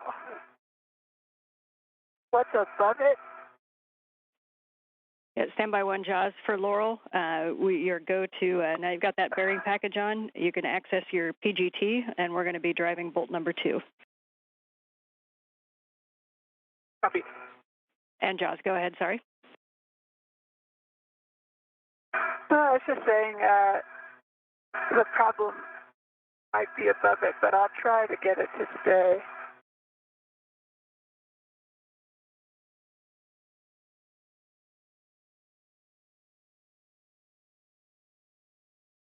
As you can see, Loral O'Hara is using the pistol grip tool. She will drive 3 bolts to securely fasten the new trundle bearing assembly to the solar array rotary joint. Again, these pieces are what help the solar arrays turn as they track the sun and store power for the International Space Station. If it gets pulled outboard or outboard from the cable on top. Yeah, copy, we see that. Do you have any other suggestions if the flipped 180 and not pulling hard on that tether point? Is there anything else you could see that could help? Can I unrun hook?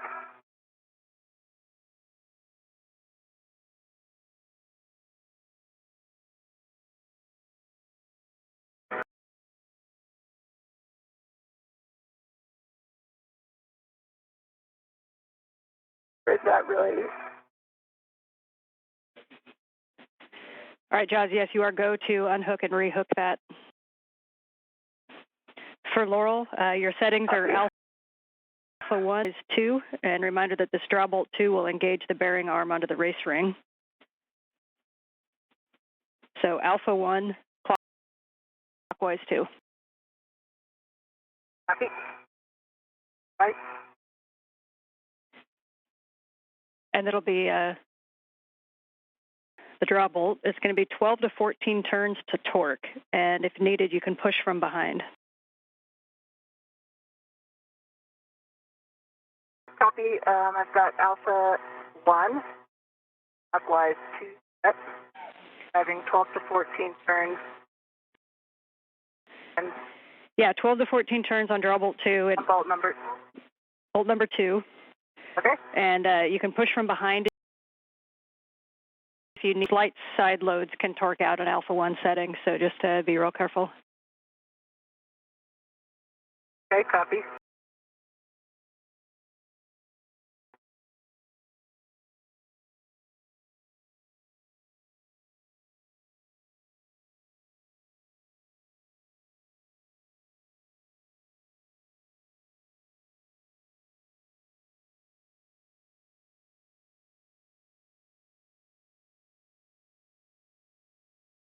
I keep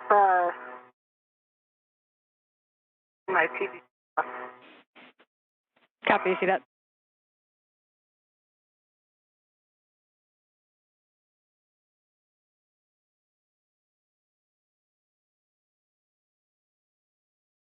Okay, and then as I work this down, you need me to leave some slack?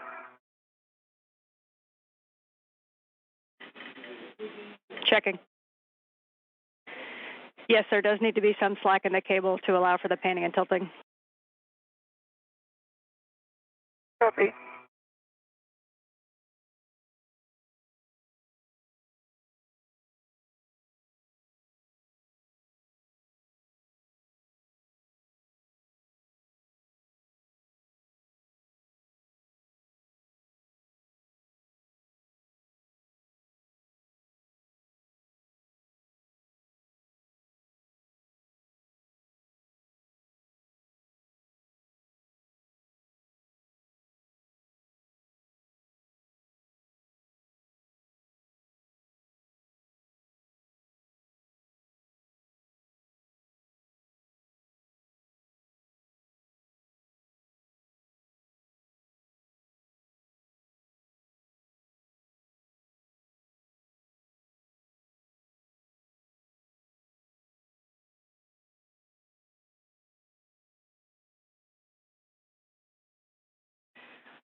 And big picture for both of you, we're about 3 hours in. We are happy with the progress, especially on that ever so important TBA. Just for your awareness, we've replanned the timeline to where we are going to go after the TBA bolts, but we are not going to do the procedure to bring it back in the airlock wedge clamps, I meant. So for big picture, for the replanned timeline, we are right on time. We're about 3 hours in. Limited consumables, still battery, EV2. EV1 copies. EV2 copies. As the crew members continue their tasks, the timeliners have reworked today's timeline. The RFG, the radio frequency group, will not be removed from its stanchion as was previously planned. However, it will be prepped for removal on a future spacewalk with some clamps being removed.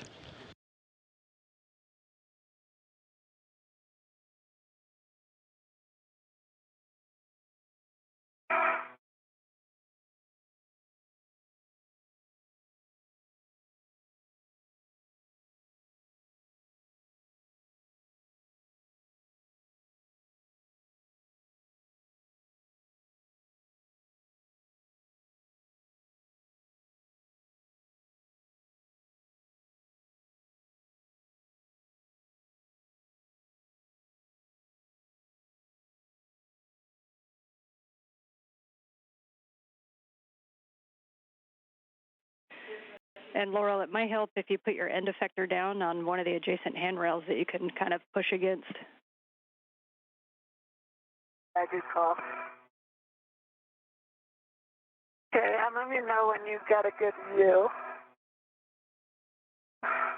And Jazz, if you go to your right, then we can see the hook.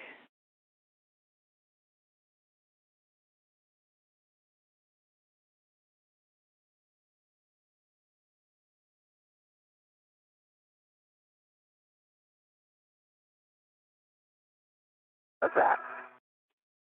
We're talking about it. Okay, so you can see it.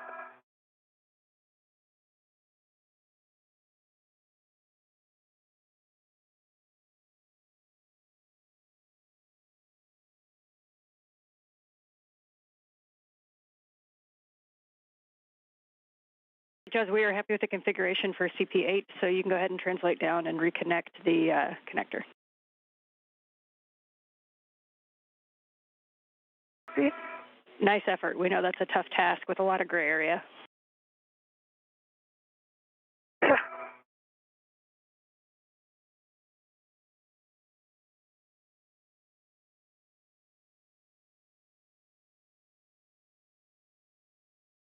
In this helmet camera view, Loral O'Hara continues driving the 3 bolts that will secure the new trundle bearing assembly to this solar array rotary joint. Meanwhile, Jasmin Moghbeli is completing her Ethernet cable tieback. She will remate a cable that was demated previously before moving on to her next task.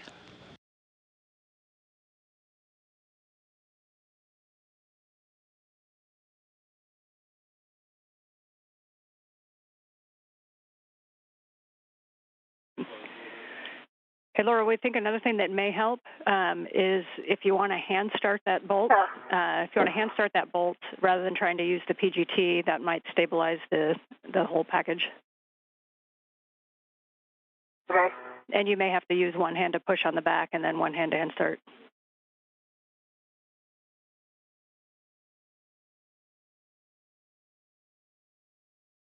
Yeah, I see what you're saying.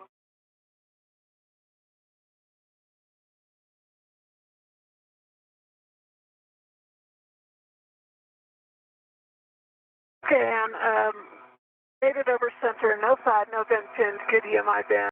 Look at this config. Let me back out a little, maybe you'll get a better view. Okay, we copy and we got the inspector center, appreciate it.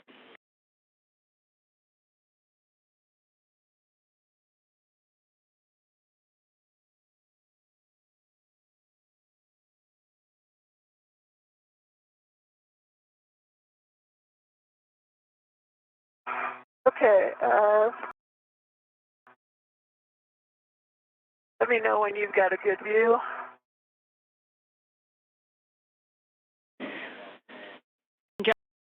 As we duration, we're going to do some checkouts here. You can go down to assist Loral as needed on the install. Copy.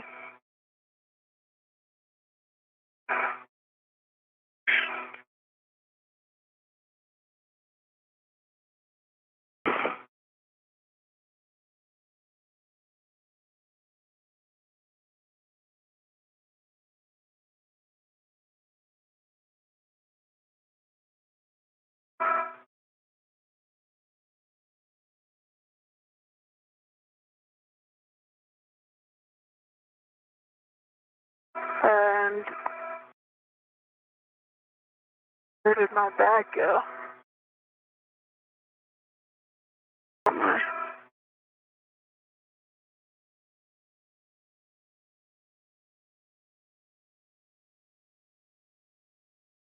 Max 83. And that's the one that was called out, more outboard toward Loral's work site.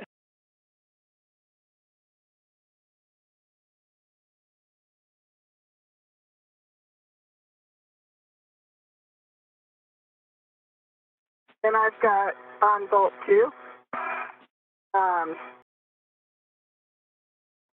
Got a good green light. Work 0.4.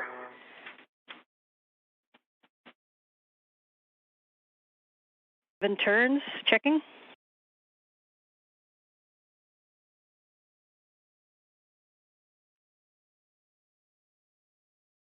Kind of one block zenith from where your bag is. If you go back toward face 1 to 3681 and 3802, you should find your crew lock bag.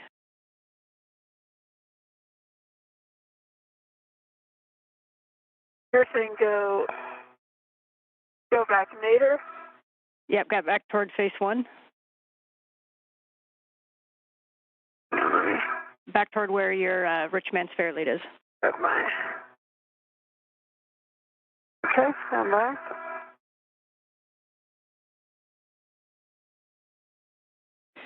And Laura, we're still talking about bolt 2, standby 1. Okay.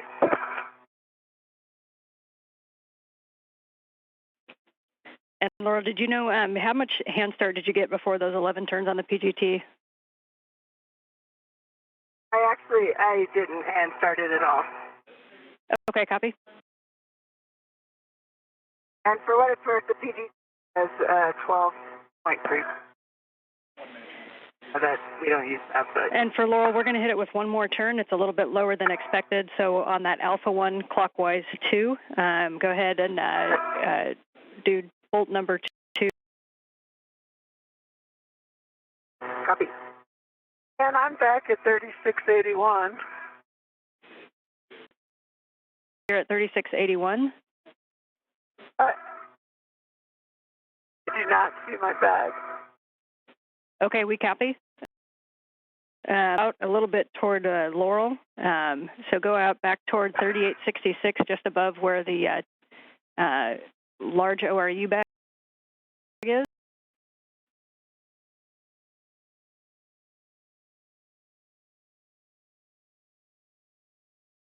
For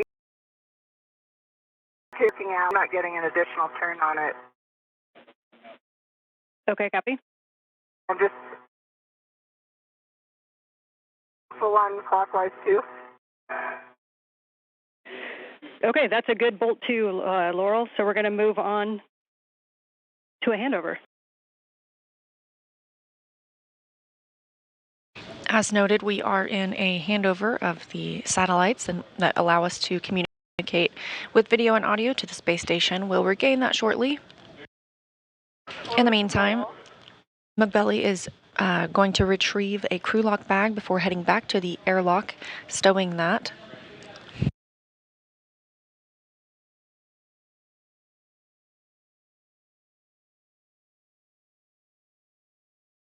O'Hara continues installation of the Trundle bearing assembly, where she previously removed the degraded one earlier today. It's been about 3 hours and 20 minutes into today's spacewalk. Okay, copy. Do not see my bag.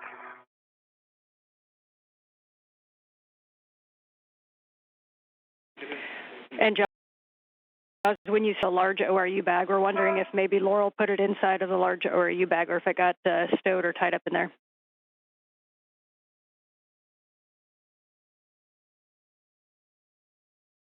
And I thought I stowed it on 3683 by the camera. Okay, understand. We'll take a look at it for right now if you want to get in a good position to assist Loral.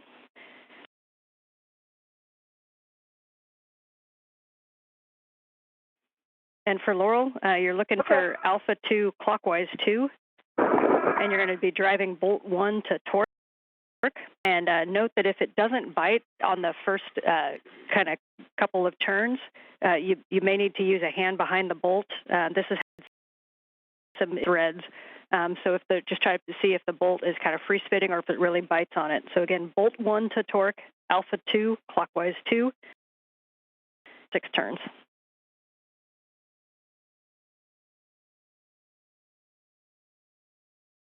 B. Clockwise 2 set, expecting 6 turns on Bolt 1. Good read back, Loral.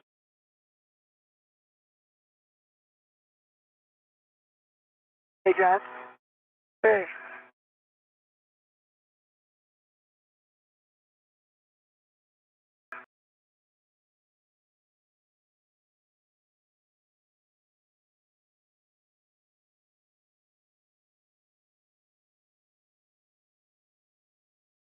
Okay, Laurel, what can I help with?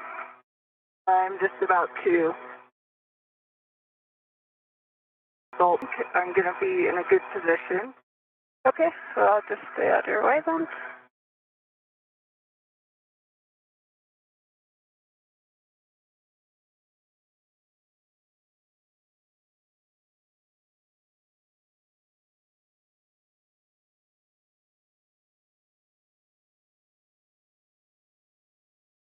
I was waiting to hold this for a second. My PK.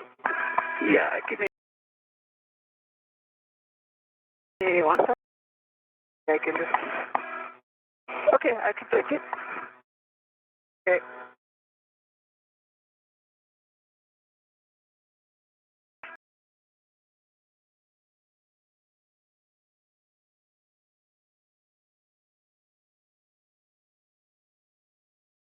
Hey, I'm on Bolt 1, driving 6. Copy. And we copy.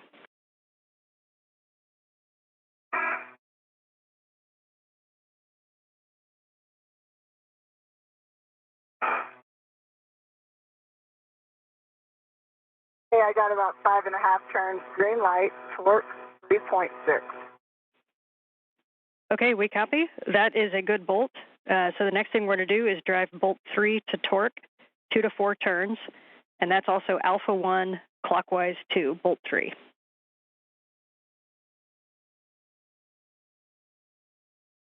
Okay, Alpha 1 clockwise 2, Bolt 3. Good read back.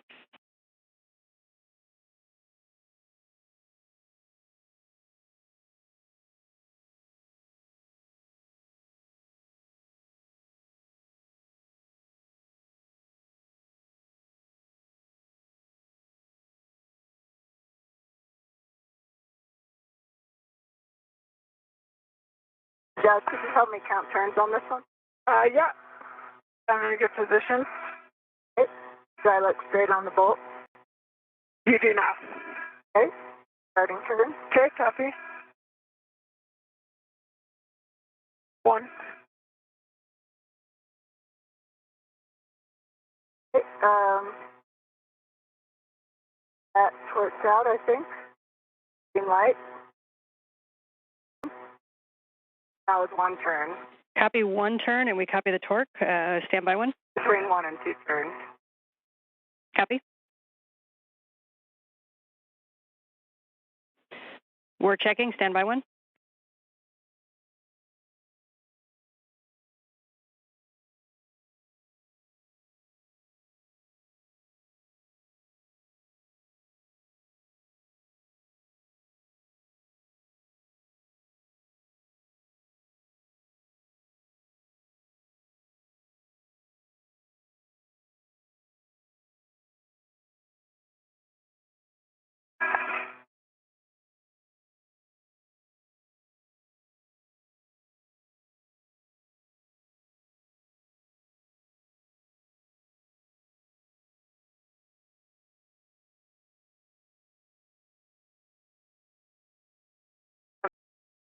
Visors up.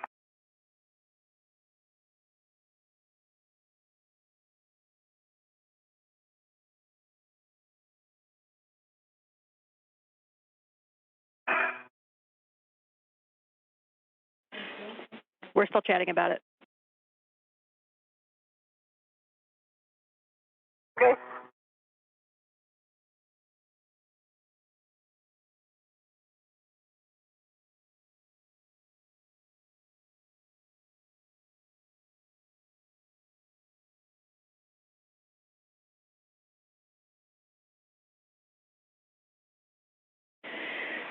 All right, we're going to have you just check your body position, side loading, et cetera, and verify Alpha 1 clockwise 2, and we're going to just reattempt and let us know if you get any turns.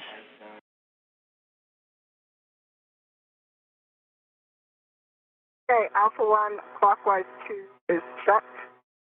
And then, Jaws, do you just want to back me up on if I'm straight on this bolt?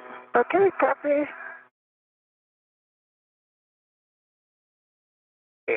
From my perspective, it is. I can't. Yep. Now you are. Okay, and it looks like my perspective. That looks good.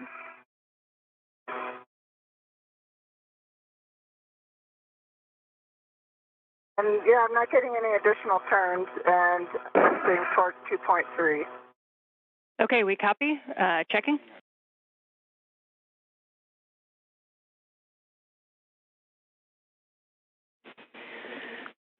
Okay, Laurel, we're going to release it for a turn and then reattempt. So go ahead and set Bravo 1, counter 2, 1, counter 2, and you're going to release 1 turn on bolt 3. Copy. Bravo 1, counter 2, release 1 turn. Good read back. And say again the bolt. And we're on bolt number 3. And which bolt? Bolt number 3. Okay, copy. That's what I thought. Just wanted to. Bolt number 3. You look good from, there you go.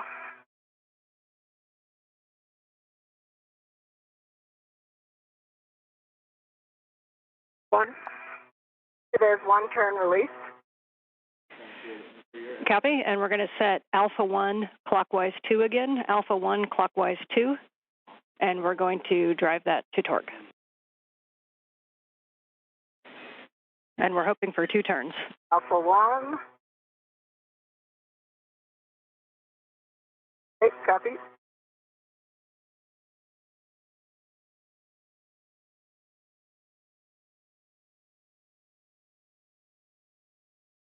Okay, that looks good. Okay. 1. I'm just doing 1 turn. Yeah. We're straight on. Right, 4. Okay, we copy.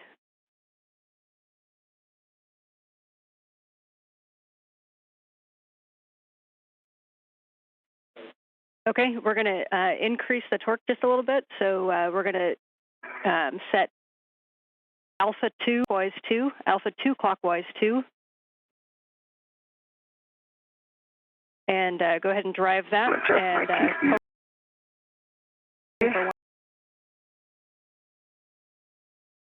copy. Do you want me to, or you I just need to adjust my TCV real quick. Okay. Wait, just so we have 2 eyes on it.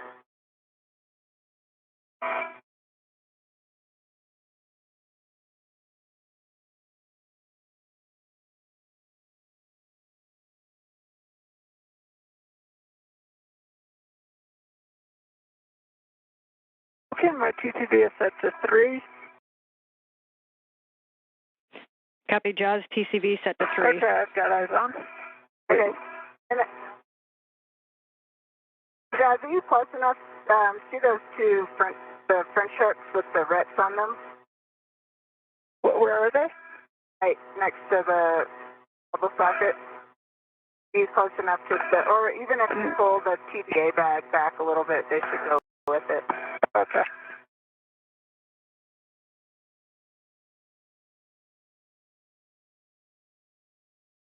That's helpful. Thanks. Sure. They're a little canted. Oh. What's that?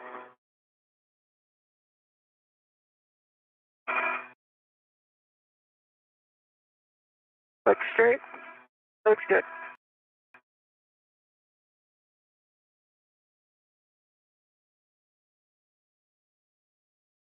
How's that look? Looks good. Driving. Copy. 3.5 hours into today's spacewalk. I went up a little bit. Okay, ready? Up. Move like maybe an eighth of a turn. Yeah. Okay, we copy. Checking. Yeah, green light. 3.1. Copy green and 3.1. Checking. O'Hara continues installation of the new trundle being assisted by Jasmin Moghbeli.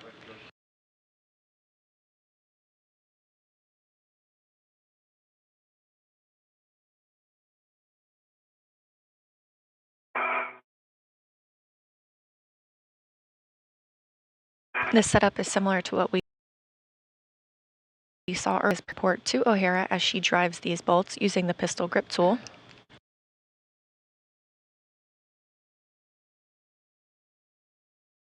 This confirmed earlier. Watch that TV. I think you're on top of the TVA bed right now. Okay. Be a little.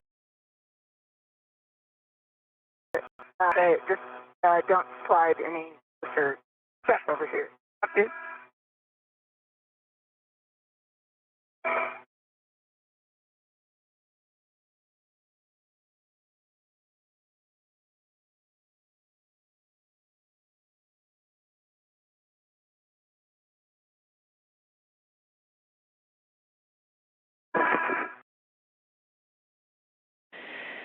All right, we're going to reset the torque, we're going to release this a turn and then set it back at the lower torque. So if you could set your PGT to Bravo 1 counter 2, Bravo 1 counter 2, and you're going to release bolt 3 1 turn.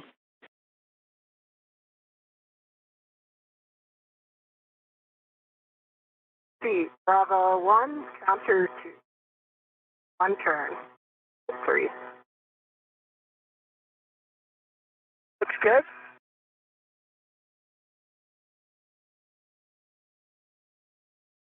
One turn. One turn.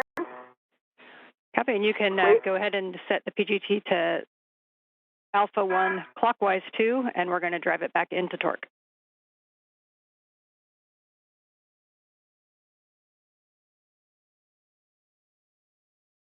Have Alpha 1 clockwise 2.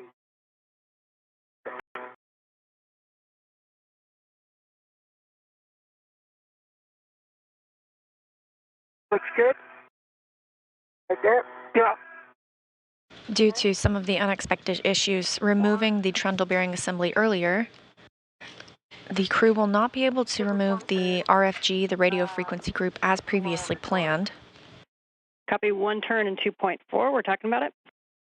However, they will remove some clamps on the RFG itself. This will set it up for removal on a future spacewalk. All right, nicely done, ladies. We're going to call that a good bolt, and we're going to continue.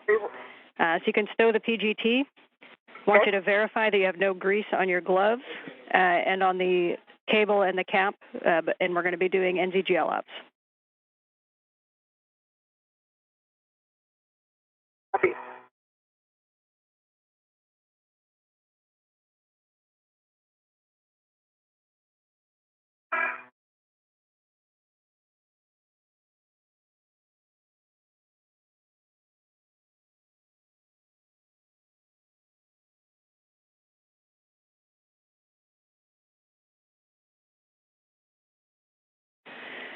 I've got a little bit of grease on the outer part of my glove, nothing on my palm.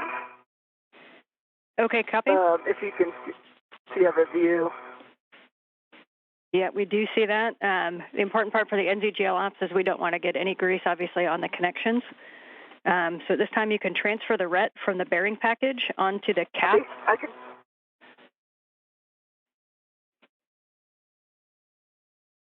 Copy.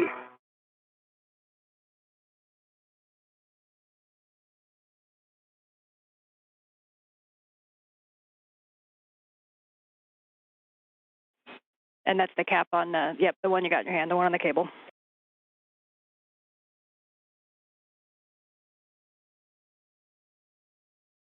Another satellite handover, but trundle bearing assembly or TBA install continues.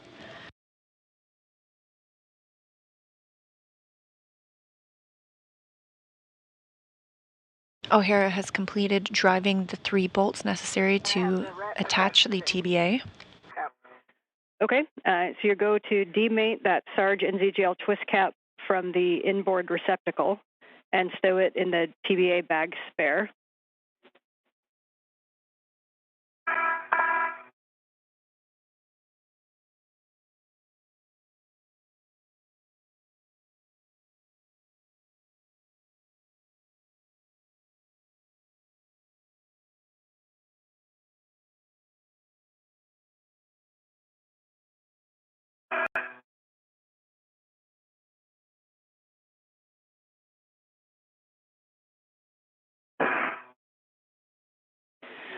We're going to get both those caps off and get a good inspection while we do so.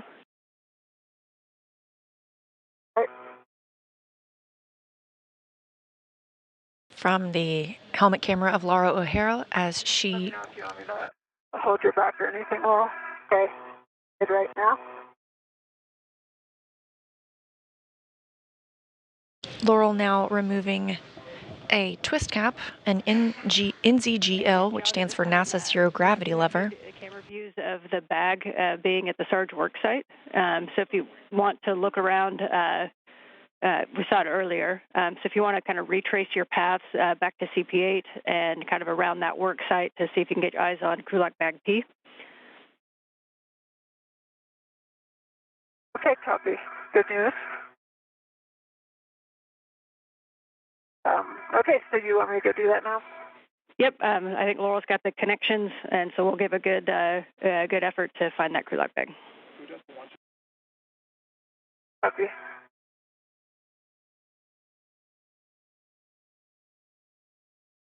And I have the twist cap off.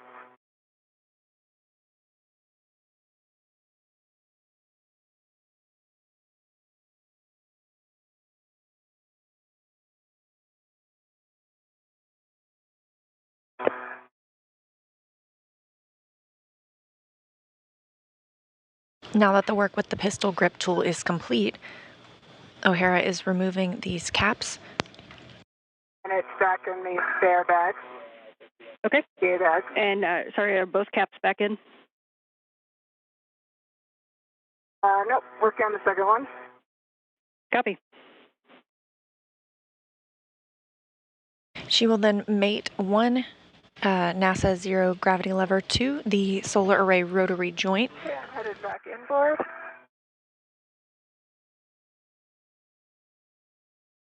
After this work is complete, she will reinstall Sarge cover removed at the beginning of this spacewalk. All of our connections are working there. Great.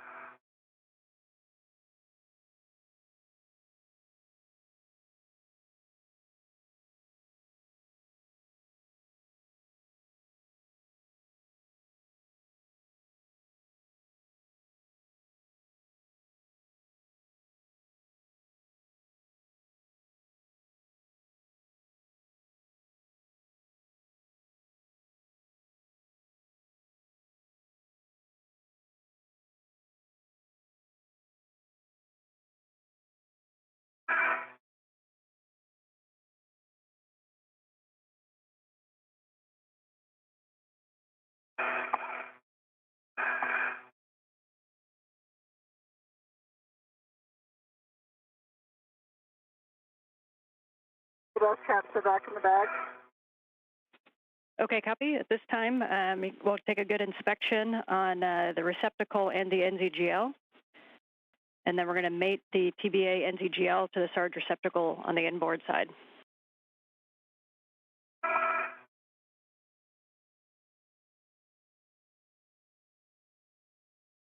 Okay, we have good turns. Good EMI then, no pod. The receptacle is still good. Going. Copy. You are go to mate. Copy. My tether's going between my feet again, so just going outboard a bit to try to clear that. Copy.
And Jaws, as you're retracing your steps, if you go up a little bit more towards CP8, we have kind of a video of it earlier getting tacked down to a handrail that's up closer to CP8. So I'd retrace your steps back up that way.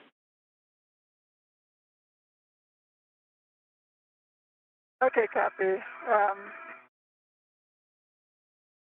Yeah, I think I still got the tether, 50 tether wrapped around my legs. Okay, copy. Yeah, let's clear that first. Or behind my back, rather.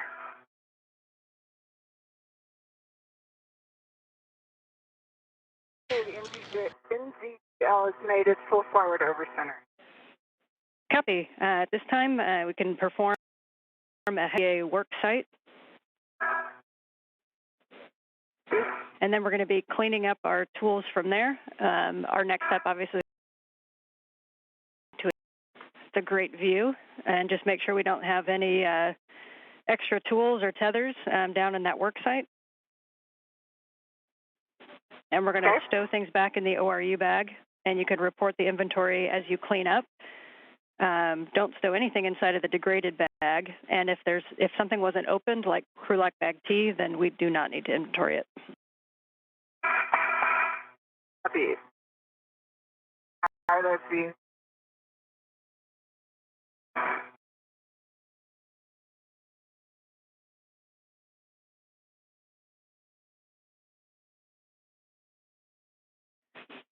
And Loral, if you want to transfer your camera to you, right now is a good time to do so. Copy.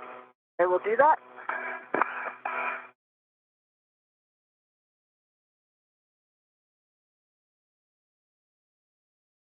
Okay, and so I'm back at my rich man. And transloading towards.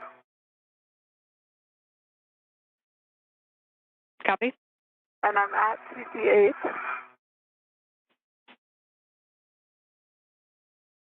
And if you come a little bit ISS inboard and just kind of follow that handrail path, maybe along there.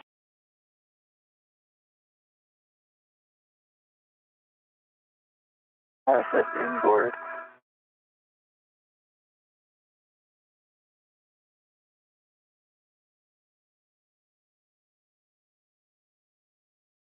Okay, I'm looking inboard.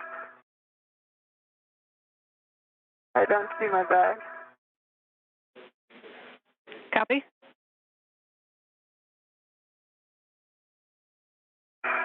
And we are also checking. Moghbeli is working to locate her crew lock bag, which she will then take back to the airlock before picking up a new bag in the airlock and heading out to the next work site. I thought it was this handrail right here. Yeah, we do, and we're just looking at the video. Copy.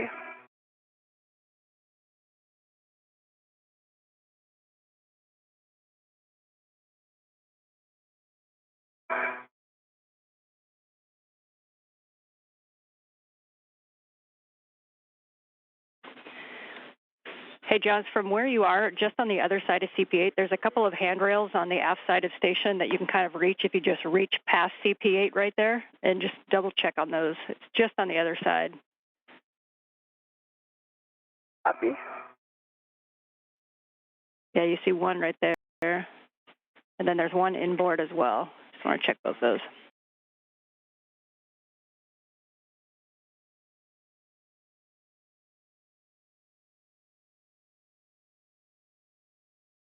Negative.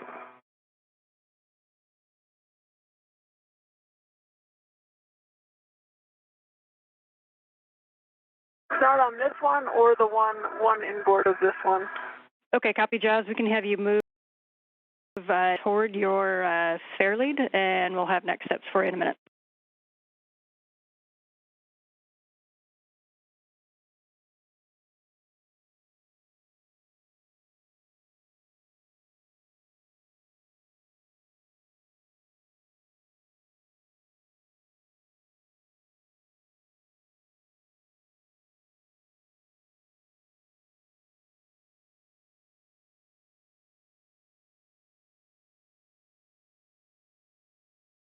All right, so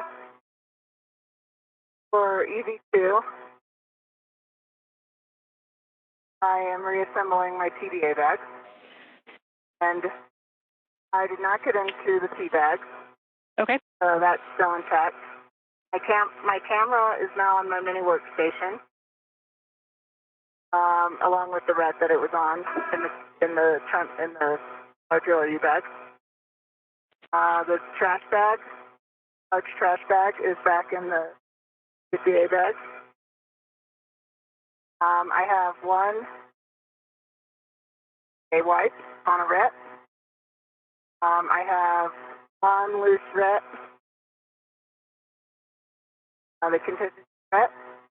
I have my gay bag. Okay, we copy, Laurel. And the standby one for Jaws. I'm going to have you pick up your adjustable fare lead, and we're going to have you move in and start getting ready for the SSRMS setup. Okay, copy.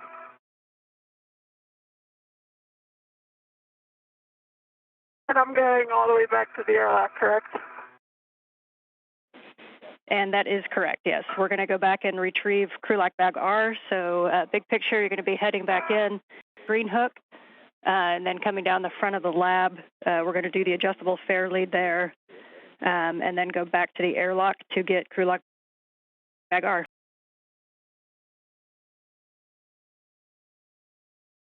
Copy.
And Laurel, as you're cleaning up, reminder that we'll want to know how many used dry wipes are in your large trash bag, if any.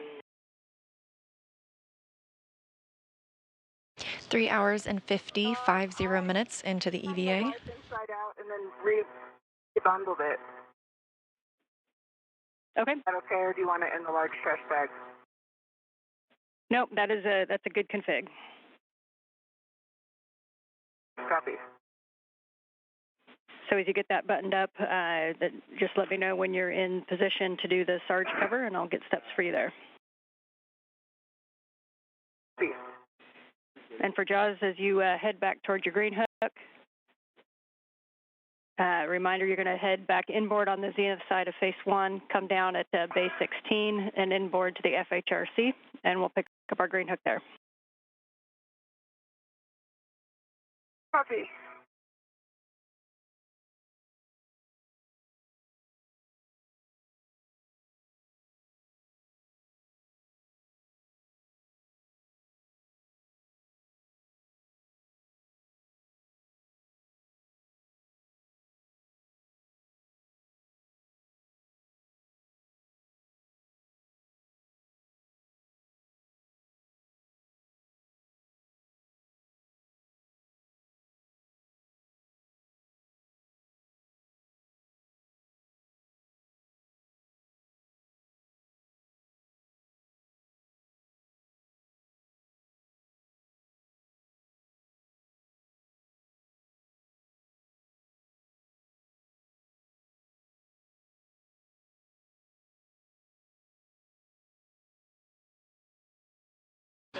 O'Hara continues to work at the solar array rotary joint location.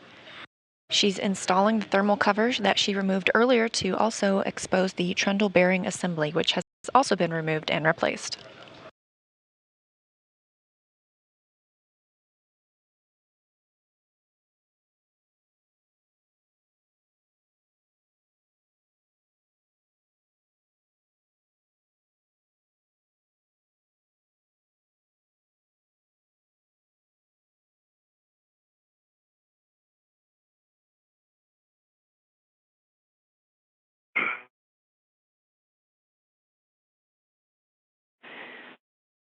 And hey, Laurel, before you get that cover on, kind of a fun question. There's a serial number on the mount package, and we were wondering if you could read that to us.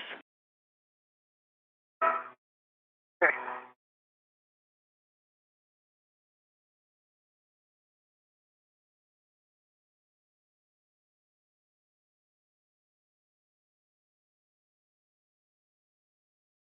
$9056. Copy, we appreciate that. Back to plan A, we can install that cover, one turn by hand on each of the bolts, the 4 bolts that are not by the tether point. Right, serial number.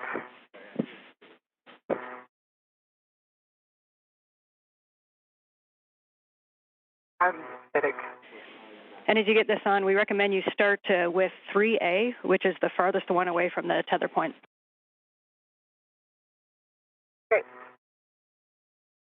Working my way and got my BRT again.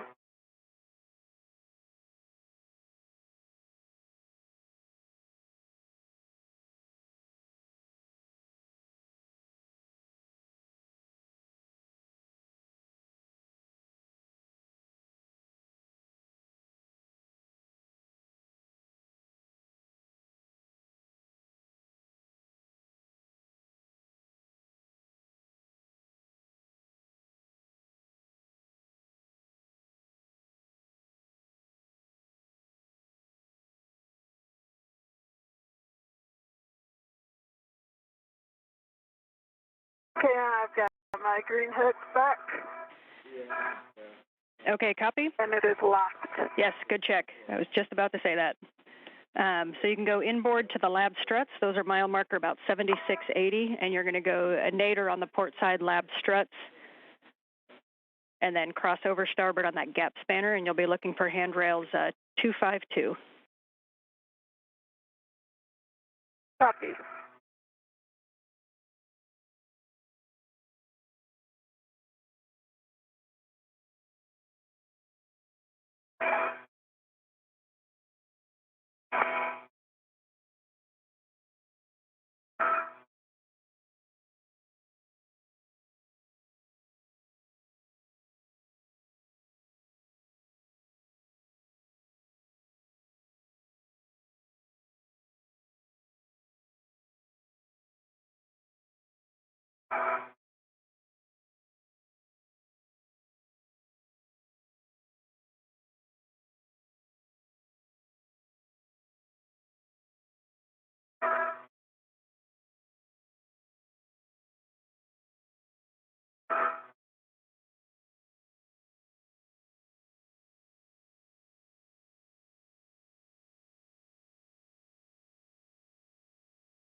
Okay, going down the port strut. Copy. Have you coming down the strut, and then we're going to cross over that gap spanner to 252, and you're going to be doing it a rich man's fair lead on 252. Copy 252. Loral, you're doing okay? I'm good. On the right side of your screen, Loral O'Hara works to re-secure the SARG solar array rotary joint cover that was removed earlier to allow access for removal and replacement of the trundle bearing assembly, which has been successfully completed. Meanwhile, Jasmin Moghbeli is heading back to the airlock. She'll retrieve a new crew lock bag, essentially a tool bag.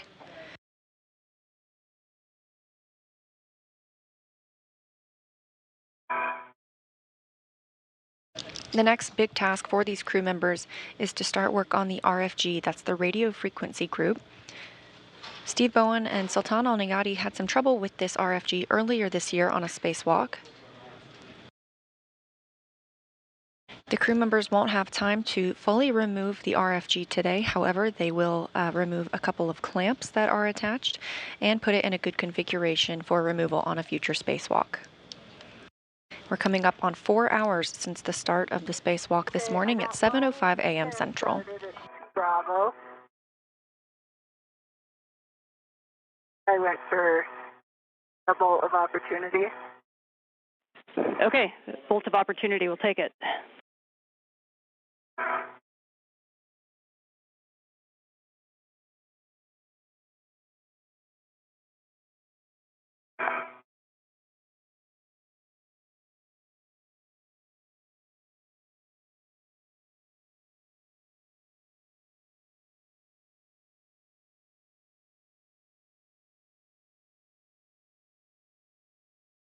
Probably tricky to get my hand.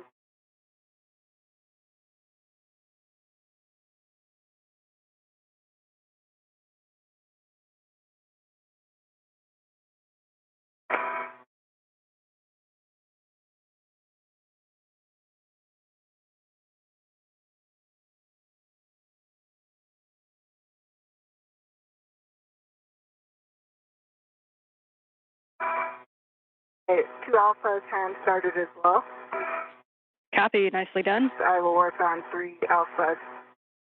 3 alpha and 3 bravo.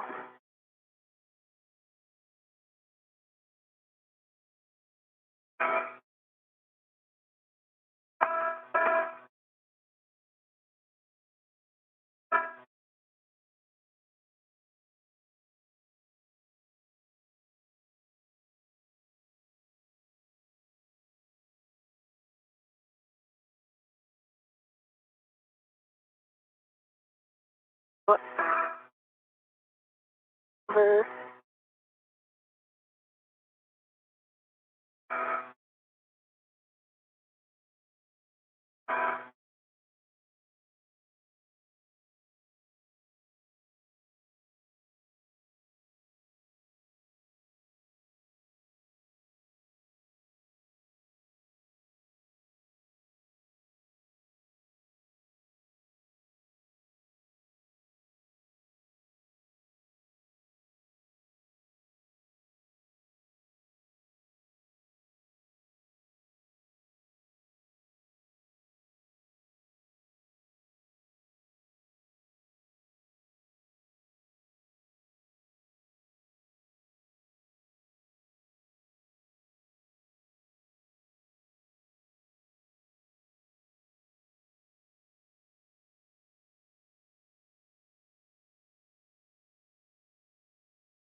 Just over 4 hours into today's spacewalk. Again, that's starting at 7:05 a.m. Central Time. Fair lead on 252.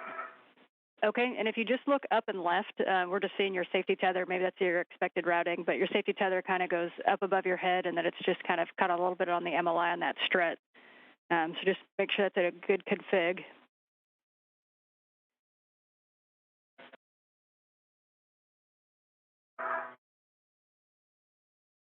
If I can. Yeah, I mean, I think that will release at the end of EVA when I head back. Like once I go outboard of that MLI. Yeah, we concur. So you can go ahead and take the gap spanner now down to the front side of ESP2 and around ESP2 back toward the airlock, just keeping in mind that your tether is going to be pulling in a different direction than usual.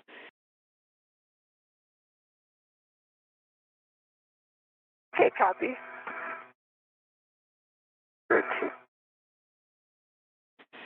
Hey, big picture for both of you. We're about 4 hours into the EVA. We're about 30 minutes down on the updated timeline. But just for awareness, because we're not going to be bringing the RFG back in, we're going to forgo ARM operations for today. We are going to have you access the backside of the RFG, and we're going to work those wedge clamps, but we're not going to set up the APFR to do so.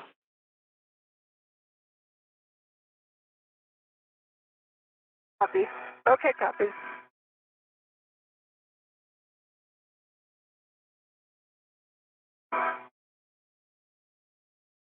And which one of these?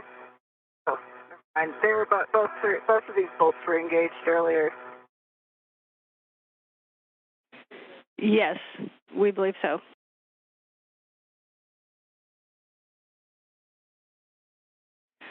Actually, we think that 3 alpha was not engaged initially. Okay, that's what I'm.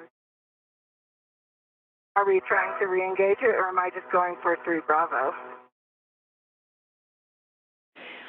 If we can engage all of them, that's great. If you are not able to access that, then that's okay too. Copy.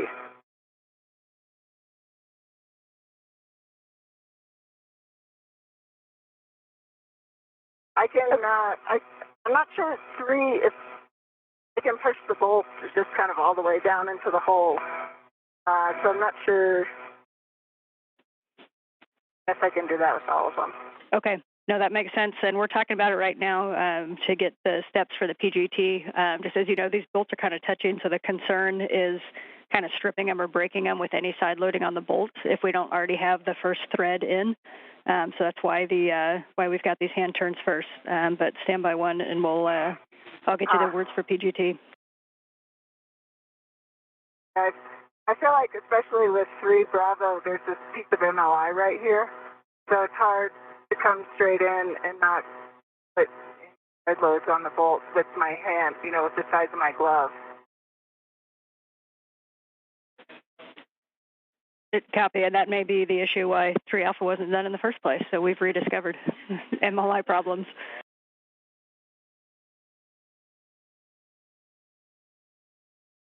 Yeah, there's the lip on the cover frame for both of them, and then MLI for Bravo. Like, it was easy to get 2A and 2B. Okay, copy. We understand you've got a hand start on 2A and 2B, and that not yet on 3A and 3B.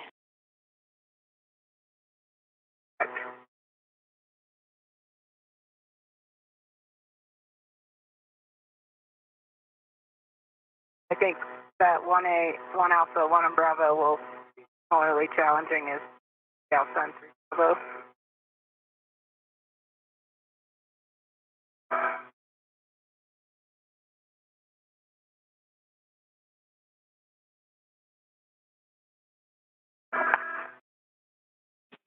We're talking about it, Laurel. Okay.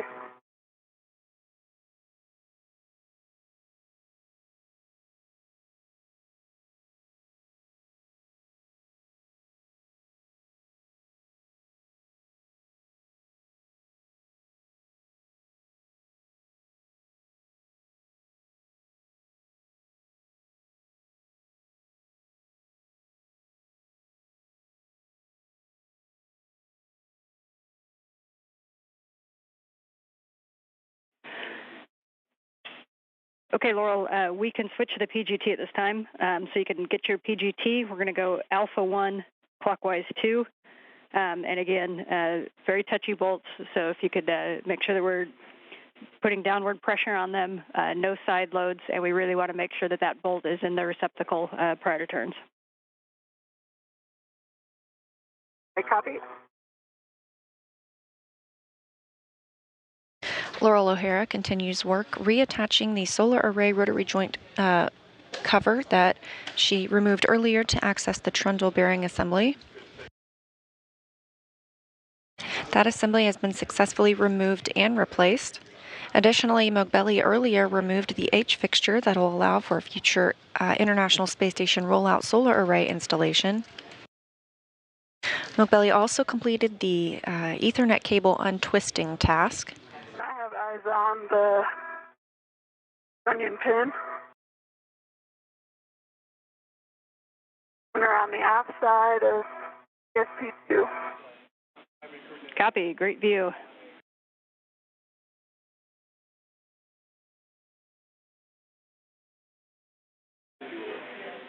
And you guys are just about to come down the west coast of the U.S. Copy. Copy.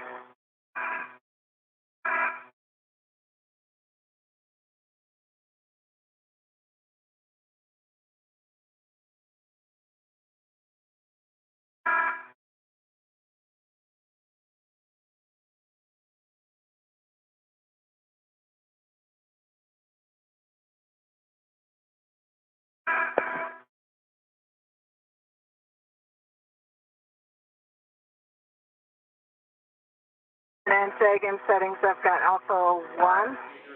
Affirmative. Alpha 1, clockwise 2, and we're only going to go for the 4, not the ones by the tether point quite yet. So 3A, 3B, 2A, 2B. See? And you're going to drive 2 turns, exactly 2 turns. Copy, 2 turns.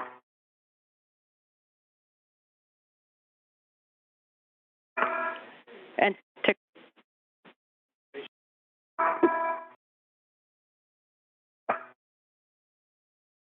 But And Loral, just to clarify, you're going to do exactly 2 turns on the ones that you were able to hand start, and you're going to go 3 turns exactly on the ones that you were not. okay, copy. Do you think it? Do you think it would be helpful to do those 2 turns on the 2 I was able to hand start first, just to help align the other ones, or is it better to have some play these fasteners?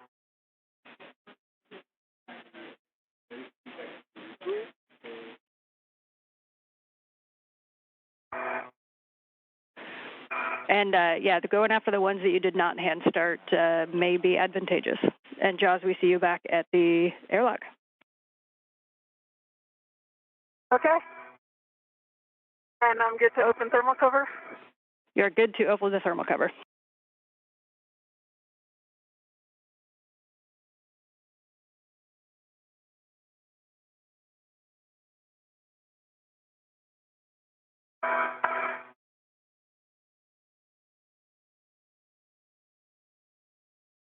That'd be interesting, the airlock.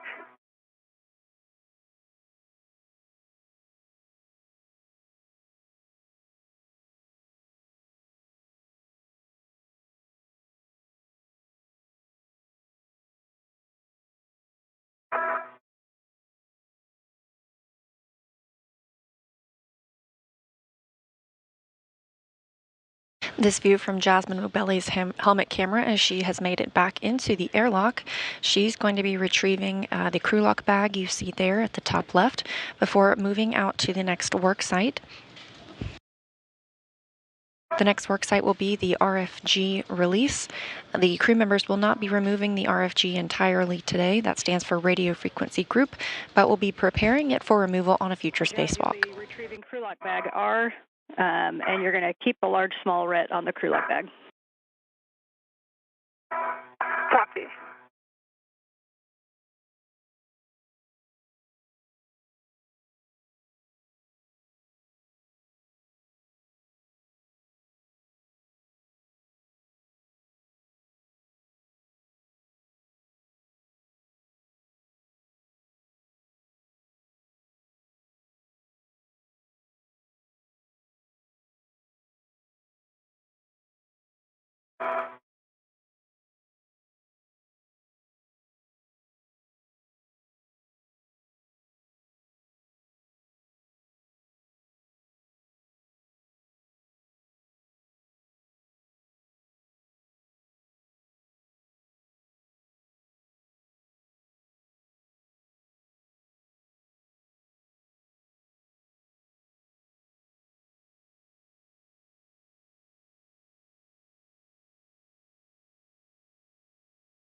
I'm not getting any engagement in these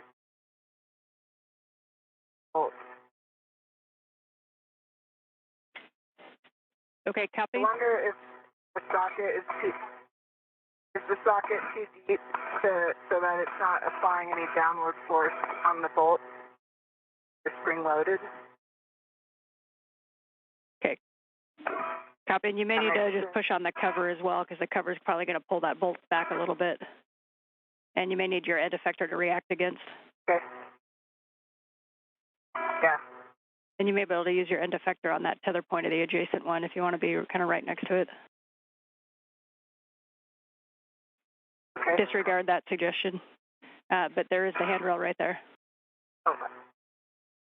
Okay, copy.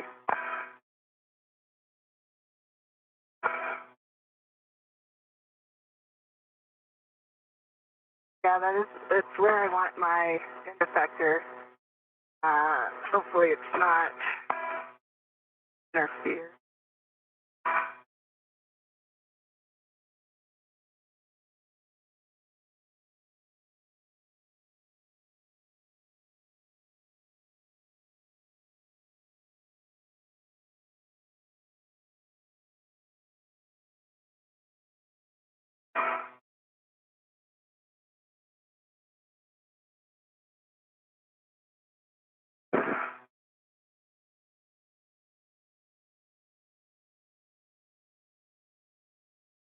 Challenge with the PVC is it getting in close enough that I can push the cover down. Yeah, copy. I don't know if going body up may help to try to be able to pull against the seat handrail while pushing the PGT. Well, I can push the PGT. Were you saying to push the cover down as well? Yeah, if we need it. We're just wondering if the kind of the memory on the cover is preventing the bolt from getting close to the threads. Yeah. Got it.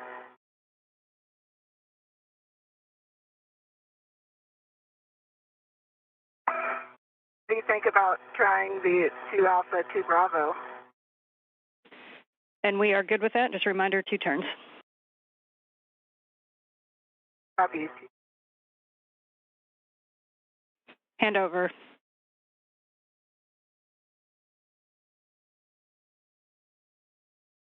As Heard called to the crew, we're in another satellite handover and we'll regain video and audio communications with the space station shortly. Loral O'Hara continues to reinstall the solar array rotary joint cover that was removed earlier today. We're now 4 hours and 16 minutes into the spacewalk. Moghbeli has made her way back to the airlock to retrieve a crew lock bag for the next task. Copy.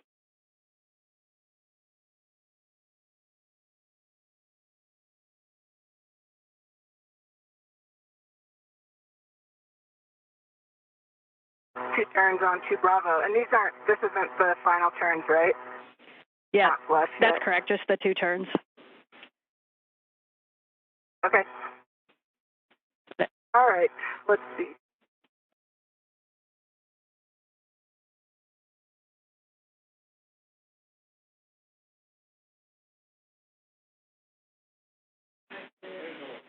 And so at this time, just for big picture, we need 3 turns on 3 bolts in order for it to be able to remove that tether. And so we can try to hand start or PGT start any of the other 4 for a total of 3 turns.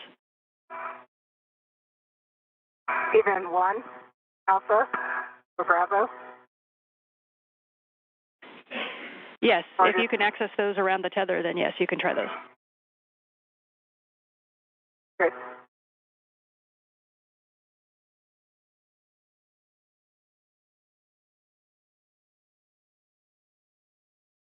And the thermal cover is closed.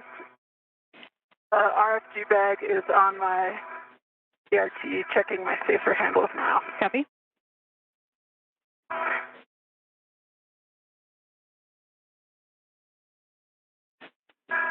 Right side is down. Copy, right side down. We'll also take a glove and a hat when you're done with the left side check. Copy.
Okay, left side is down. Copy, and a glove and a hat, please. Cap is dry.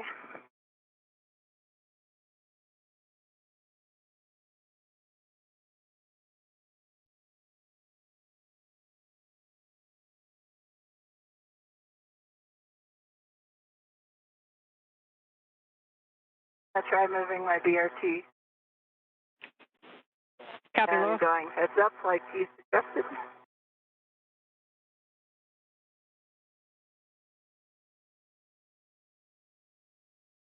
Do you want gloves or good? Copy, gloves. At this time, you can translate back to the ESP2 work site. Reminder that you've got the ESP2 setup steps. There are going to be some variation since we're not using the arm, but those should be obvious. So we're going to translate starboard around ESP2, and we're going to tack that crew lock bag down on handrail 8007. Copy. 8007. As you heard from Ground IV and McLean, speaking with O'Hara and Moghbeli. Just after the RFG. Yeah, copy. The crew will not be using the Canadarm2 today to assist them in the RFG removal. That's radio frequency group.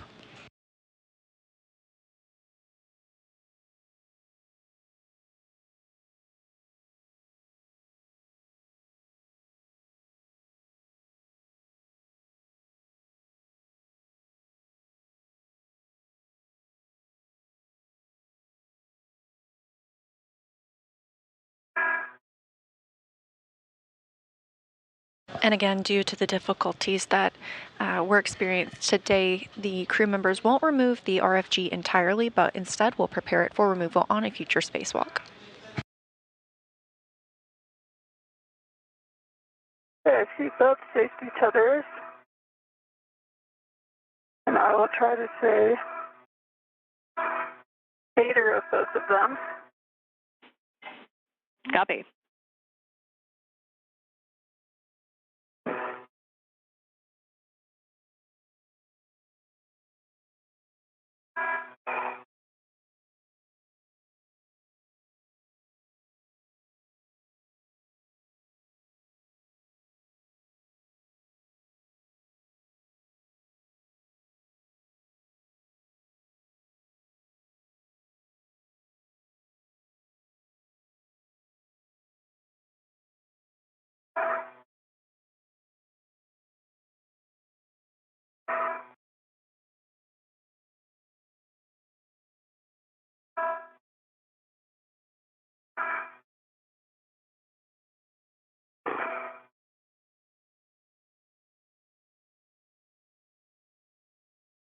Okay, looking for 8007 on the port side. And that's on the starboard side. It should be just after the RFG. Sorry. Starboard is what I meant. Thank you.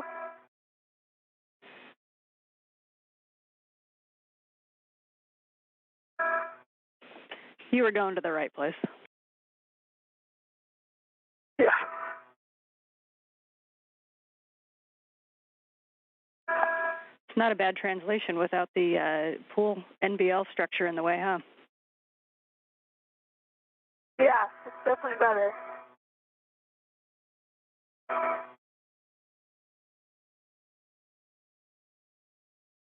Okay, I'm at 8007.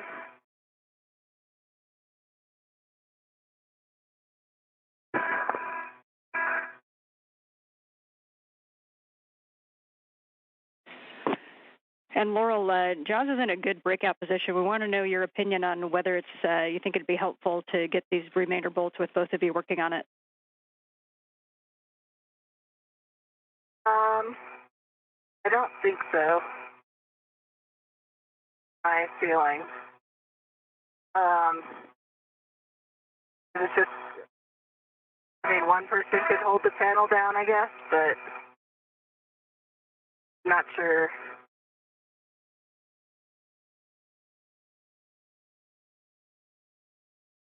I'm not sure how much leverage they could get on it while someone's also in there with the PG or even just their hands. Okay, we I think I'm in a better position now to have one hand on the PG. Okay. Let us know how that one works, just for your awareness. We've got your heck off again. Okay, copy. All right, for Jaws, if you want to retrieve the large small ret from that crew lock bag, and you can connect the small hook to the inner stanchion of the starboardmost spare joint fram handrail, just one of those handrails that's in between the RFG and just aft of it. The small hook goes to that handrail, the large to 8007, correct? Yeah, that's correct. The large or the small hook on the stanchion, and then the large hook can stay on 8007. That's what we're going to use once we pull the MLI back. That copy, and my TCV is set to 4. Copy EV1, TCV 4.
Okay, I got 1 alpha driven 2 turns, the PTC. Copy 1 alpha has 2 turns. I'm going to go for 1 bravo.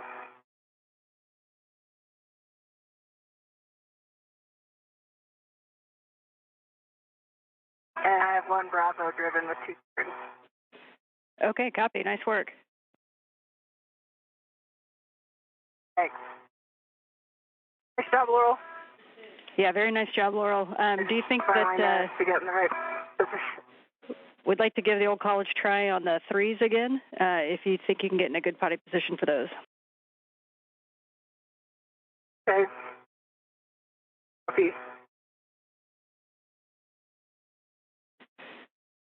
And for Jaws, in case you get done with that tether and we're talking, your next step after that is going to be to release the quarter turn fasteners. There's a total of 10 on them around the RFG. Copy.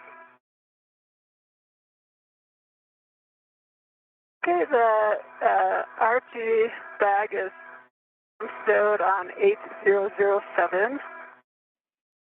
Secure. Copy. And it's just a temp stow, so I don't need to really tack it down, or?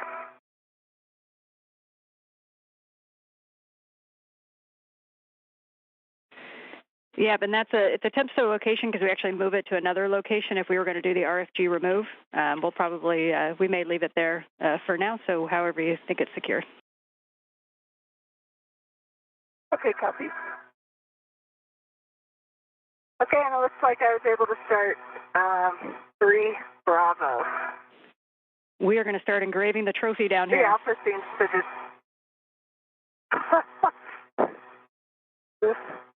I don't know about that. A while.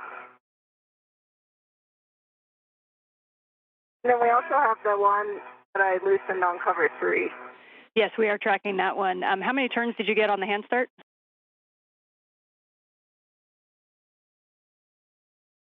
That one?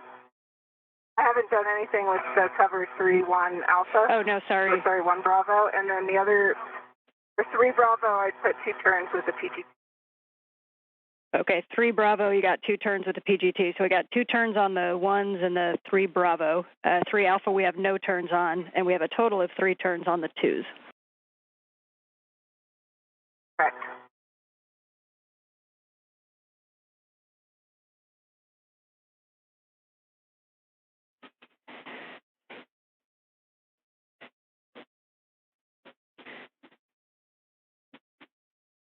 And I'm not sure why, but I thought there should be another adjustable on the outside of this bag, but there's just one integral, so it's stowed by that. Okay, yeah, that's a good config for the temp stow. Okay, copy. Okay, and this small hook is coming over to the the joint next to the RFG. Okay, copy. For Loral, if you could try 2 turns with the PGT on 3 Alpha. Okay, I did, but probably can try. And say again last, Loral? One feels very. I did try 2 turns on 3 Alpha, but I can try again if you like.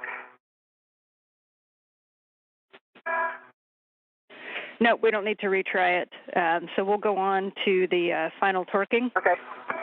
So we're going to access the 1s first, so the ones closest to the tether point. And you are go to release your tether.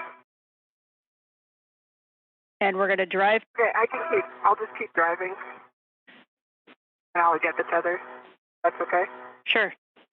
As long as it's not in your way. So we got Alpha 1 clockwise 2. Not my way. And we're going to drive to torque on the 1s. Okay, copy. I've got Alpha 1, clockwise 2 set, and I'm driving to torque. Good read back.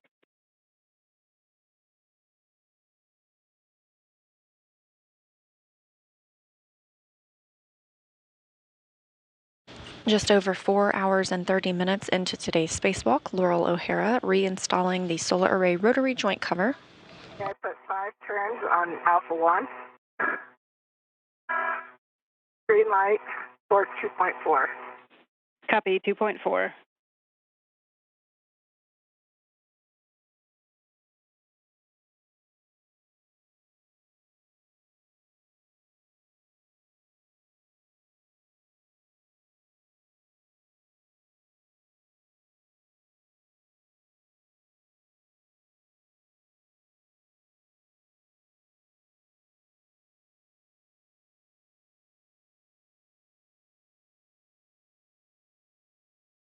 This view from helmet camera of Jasmin Moghbeli, who is at the RFG, the radio frequency group, and working to remove some fasteners. Again, we won't be removing the entire RFG today as was planned. However, they will put it into a good configuration for future removal. Right, torque 2.4. We copy all. Those are good bolts for 1A and B. Again, same PGT setting, alpha 1, clockwise 2, and you're going to drive to torque 3 alpha, 3 bravo, 2 alpha, 2 bravo.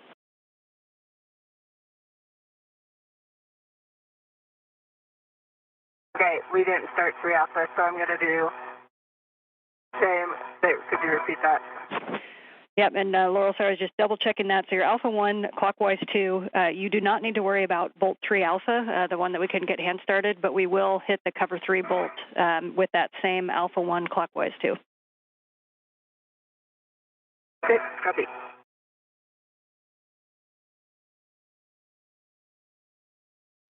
And Jaws, nice work on the quarter turn fasteners. We see you making your way around there.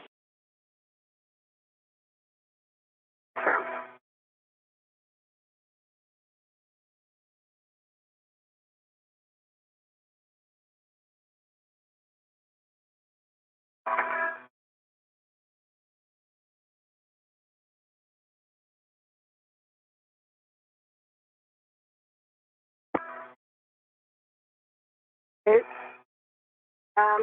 I came off, I think it was 4 turns, but it may have been 3 turns, but I got 2.3 torque and a green light. Okay, copy. And what bolt was that? That was 3 bravo. 3 bravo, copy. And are we still moving the adjustable from the MLI to the clamshell?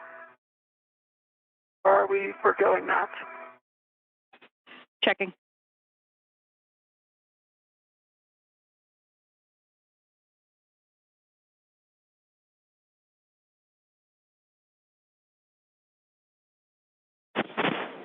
And yeah, Jazz, we are going to move that adjustable so that we can get the MLI open.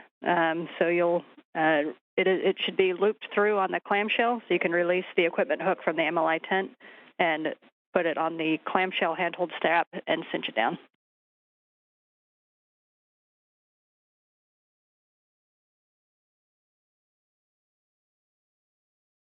Okay, copy. Just trying to make sure I release the right thing. Okay, it looks like this one. Yeah, so the expected config is that it's looped around the clamshell handholds and attached to itself, and then the hook is on the MLI tent. So we're looking at that hook that's on the MLI tent. We'll remove and put it on the other clamshell one where the wire tie is.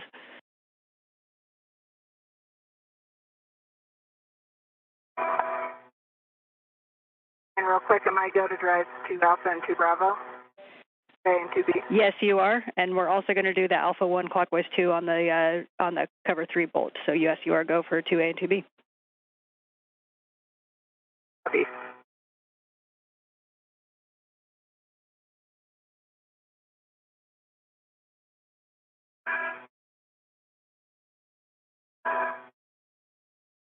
Way. About 3.5 turns. Light 2.4 torque. We copy?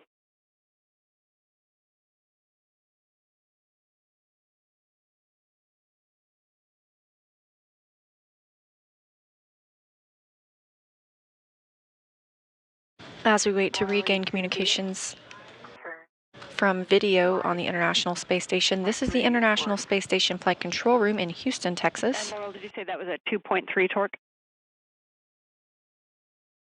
Confirm. Okay, good bolts. Nice work. So if we can go for the bolt on cover 3. Okay, copy. Bolt on cover 3.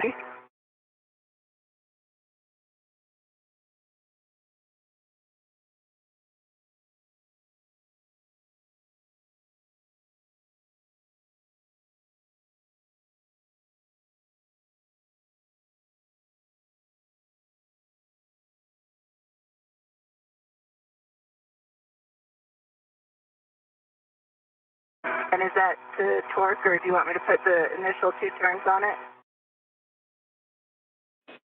Checking.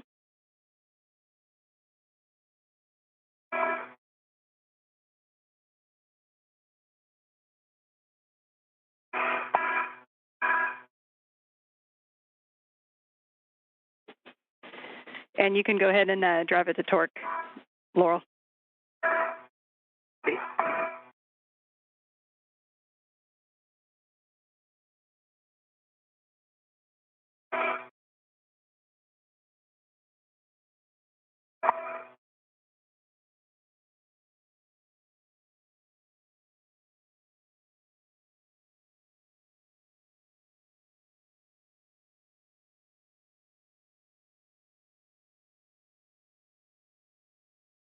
That was 7 turns, 0.3 torque. Copy. Thank you. That leads us in a great config out there. Really great work on that cover, Laurel. You got some happy people down here. Excellent. So at this time, we can stow your PGT. I think you did move the base of the RET, so we'll transfer that RET back onto your swing arm. And you'll be picking up the ORU bag and then just doing a nice good scan to make sure we didn't leave any tools or tethers out there.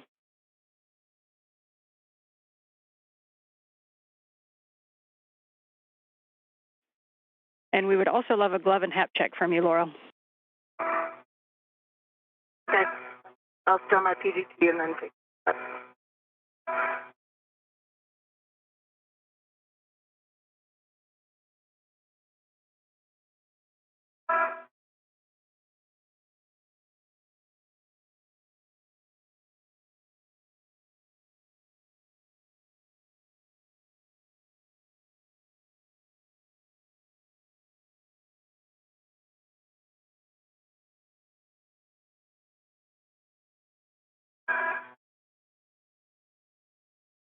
PGT nominal gloves and a dry hat. Copy. Thank you for keeping me out of trouble, Laurel.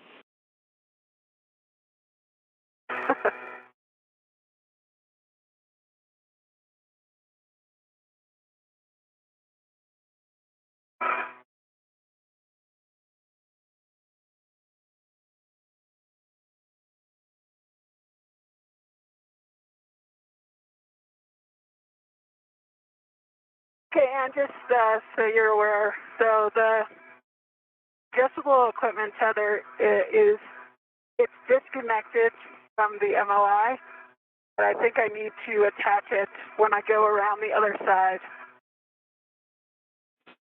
Okay, we understand.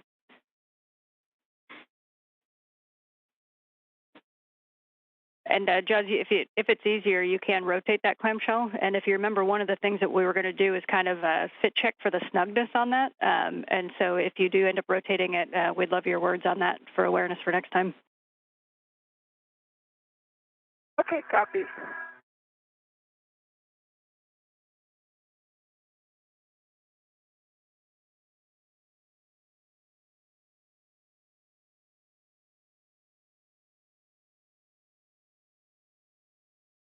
Okay, 6 quarter turn fasteners done so far. Copy.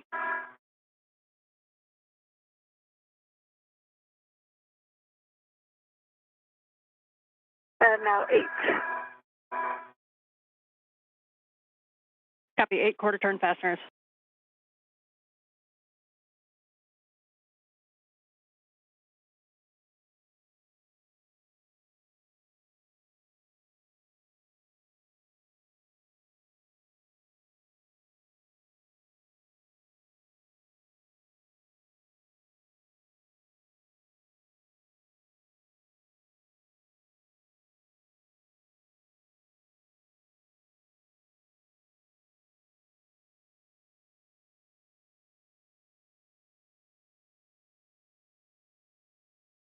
Right, I have that RET back on my mini workstation. It started. And I think next I'm ready to pick up my fairlead for my safety tether. We concur. And then pick up the trundle bearing bag. Yep, that's correct. We're going to get the large ORU bag on your BRT, and then you've got we're counting the 1 fairlead, and then before you get back to your green hook. Copy. Okay, and all 10 quarter-turn fasteners have been released. Copy that you have all of the quarter-turn fasteners released, and were you able to reattach that adjustable? No, I'm going to get it when I go back around. Okay, I got you. So our next steps are going to be to remove that MLI tent from the SASA, and so you'll get, from whatever angle you can, it kind of opens like a book to the aft side.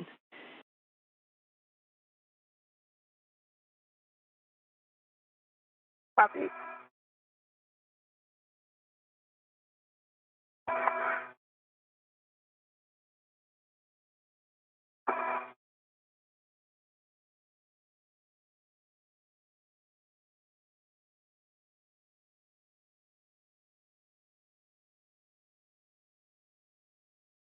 This view from Moghbeli's helmet camera as she works to remove the MLI or multi-layer insulation cover from the RFG.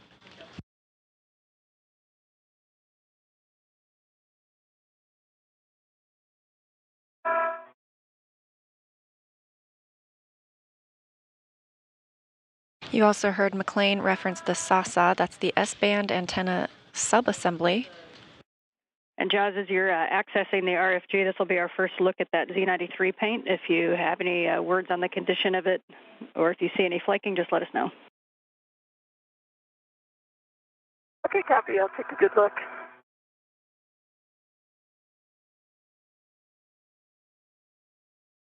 So far, it looks pretty good.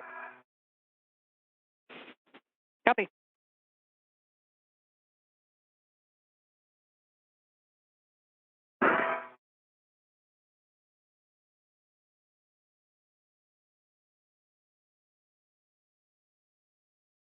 Now at 4 hours and 45 minutes into the spacewalk,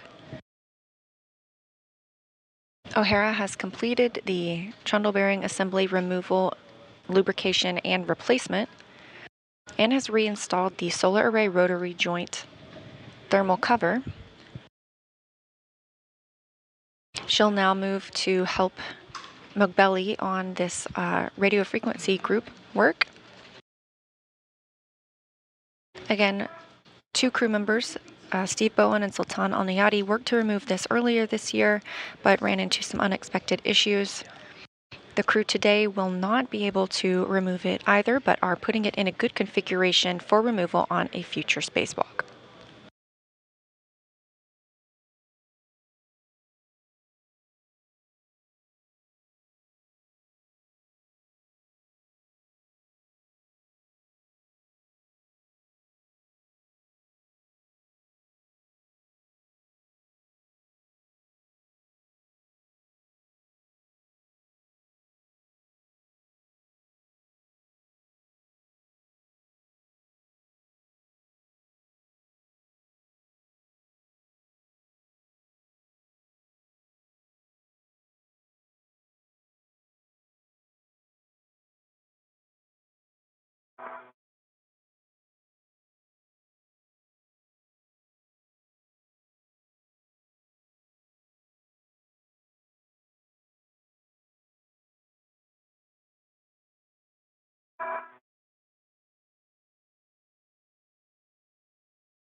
Some words for both of you while you're working those steps.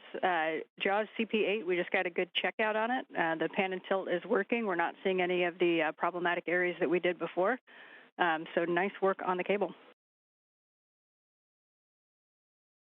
Awesome. Good news. Nice job.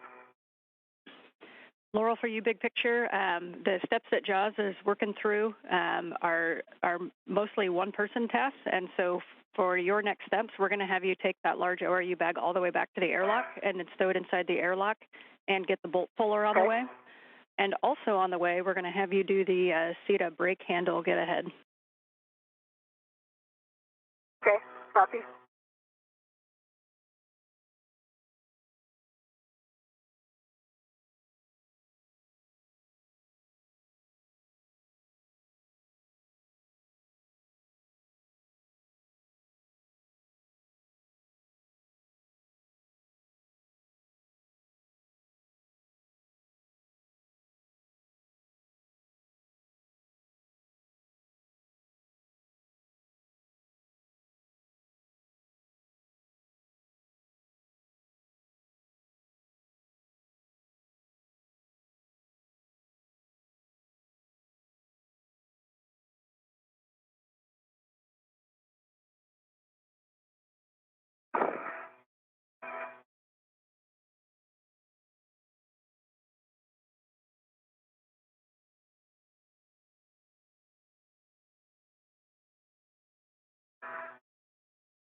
As was shared with the crew members, the tasks that Jasmin Moghbeli is working on right now don't require a second set of hands. Therefore, Loral O'Hara is going to move to working on a get-ahead task. Long wire tie is still fully installed on the clamshell.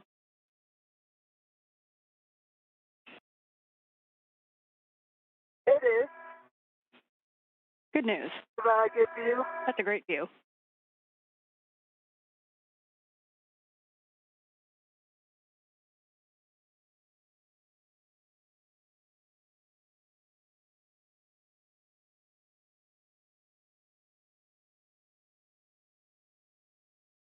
As Moghbeli works to prepare the RFG for removal on a future spacewalk, O'Hara is moving to the starboard portion of the International Space Station to work on the CETA, or Crew Equipment in Translation Aid, cart. She's going to be reconfiguring a brake handle at that location.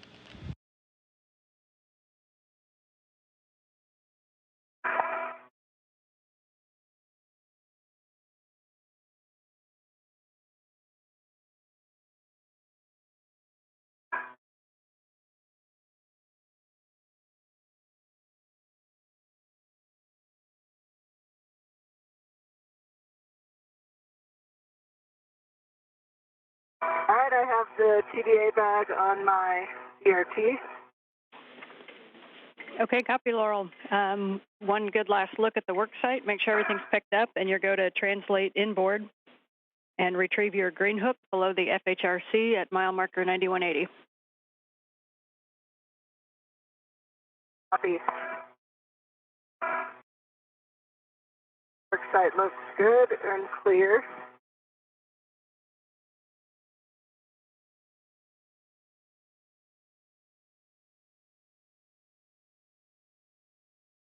I'm picking up my waist tether. Translating inboard. Copy.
We're in another satellite handover and will regain communications with the space station shortly.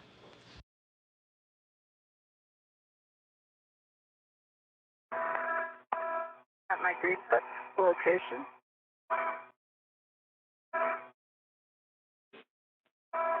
Copy. And we just came out of a handover, but I think I copied Loral saying you have your green hook. I am. I do. Okay, you're going to translate inboard to the SETA brake handle location. This is the starboard SETA cart on the port nadir brake handle. Okay. And I said I just got my green hook location. I'm now picking up my green. Okay, copy, Loral. Thanks.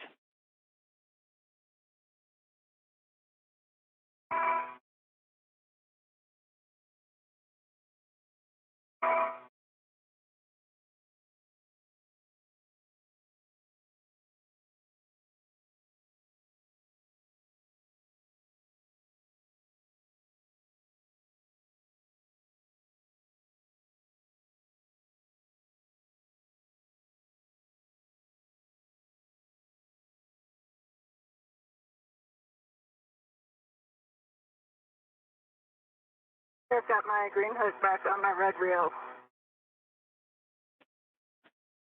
Okay, we understand you have a green hook, and we do have video back. I see you at 3651.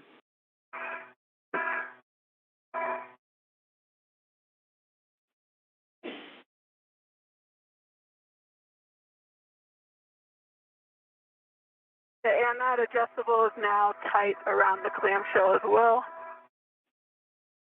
Okay, copy, John. So you can work that MLI back, and reminder, it kind of moves to the back, and then we're going to roll it, and then use the large hook.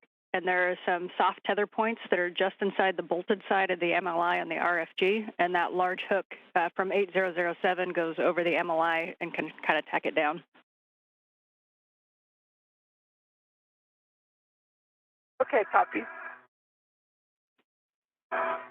Loral, so you go inboard. Reminder, as you go past the port SETA cart, that we'd like you to depress the SETA brake handles a couple of times on the port SETA cart as you make your way to the starboard one. Copy. And sorry, just to clarify, that's the brake release pedals, not the handles.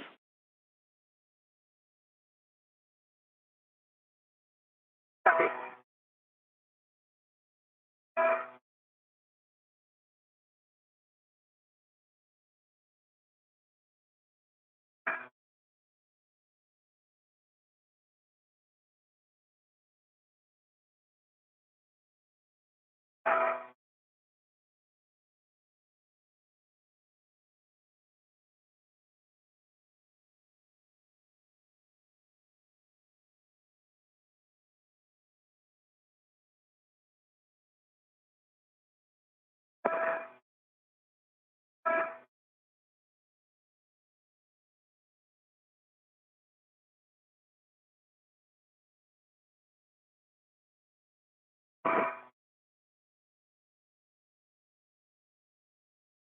At Mara marker 816. Copy.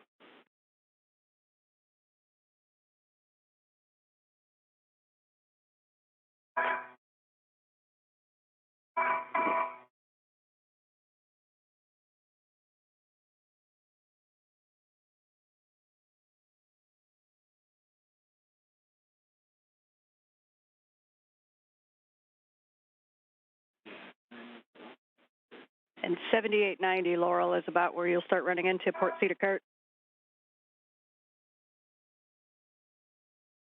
Okay, I'm at the port SETA cart.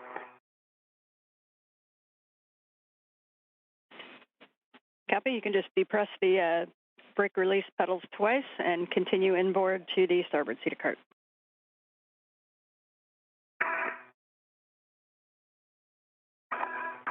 Copy.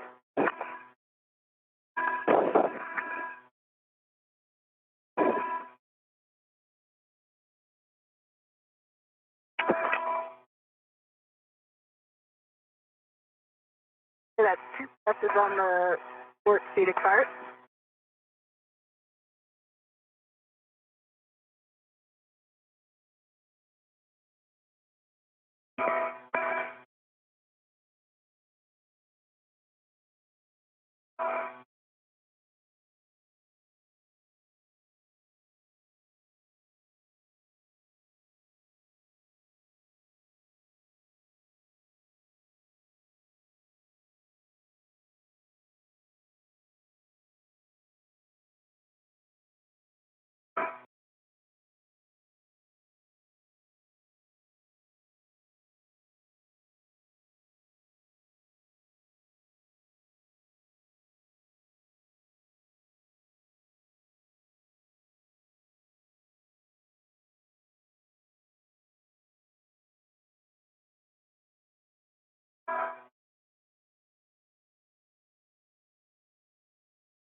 All right, I'm at the starboard seated cart.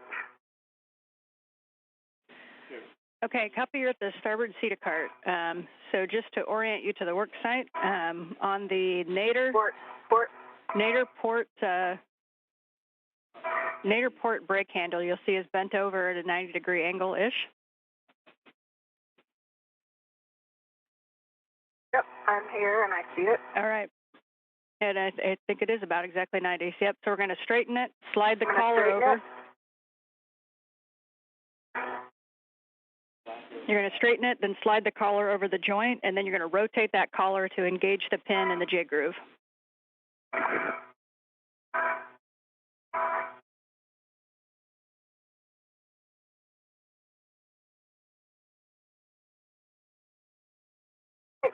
Wait.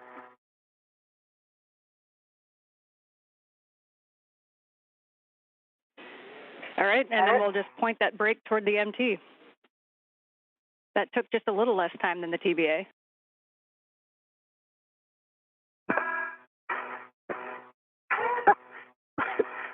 Really. Okay, and that's pointed towards the MT. Do we have a HECA view or any camera view? We can, and that's, we are... it's still below the cedar rail, but pointed towards it. Yep, and that's a great config, Loral. Go ahead.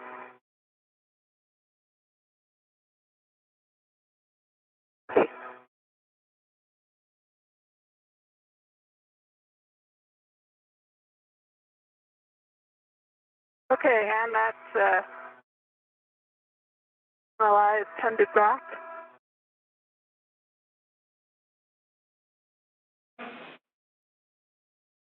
Okay, Jasmin, we hear that the MLI is tended back.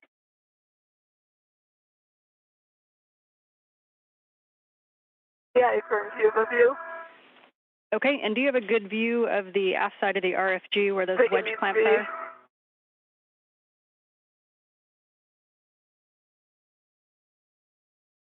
Stand by one. Copy, and for Loral, you're heading back to the airlock, picking up the bolt pullers that are on the toolbox on the way. Okay. Copy. Okay, I'm looking at I can see 4 of them clearly. The center one is hard to see. Okay, and what we're looking for, we'd like an inspection on the status of RTV on those wedge clamp nuts. All right, so pull the MLI back for the nuts, correct?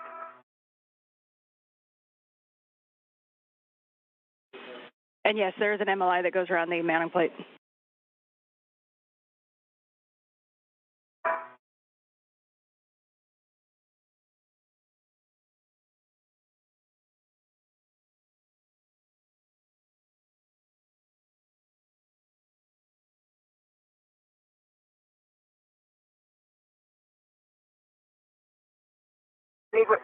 EV1, I'm just on the port side of the seated cart now. I'm going to get my TBA bag into a better config. All right, start heading Nader. Okay, we copy. Now over 5 hours into today's spacewalk.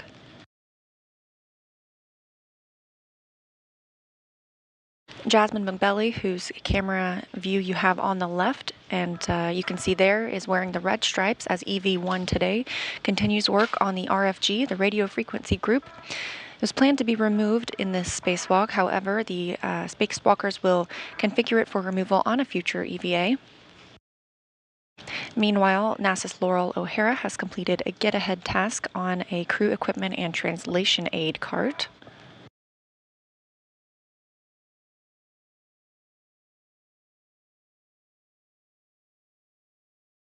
All right.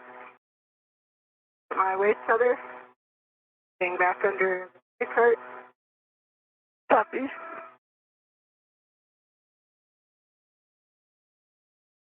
Additionally, today the crew has removed and replaced the trundle bearing assembly. And I don't know if you've got a good Haiku view, but I would say it's probably the overestimate pace of RTV. Okay, yeah, we don't have a good view just because it's night and it's a little bit dark, but if you can do photos, if there's some flash on there, and any descriptive words we'll definitely take.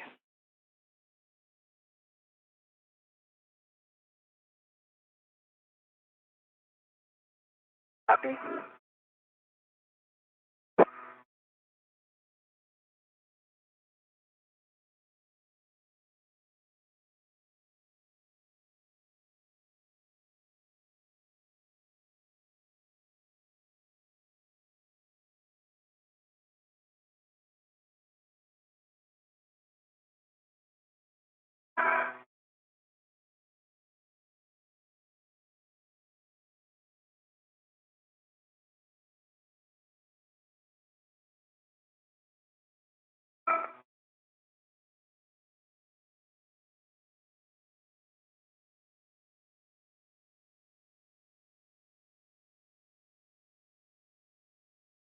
And I would say about 1 centimeter depth of RTV on each one, and just fully white.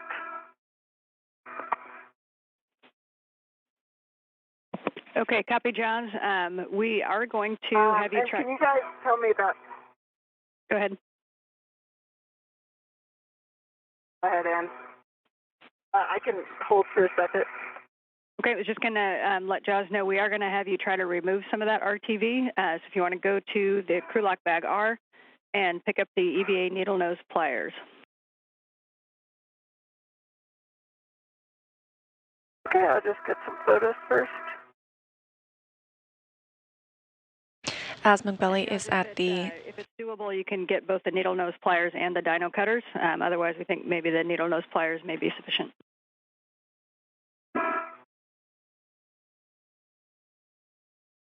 Copy. Moghbeli is now at the RFG, the radio frequency group. Again, we were looking to remove this today. However, she is going to start that process by removing some RTV. This is a liquid silicone rubber that solidifies at room temperature. A tether snarl as I'm coming down the seat. Getting back. Now. Okay, copy, Laurel. Here.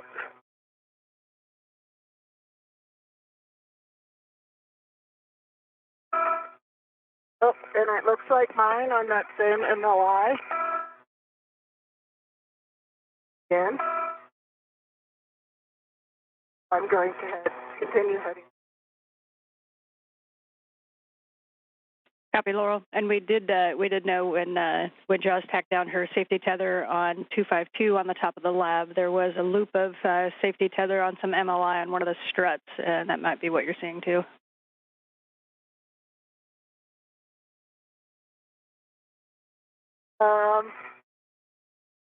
Yes. There's an open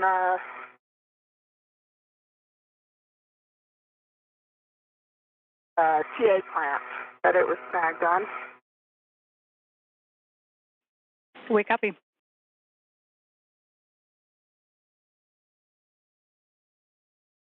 And for those needle nose pliers, you just want them on me? Yes, you can just stow them on your MWS. And track. Okay, and I might go to start trying to remove this, or? Yeah, so for the words, we think if you use the meaty part of the pliers instead of the end, then hopefully it'll come off in kind of a bigger chunk, and you want to have your trash bag ready to place any remnants in.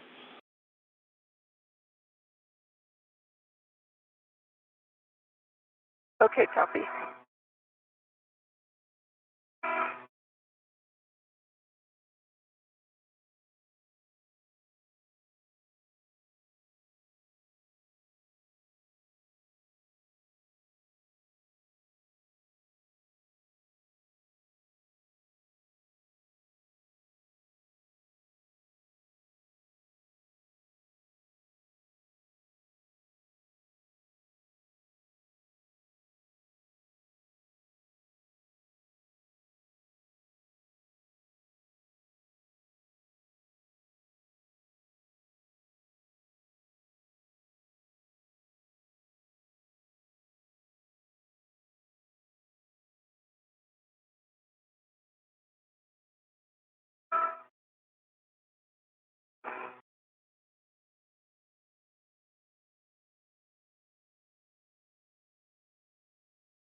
Okay, and confirm so this plan is still for me to sew this TDA bag at the airlock?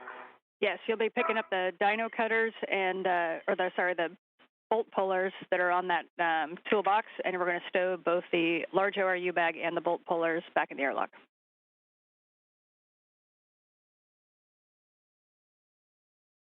Okay, copy.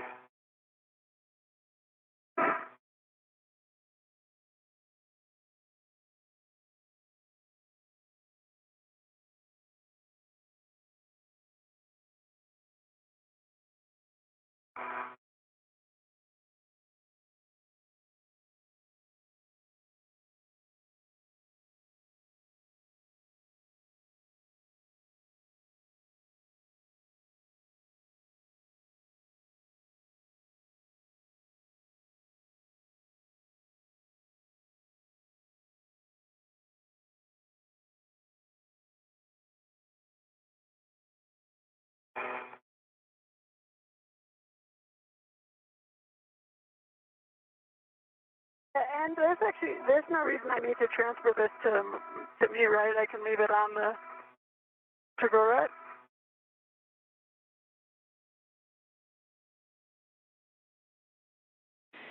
Yeah, Jazz, that's no problem. If they can reach and stay tethered to the bag, that's fine. Okay, copy.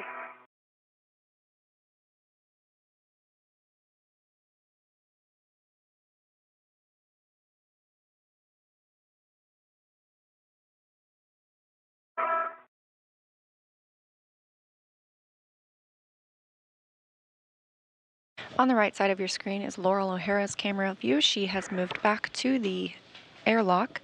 She'll be stowing a bag there and picking up some new tools.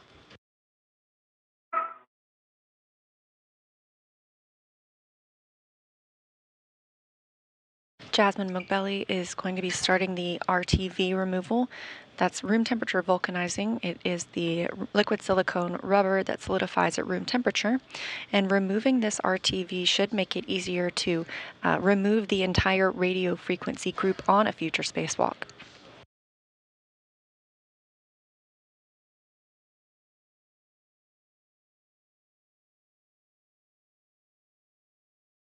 Hey, Laurel, I see you.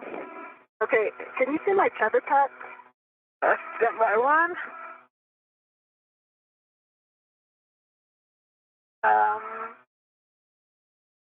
Yeah, it's up. I see it. Yeah, it's going behind your legs and right under your foot. Okay, that's what I thought. I think if I go straight down to the airlock, though, I can clear that. Stand by. I actually don't have a good view right now.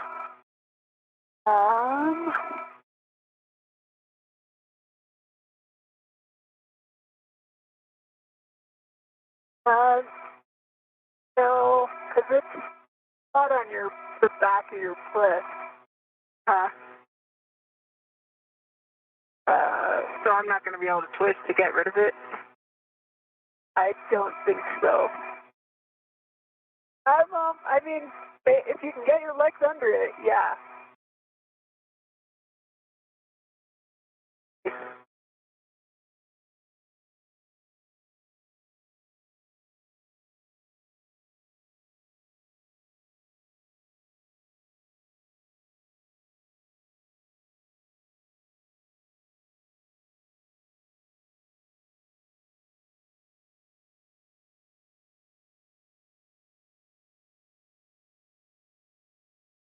All right, so the bolt cutters are on and adjustable, and I am ready to do one of the D-rings on the adjustable, and so I'm just going to release one of the hooks.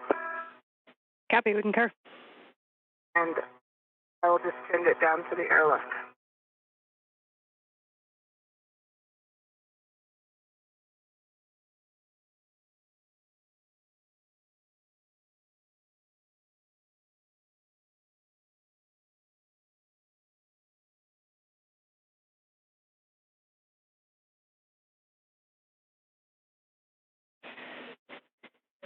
For both of your awareness, we're about 1 minute from a handout, and we're sitting just over 5 hours of PET.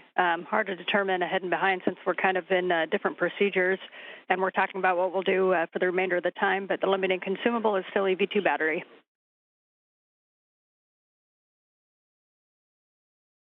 Copy.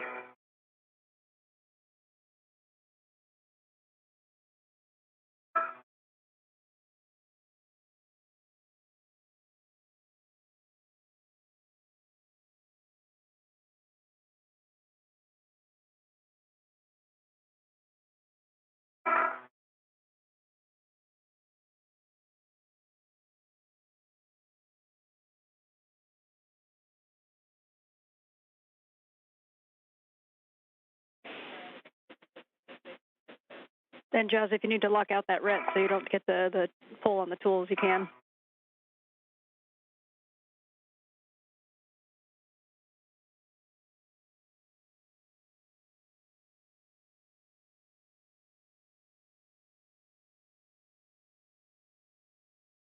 I 5 hours and 15 minutes into today's spacewalk. So I'm trying to.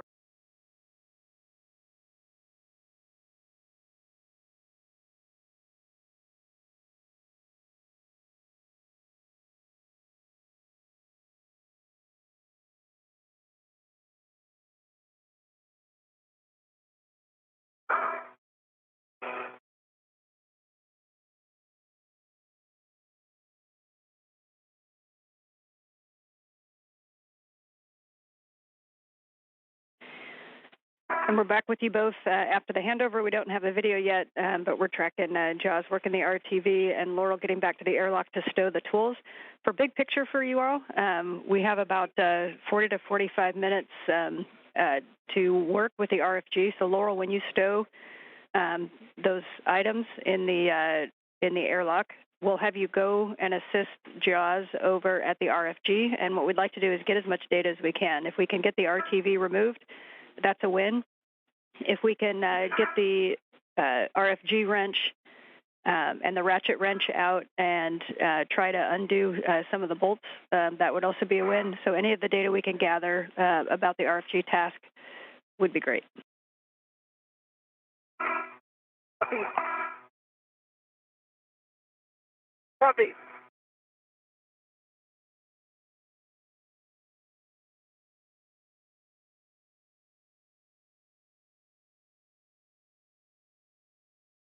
Okay, I'm back at the airlock and ready to open the thermal cover. You are go to open the thermal cover.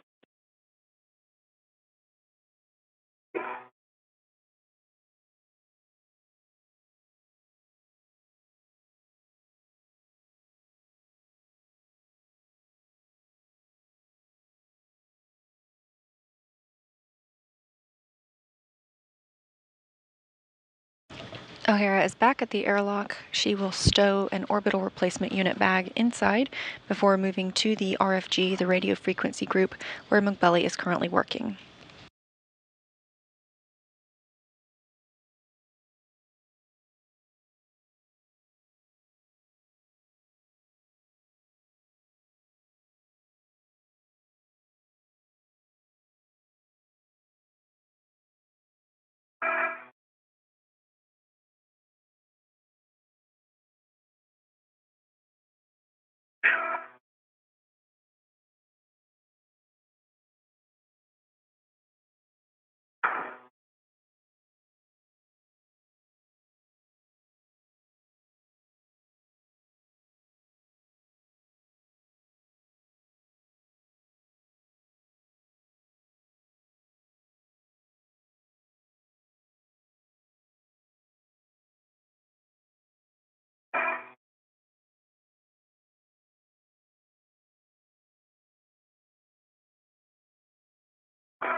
And you said to use the thicker part? Yeah, what we're thinking about when we tried this on the ground was that if you use kind of the thicker part of the needle nose pliers instead of the end, that it's more likely to come off in one big chunk rather than a bunch of little pieces. Okay, it's pretty hard to have my trash bag out, and I'm like pretty nervous about my PGT hitting the low gain here.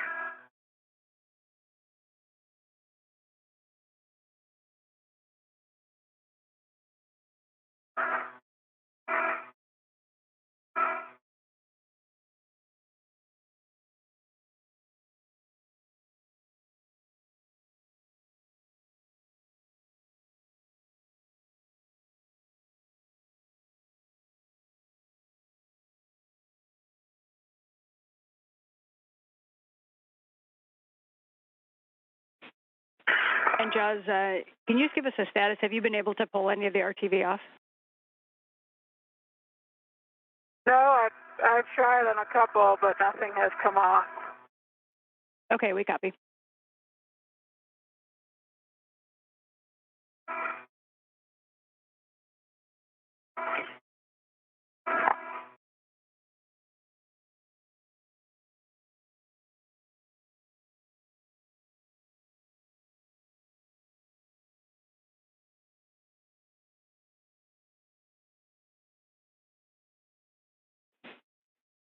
Loral, are you still at the airlock?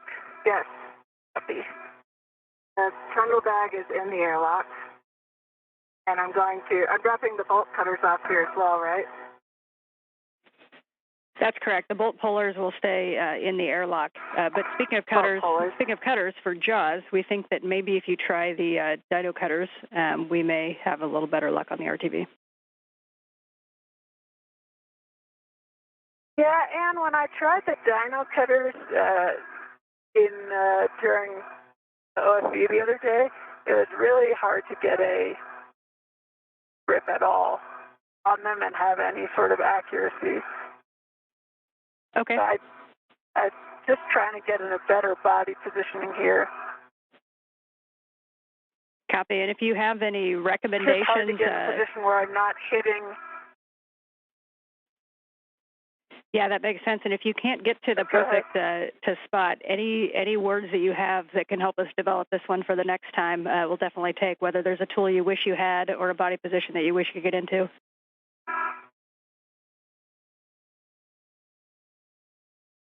I mean, I do think if were in the arm and more stable, it would potentially be possible. But right now, I think even if I drop a CRT, I'm afraid I'm going to hit this low gain antenna. Okay, we copy. I'm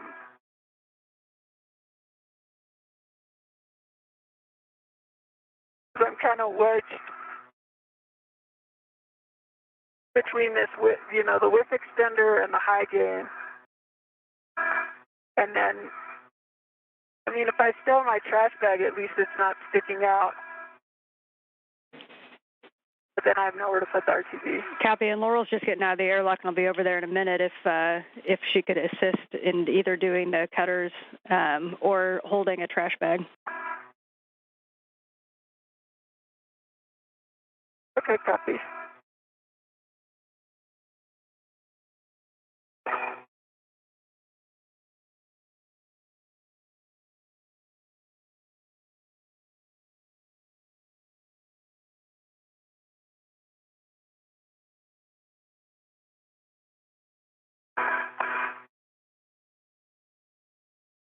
And do you have a good view now on the Hara?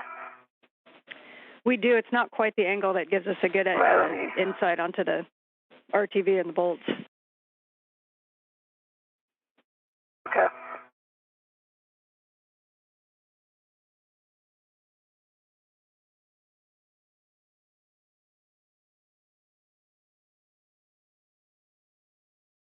Right now.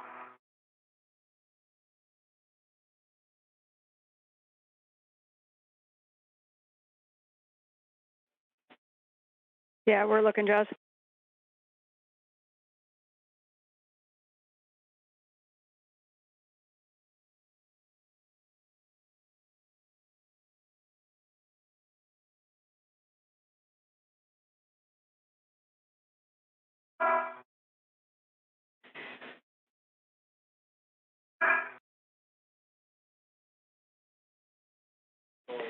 Okay, hey, Jaws, we're thinking that we'd like to see if we can fit check the RFG wrench. So that is in the crew lock bag, and especially on that middle one, that's a little bit of a challenge to access. We're wondering if you could get the RFG wrench out of the crew lock bag and give us a good fit check on that middle bolt.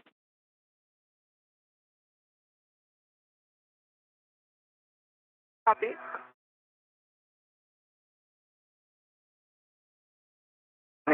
Let me just try one more time with a RTV from this location.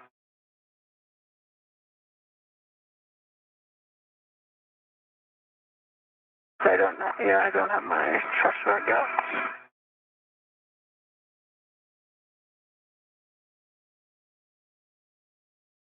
Okay, EV2, I've got the bolt pullers out in the airlock.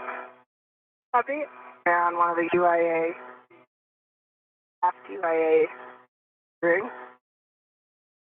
I need to figure out this tether snarl before I head that way, I think. Unless there's a clean way for me to clear it en route. Jazz, I might need. Do you need to come look? I might. Okay. Bye.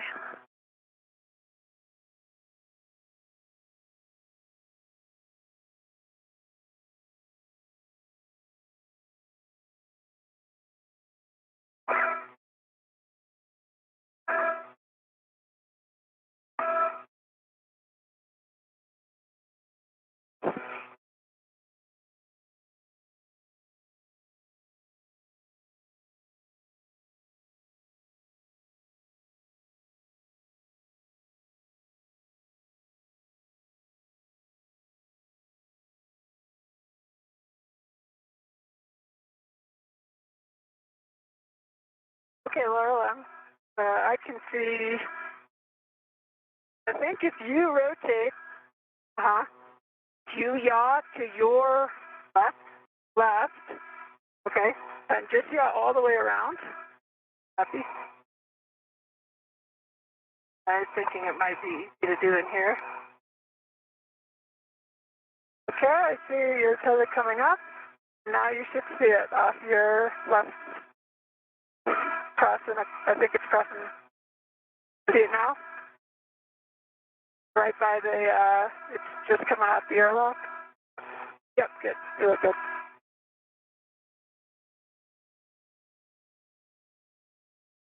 Okay, thanks. That.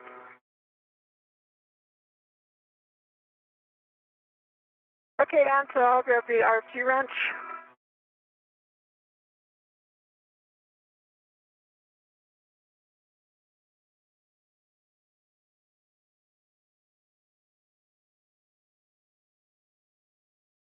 And I'm still not seeing it in a good, you're not? Hang on. Back.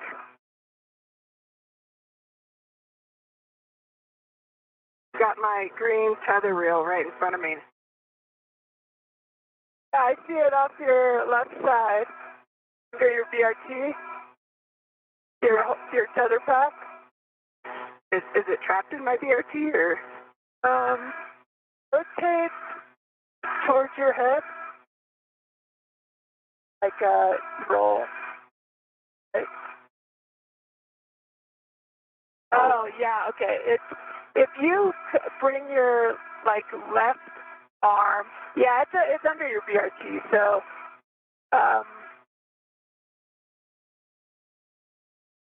rotate off, right. Okay.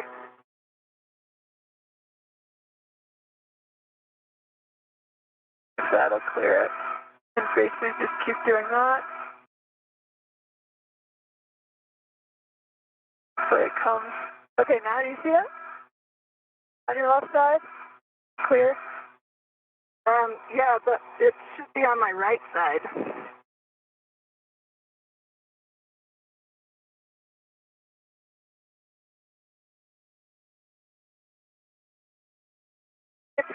It's coming in front of your body and under your BRT, that's all. So, okay. So Loral, it may now from this view, but for Loral, it may give you a little bit of space if you want to translate a little bit away from your anchors. We see the thermal cover closed. Okay. We're just going to be cleaning up from here. Loral or Jaws is not too far behind you, and as you translate away, you might be able to clean that up a little bit. It may also help if you undo your BRT from its stowed position. But Jaws, if you want to translate over and help her clear that, but big picture, what we're going to be doing is just cleaning up the MLI on the RFG, and then we're going to be picking up the fare lead on top of the lab and then ingressing. Copy. Okay, copy.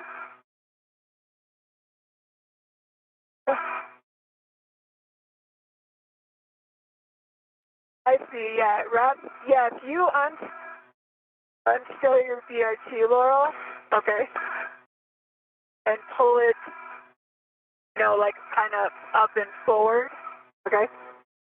Sorry, I can't see now that you've rotated. Oh. If you come back to the...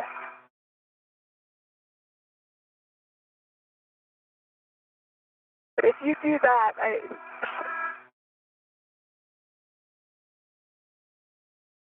I think you'll be able to see it.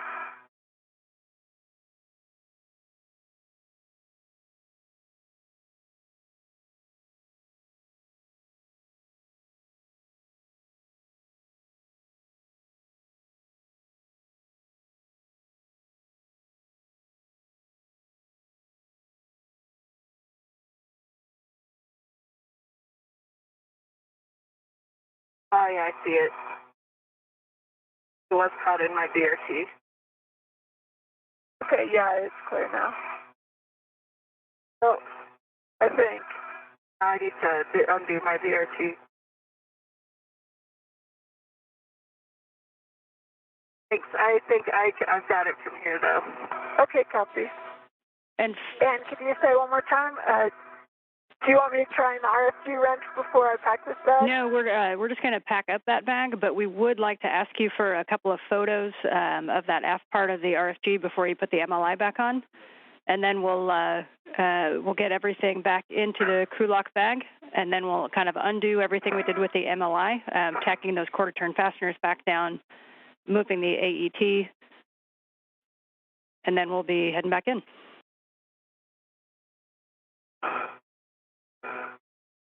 Okay, copy. Right, and EV2 is back in a good config.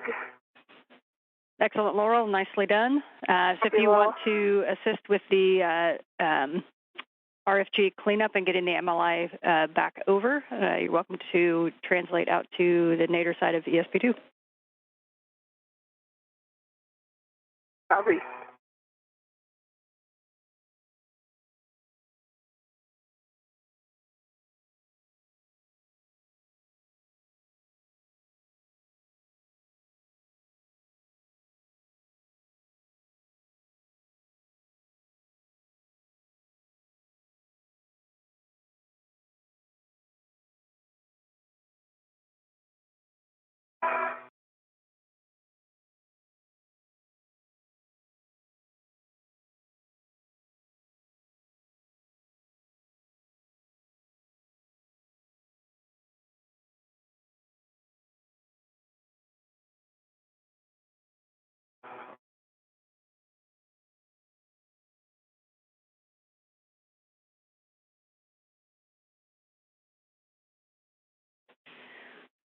Yep, so just for next steps, Jaws will have you take a few of those pictures. We don't need an inventory of the bag. We just like a visual confirmation that all the tools are stowed back in the bag. And then Loral will have you and Jaws both do the MLI on the RFG. reset that to good position, and then Loral can take the crew lock bag back to the airlock, and Jaws can go pick up her adjustable on the top of the lab and head back to the airlock. Copy. Copy.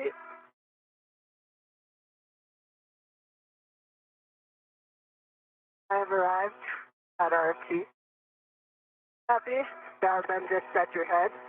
What's that? I said I'm just at your head. Oh, okay, I see you. So what would be helpful to do? Are you able to go through that gap? Yes, I think so.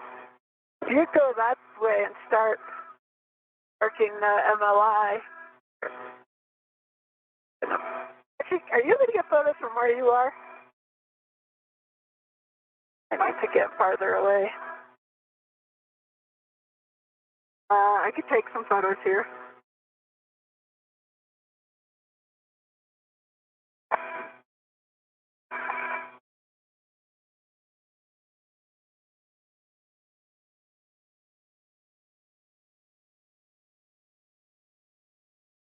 In this view, Jasmin Moghbeli EV1 is up toward the top of the screen with the red stripe on her spacesuit. Just a reminder to reinstall that mounting plate MLI before the larger MLI.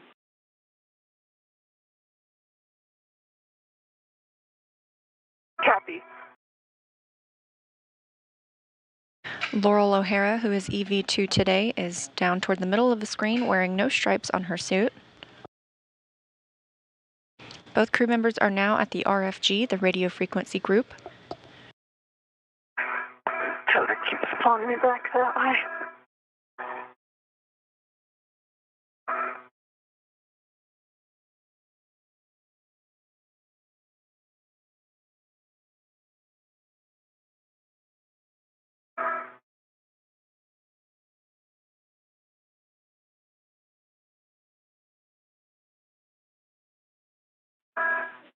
And correction to my last, after the photos, you do not need to install that mounting plate to MLI, just the large tent.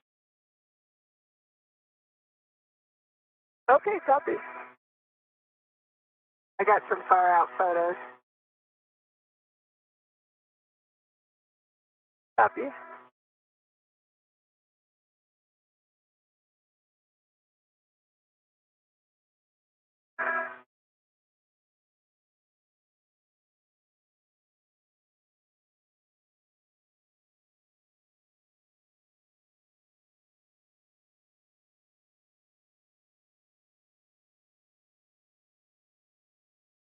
The crew members will soon begin wrapping up for the day, now 5 hours and 37 minutes into the spacewalk. I will head between the SSRMS elbow, chair C. What you're thinking? Yeah. And I'll release this large small.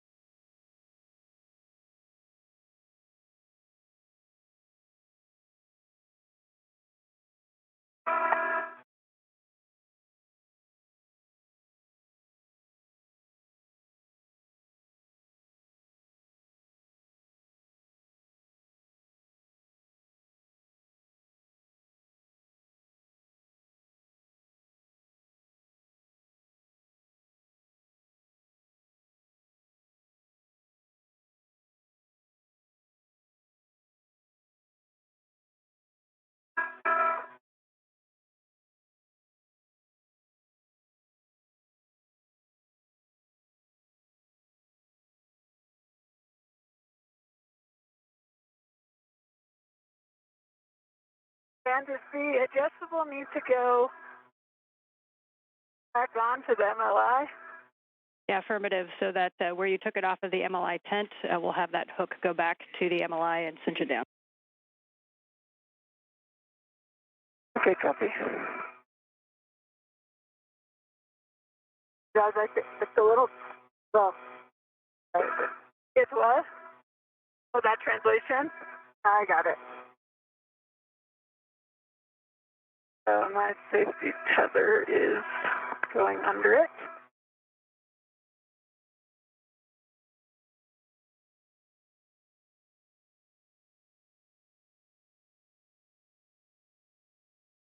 throwing arm is way too loose, and so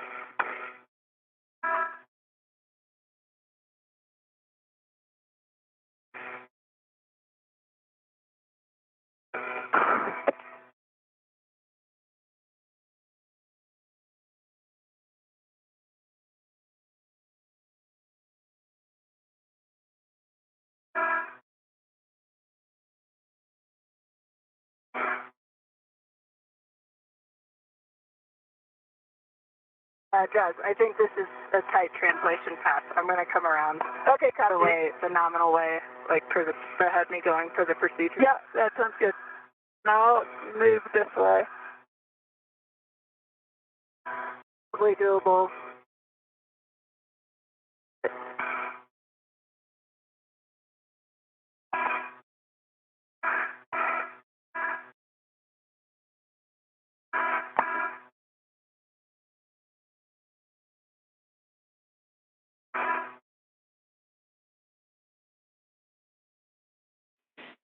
And Loral, when you get a chance, forgot to ask you, when you egress the airlock to do a safer handle check, we can see your left one is down, but if you can do a right safer handle check for us, please.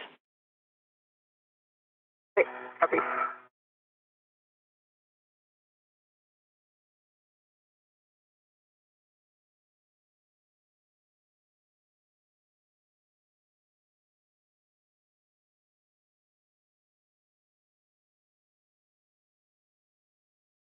Down. Copy, good check, thanks.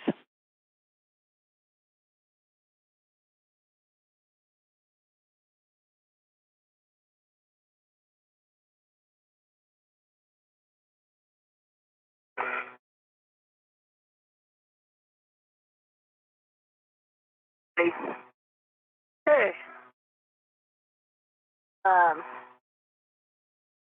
You want to work your way around the other side, and I can follow you on these?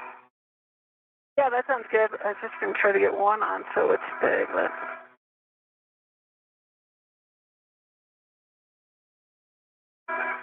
Okay.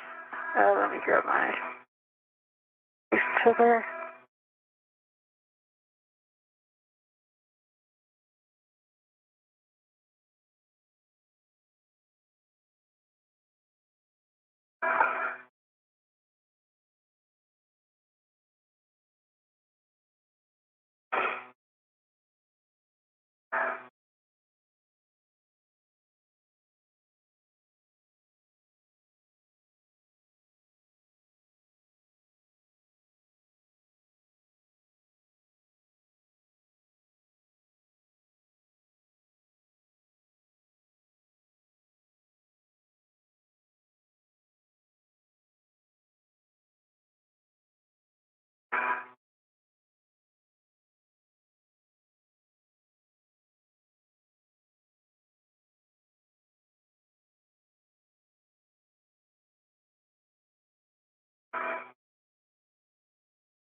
Okay, I'm around the turning pin.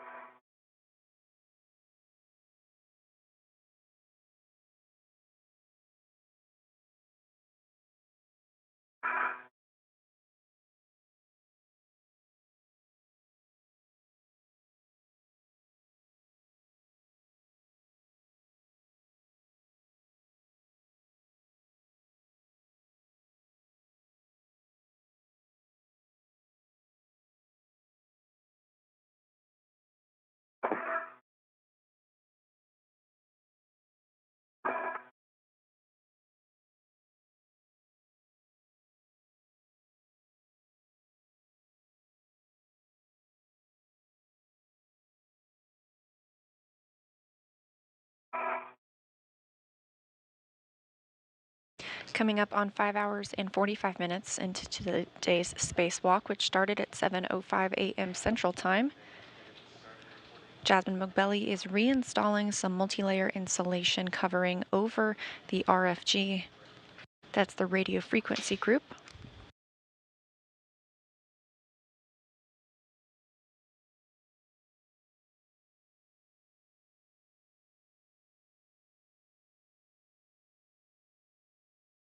The crew members are essentially wrapping up their tasks for today and will begin starting to move toward the airlock soon.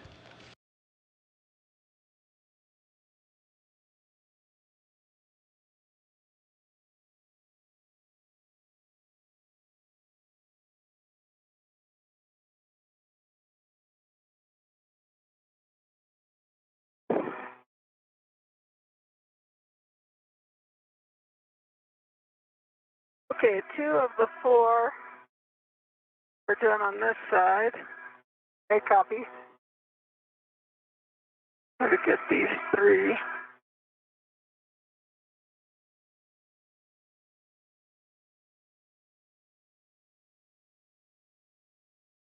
I got 2 on this side. Copy. Not like, do they turn all the way? So, yeah, they should turn quarter turn. You've got to get it right in the middle.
Now this is tricky.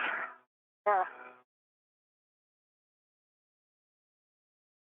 Thought they started, but not actually all the way to quarter.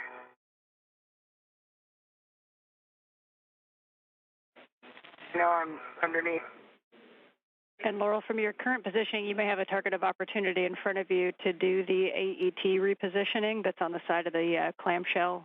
It's kind of off your left shoulder right now. Copy. Nice work on those quarter turn fasteners. That's an exciting task at the end of a long EVA, but you guys are doing great. Okay, I've got 1 more. The 3, I've done 3 total.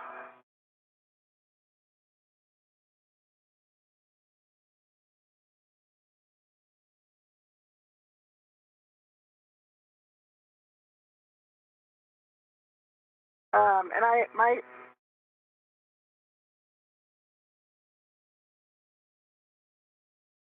comm cap or the headband is starting to slide over my eyes. Okay, are you still good? You can still see? I can still see. Okay, you may be able to kind of push it up by putting your back on the back of the helmet. That's what I'm doing.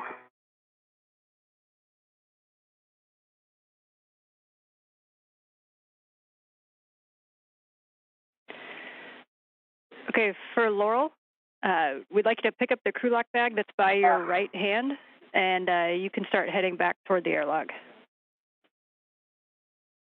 Copy. And if you have any issues seeing or if it falls over your eyes a little bit more, we want you to put down a local wherever you are. Copy. Loral, sorry, Josh. No, it's okay. Just what's the status on that side? There are 2 done and 1 is still just in line. Which one? The one on your right side or your left? The farthest on my right. Okay, copy.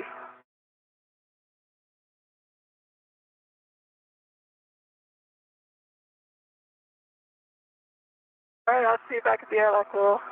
Okay.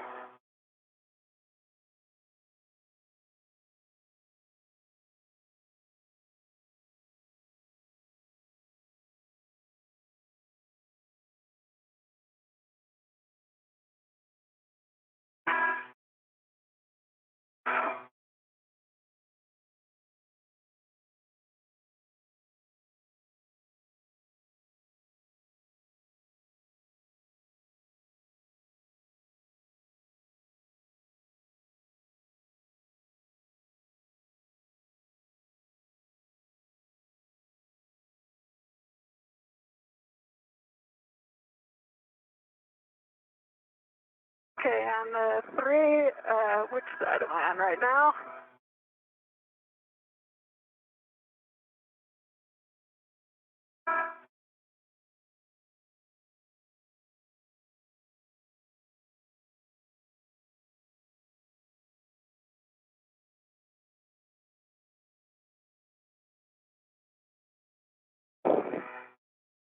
The 3 on this side are done, Ann. Okay, we copy. So the AET moving up by your right hand, we see you getting the Velcro there.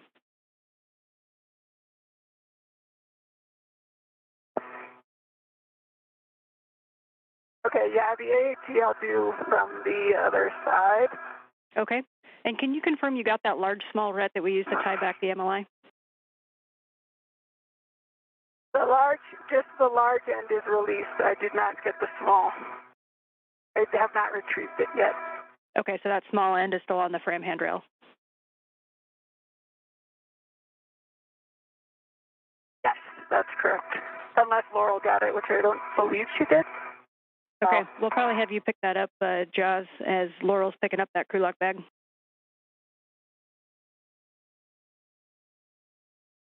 Okay, copy. Jasmin Moghbeli continues to secure the multi-layer insulation on the RFG. Loral O'Hara is picking up a crew lock bag down at the bottom of your screen. Once she picks that bag up, she'll start heading into the airlock. And Loral, if you see that headband getting worse at all, then just let us know, and we'll go direct back to the airlock, and Jaws can get the crew lock bag. Okay, copy. I've got the crew lock bag now. Okay, nice work. And it is a short translation if you want to just leave it tended to you, your choice. Okay, I will do that.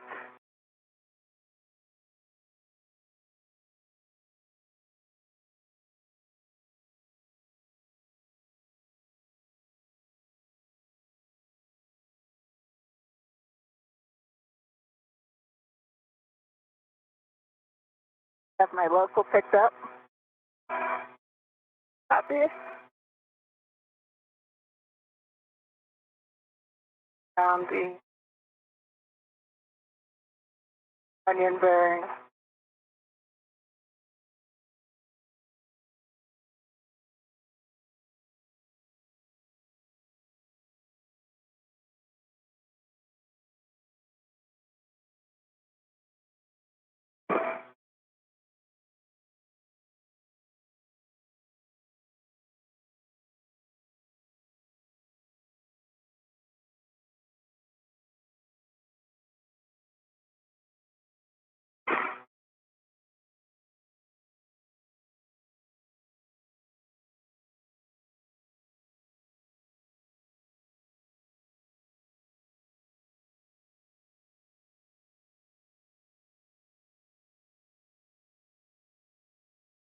And we are in an expected satellite handover. The International Space Station is currently flying 260 statute miles above the Pacific Ocean.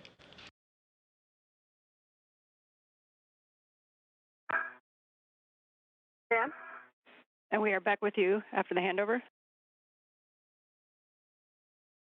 Okay, copy. I was just saying the adjustable equipment tether is back on the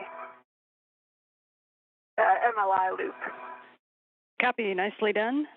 And so we just need to pick up that large, small ret from the handrail, and then give a good work site survey, make sure we haven't left any tools or tethers out anywhere. And there's still, I believe there's still 3 quarter turn fasteners, so two of the 4 on this side, which I'm working on right now. There's one. Almost. Okay, we copy. Good catch. And then that one on the starboard side that Loral had a hard time with. I'm at the airlock. Copy. Copy, Loral. And we just got video back. So for Loral, as you get to the airlock, you'll open up the hatch thermal cover and ingress and attach your waist tether to the airlock D-ring extender. And you can stow that crew lock bag in the airlock. Okay.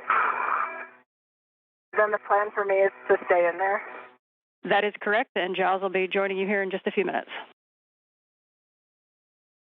Okay, copy.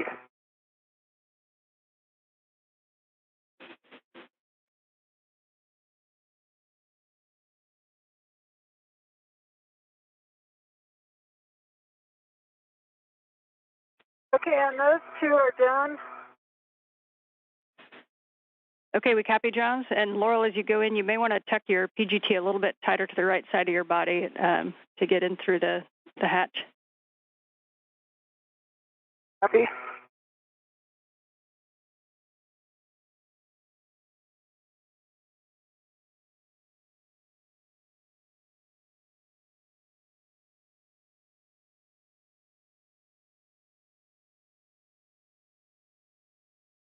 Let's see. Others here.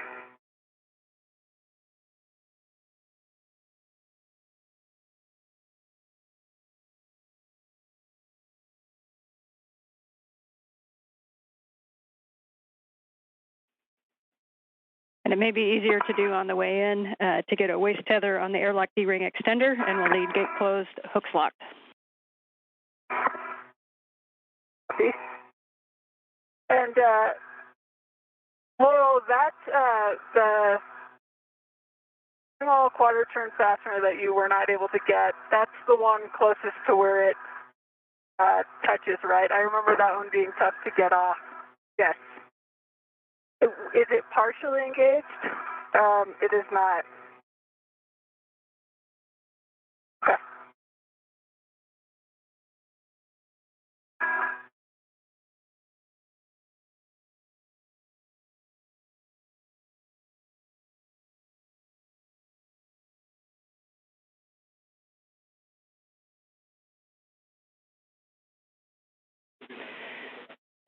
For Jaws. Right waist tether on the D-ring. Okay, and confirm hooks and hooks locked. Okay, close lock. Copy. Black on black.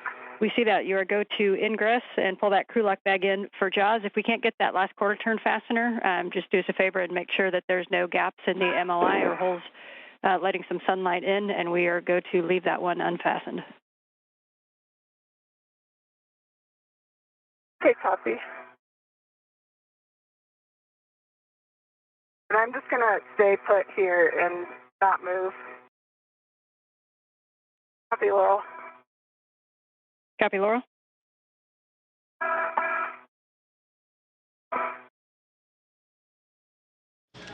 The beautiful blue Pacific Ocean below Jasmin Moghbeli here as she works on the RFG, the radio frequency group. I thought I could go through this way, but I think I'll have to go back around. Okay, and we do not need all of those fasteners, but you just need to grab that large small that should be right next to your right hand. Yeah, I've got the large small. You want me to go back around and check on the quarter turn fastener?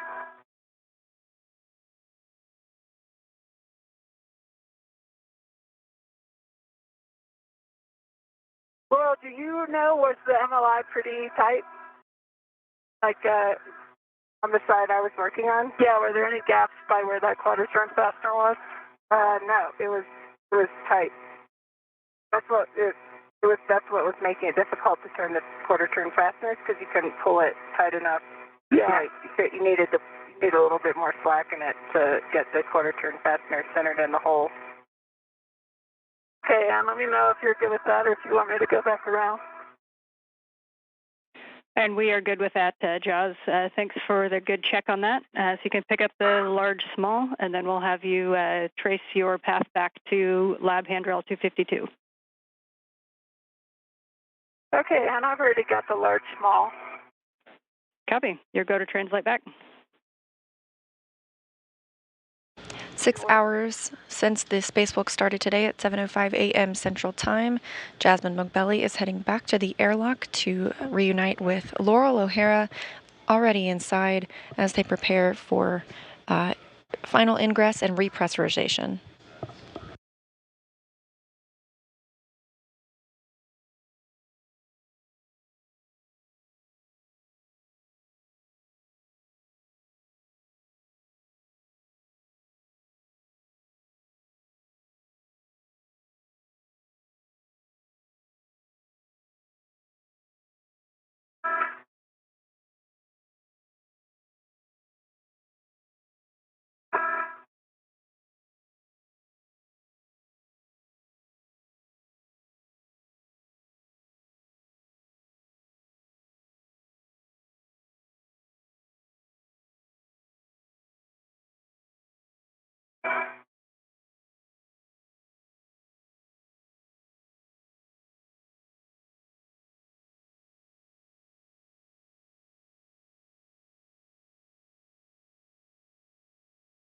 Okay, I'm translating up the up scanner on the lab. Copy, we see you. Your only other task after you pick up your adjustable is come up the lab struts. You'll come across face 1, and when you're on the starboard CETA cart, we're going to have you depress those brake handles. The brake handle releases, and then before you head back to the airlock. Okay, copy. Okay, I'm back at my adjustable.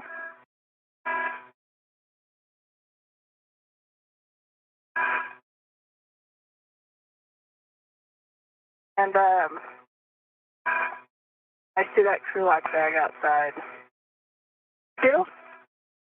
Well, it's the crew lock bag I picked up. I thought it followed me in here. Oh, but it's outside the airlock. And Laurel, we can have Jeff push that in when she gets there. Push that in too. Okay.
As Moghbeli heads back to the airlock, a recap of what was accomplished on today's spacewalk.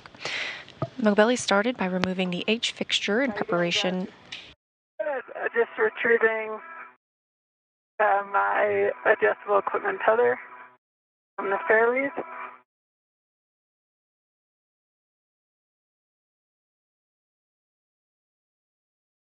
Moghbeli started today by removing an H fixture, which will allow for future installation of an iROSA or a rollout solar array. Meanwhile, Hara removed a trundle bearing assembly. The team encountered some difficulties, and Moghbeli was able to assist in that task. Hara then placed lubricant around the solar array rotary joint before installing a new trundle bearing assembly. These solar array rotary joints help turn the solar arrays to the sun to gather power for the space station. Moghbeli also reconfigured an Ethernet cable to bring it closer to the station structure, and ground teams confirmed they're not seeing any issues they'd previously been experiencing when moving a camera in that area. Hara completed a get-ahead of reconfiguring the starboard crew equipment translation aid cart brake handle. The crew then turned their focus to the radio frequency group. It was not fully removed as planned, but surveying that area has put it in a good configuration and helps the team better understand what can be done to remove it on a future spacewalk.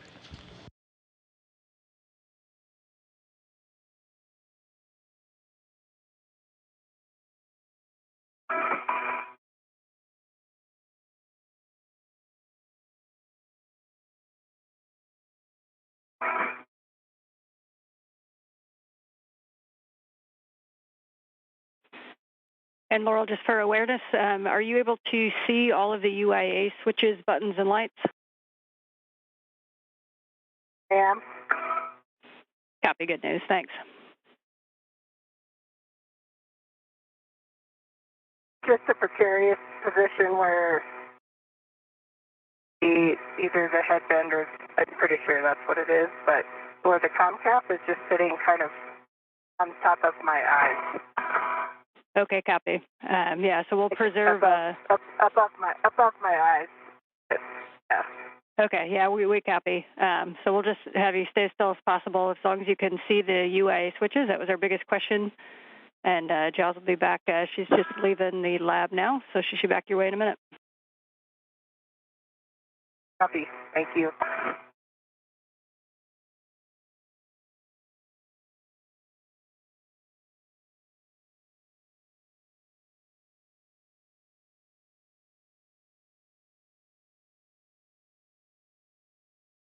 Trying to get this large, small rat out of my way.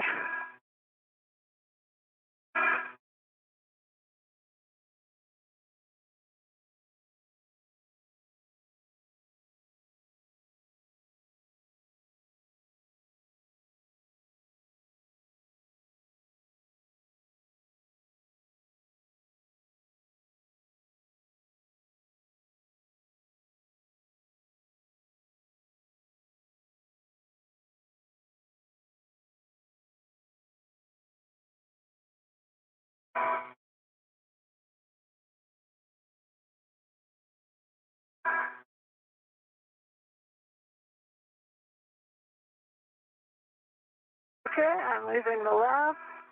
Peace. Copy, Giles.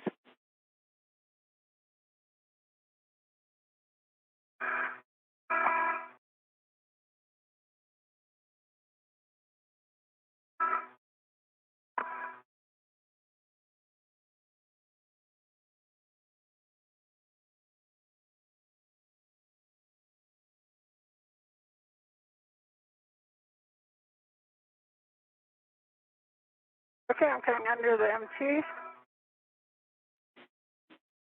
Oh, I came up. Copy. I'm off the wrong step. Got some great views of you. Copy.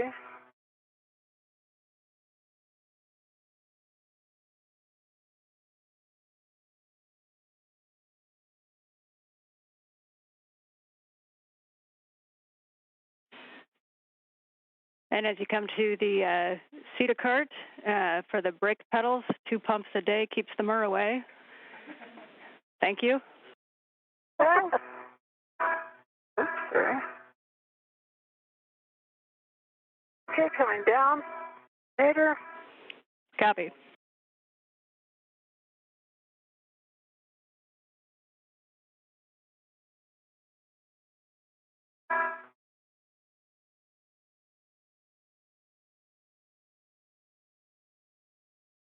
Yeah, I'm gonna see this for.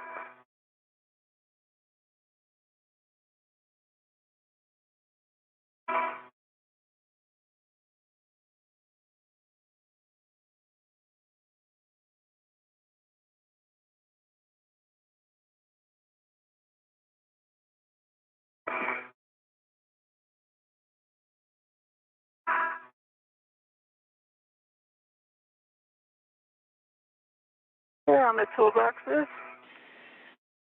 Copy. As you come down to the airlock, thermal cover's already open, so we'll make sure that that crew lock bag gets tended back up into the airlock, and then we'll go through the safety tether swap. Copy. And we don't need to do any disconnections or anything on the bag, just making sure that it's in and out of your way. Okay, copy.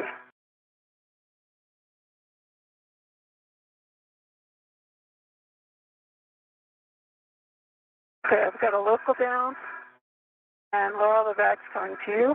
Okay, copy.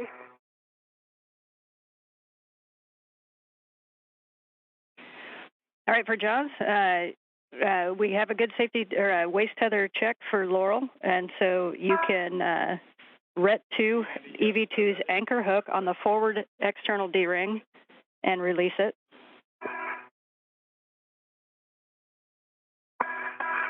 Copy. And you're going to be hooking that anchor hook to your waist tether and ensuring that the gates close, sliders lock.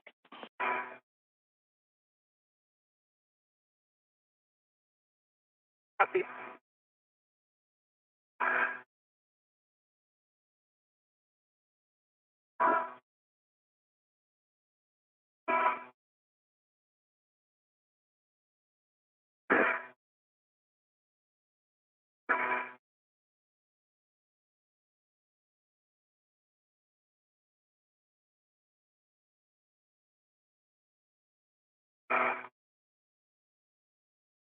Okay, I can see my waist tether is closed, hook lock, black on my D-ring extender. Copy.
Okay, that is to my left waist tether. Copy, and we'll want those gates closed, sliders locked. Okay. Okay, gate closed, slider lock on both hooks. Copy, you can release your ret from the hook, and then you can release your own anchor from the aft external D-ring and stow it and ingress. Copy and work. Okay, mine is released. Okay, Loral, you ready for me to come in? I am ready. I've got eyes on, there's one crew lock bag. It's a hatchway, which I'm sure you can see. And then the TVA bag is kind of in the same place it was when we left. Okay, I'm coming in feet first. Right? And do my... your feet. I feel your feet.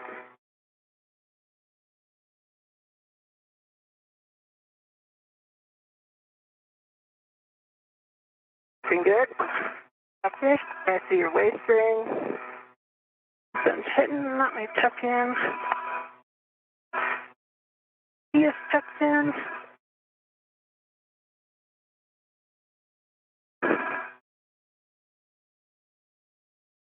Okay, and I get the thermal cover.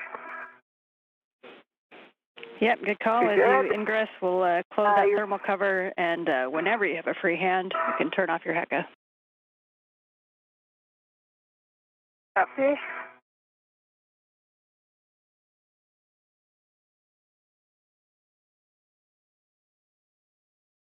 As Moghbeli prepares to close the thermal cover, if you look down to the bottom left of the screen, The thermal cover, you'll release the hook from the stowage tether point and attach it to the magnetic plate D-ring and cinch until 6 lines visible.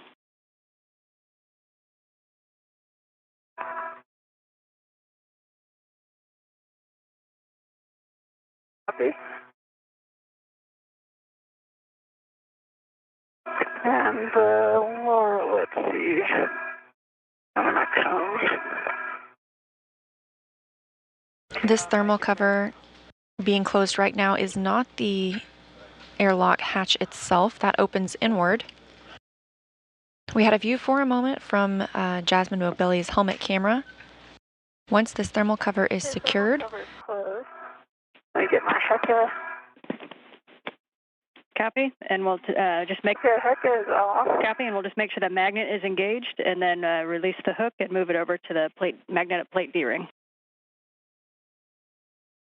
Copy.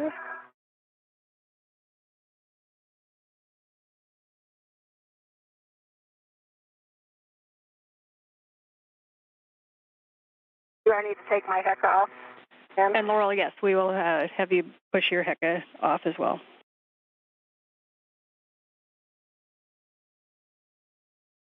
With the airlock thermal cover closed, I'm putting it to the right thing, so. Oh, this comes in. There we go. I was like, where did it go?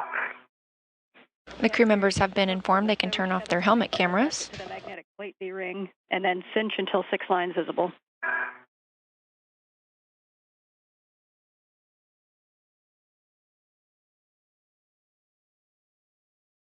And we are in a satellite handover. We'll regain that comm shortly.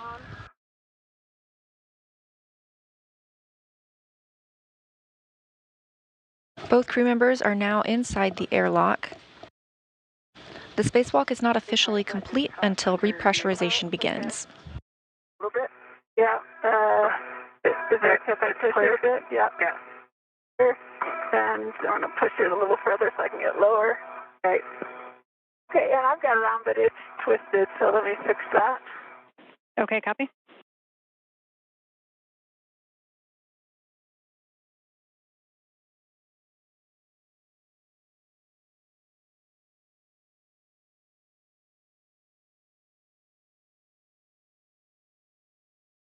As Loral and Jasmin work their way through procedures in the crew lock portion of the Quest airlock, ESA astronaut Andy Moghbeli and JAXA astronaut Satoshi Furukawa will begin working in the equipment lock portion. 2, 3, 4, 5, 6 Sharpies. The magnetic plate doesn't really. Oh, there it goes. Now it's engaged. Okay, for both of you, you can remove your SCUs from the stowage pouch, remove your DCM cover and Velcro to the DCM, and connect your SCUs. Loral, if this motion is going to cause the headband to kind of block your view, then just let us know, please. Copy. Loral, I'm going to need to get further port. Okay. Let me get this on. And Jaws, this is where sometimes hooking your end effector to that internal handrail and kind of holding yourself port is sometimes helpful. In work right now. Thank you.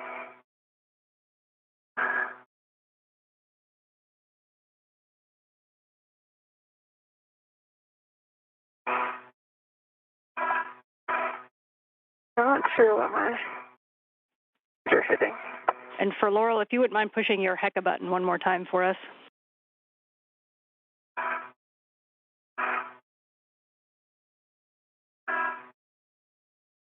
That.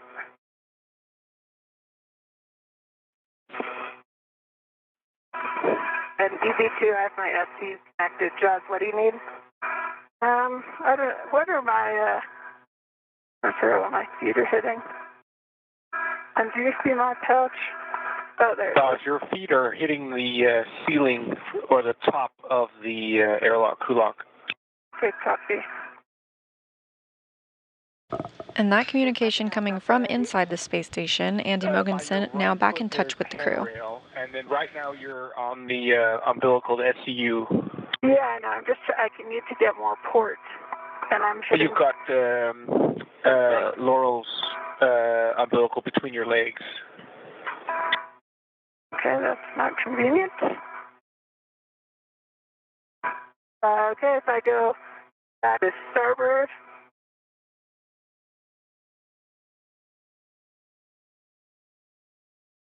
Able to clear that? Can you see it, Loral? You can't. Bring your left foot. Can you bring your left foot down? Bend at the knee. And pull it back. Just the left one. Now, okay. Now you've trapped it between your 2 feet.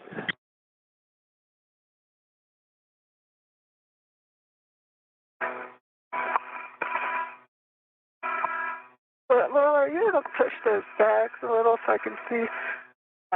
Fun. Okay, Andy, so I've got my left leg bent. If you can pull your left leg down towards you, bend the knee and pull it towards you, you can almost and try to put the and back at the same time. It's just on your toes now. Like that?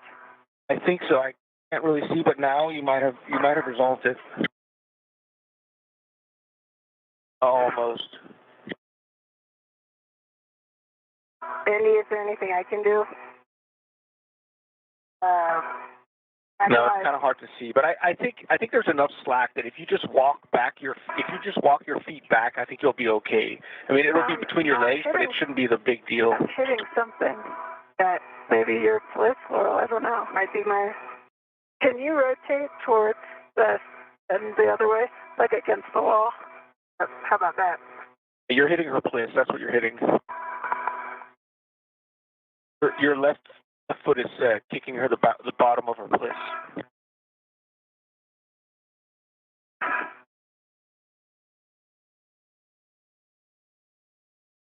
Is that any better? Okay, I'm going kind of... Yes, I think.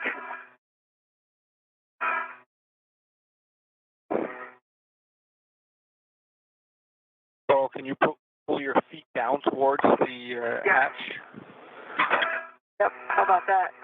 Just going to see if I can get the problem is trying to undo the Velcro to get this out. Looks like my foot is under an umbilical.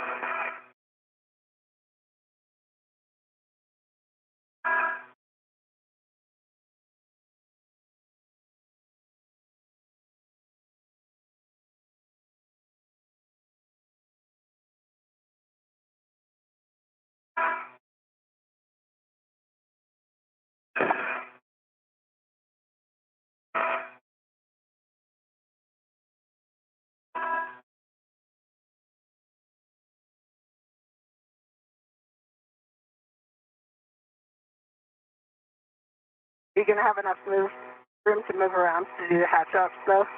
I'm not sure. Maybe you work this first. Okay.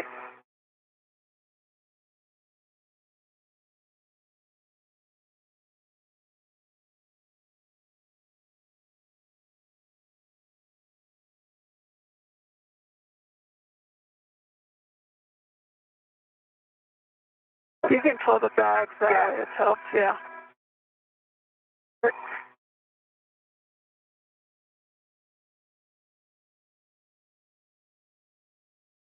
That helps. Yeah, thank you.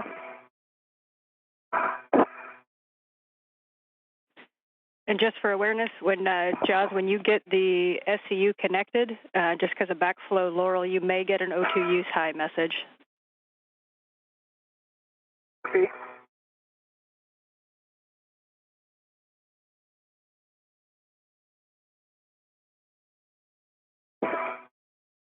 Okay, my SCU is on and locked.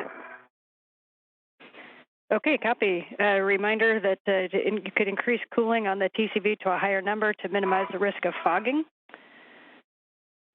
And you can switch your water off. Copy it. Off OFF forward. Water off. Adjust my TCV first. My water is off. Was that Loral for water off? Water is off for Loral. Copy.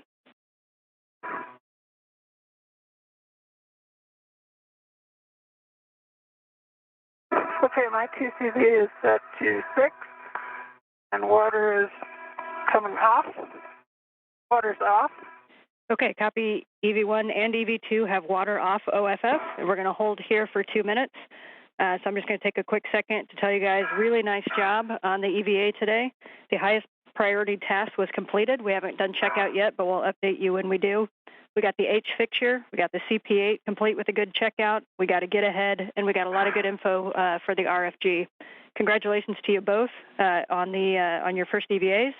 And most importantly, you and the whole team here safely executed a complex and international mission at the edge of what humans are capable of. Nicely done.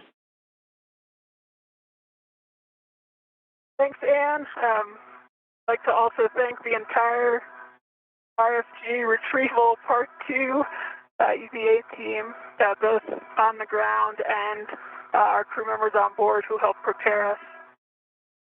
I'd also like to say that, leading up to today and today is a reminder that space is pretty hard and difficult, and There were a lot of things we needed to adjust to, but the team flexed very well, yet remained steady and grounded, and we appreciate that. And I'd also like to thank my friends and family. This is a very special moment for me, going on my first spacewalk with a good friend and someone I really look up to, Loral. So thank you for giving me this, and thank you to my friends and family. I really believe it takes a village, and I've got a strong village. Sam, thanks for taking care of everything back home. And Zelda and Estelle, Mommy loves you, and I hope this is a reminder that dreams can become reality. And Loral, I know you'd like to say a few words as well. Those are awesome words, Josh. Thanks, Loral. And I feel the same way about this spacewalk with you. And I just wanted to add my own huge thank you to everyone that helped prepare us for today, and not just for today, but all the way since we were ASCANs starting in 2017. Just to all of our systems and task instructors who we owe all of our knowledge, to the suit engineers to ensure we have a safe suit, to all the MBL divers and MBL staff who have seen us in some of our best and also some of our toughest moments in our astronaut careers, and of course the increment team and the EVA team for putting all the pieces of the puzzle today to make this happen. You were all with us here every moment of today, and we really appreciate it. It's a great honor to get to represent you up here and to get to be a part of this team. And I'm very grateful for the opportunity and grateful for all the support. And I'm grateful to my family and friends as well for all the support they've had, especially my sister Caroline and Zena, who I've leaned on more heavily than most in the last 2 years. So thank you all, and yeah, we really appreciate it.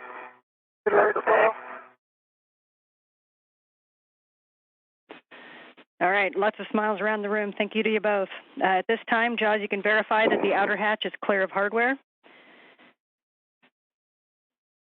And verify. Copy. I still need to get into a better position. Okay, copy.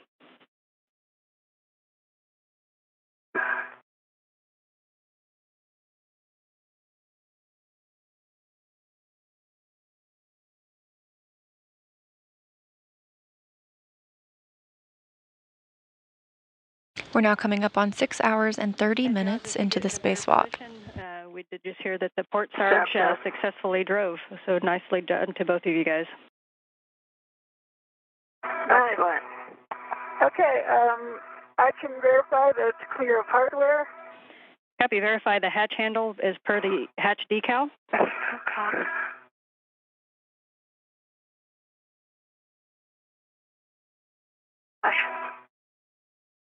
And I still have something keeping me from going at Zenith. At Zenith? Yeah, I need to get my head up so I can get the hatch, but do you need the stuff that's below me so I can move my legs later? Yep, stand by.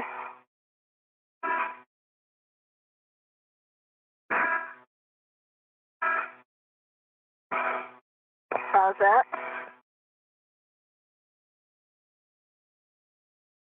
Getting better. I think you're also on me in some ways because. Yeah, is that pulling you? Yeah. Don't know if it's my SCU or. Yeah, because I cannot get in the position right now.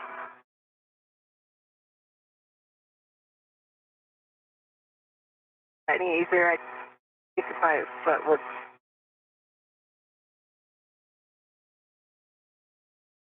How far apart are my legs? Andy, are you still at the hatch? Yep. I mean, you can come further. I think your plexus might be hitting each other at the bottom. So, Loral, if you try to rotate. Which way? For me to rotate. Down and then look forward. Look station forward. So look to your right. Oh. Sure. Then try to pull yourself as close to the wall as possible.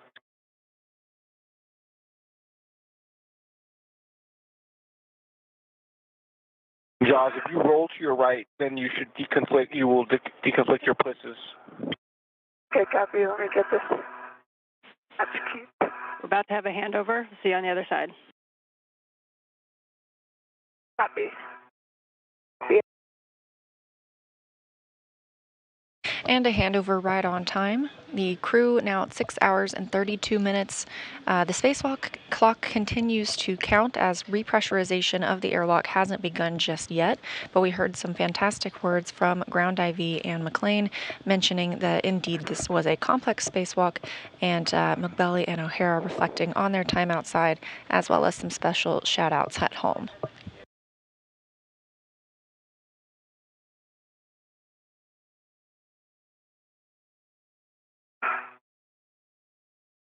You mean roll to my right, this way? Yeah, roll to your right.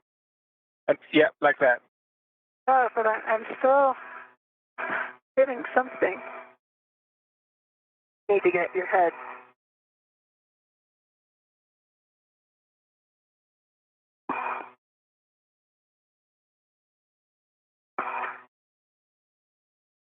Oh, there we go. I can start whatever I was on, I'm cleared of. Okay. Okay, it's in the black region. Okay, so when you're ready, Jaws, when you can verify that that hatch handle position is per the decal, you go to close and lock the hatch. Yeah, it is per the decal.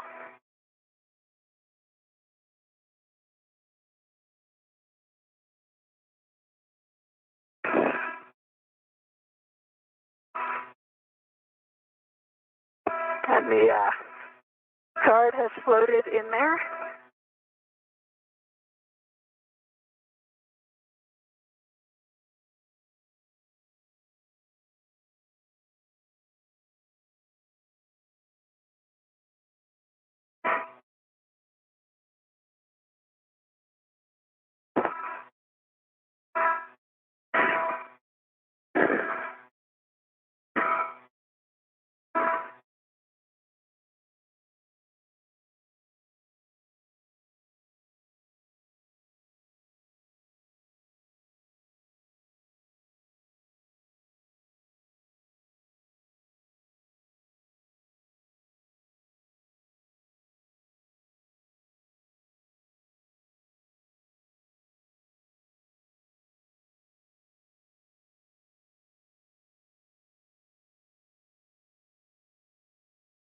A clear view of your seat now.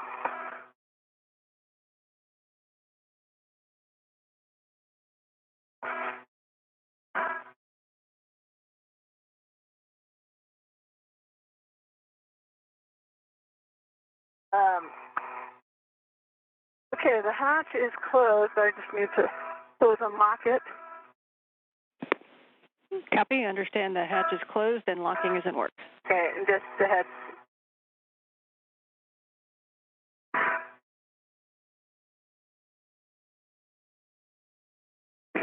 Okay, what did you say, Laurel? Oh, no, you're good. Keep going. Your place is just kind of right at my knees right now, so a heads up.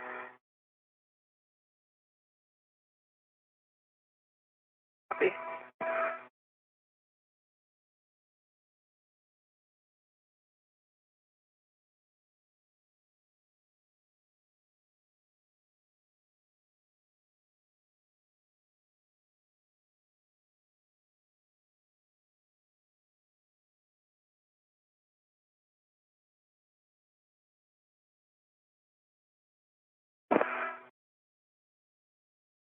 Okay, it is latched, now just working on the lock.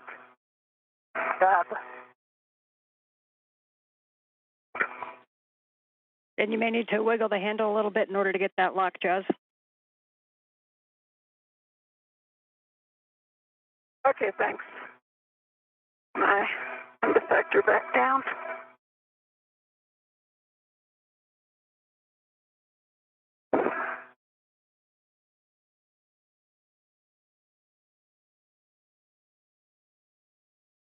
I can go ahead and give you oxygen and 2 valves are open. Okay, copy. Thanks.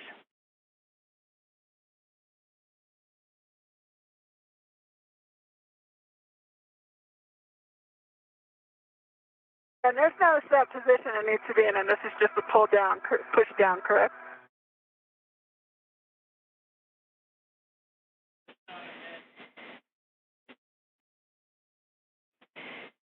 Yeah, and you may need to push it down, so it's got to be kind of perfectly aligned, and so you may have to kind of wiggle that handle and push down on the lock.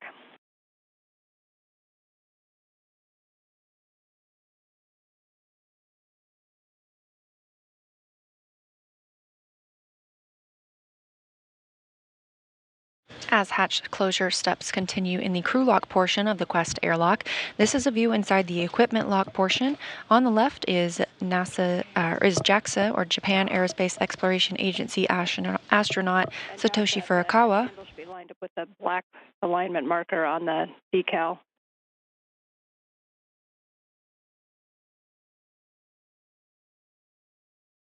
Oh, even for the latch.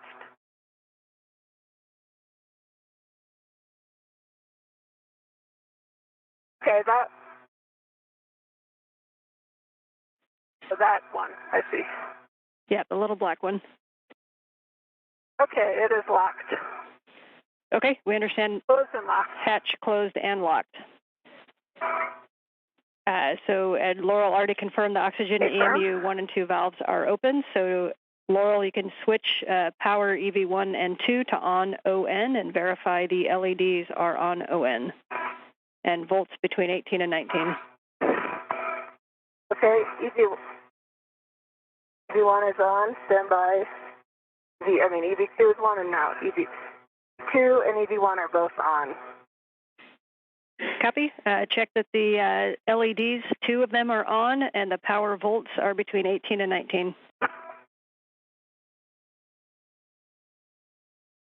Both LEDs are on, and volts are both 18.6. Copy. At this time on your DCMs, you can both switch your powers to SCU and expect a warning tone.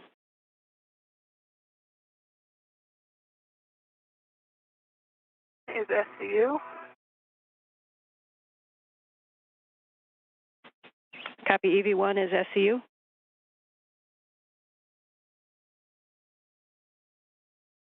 From. Here's SCU. And hello? EV2 is to SCU. Okay, understand both EV1 and EV2 are to SCU. At this time, I'll hand you over to Andy for the rest of the repress.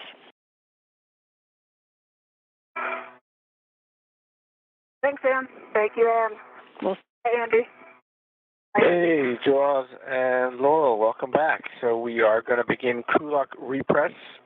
First, a warning. If you're on SOP, leave your O2 actuator in EV, but I don't think either of you are on SOP. No. So on your DCM, take your O2 actuator to press and verify on your DCM that it says O2 actuator in press.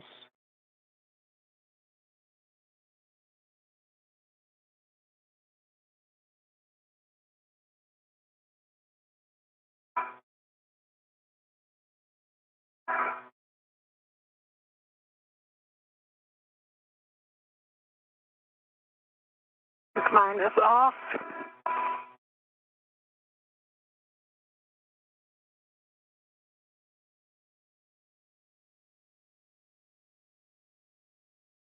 Okay, EV1 O2 is press. Have you verified on the DCM? It says O2 pause press. Excellent.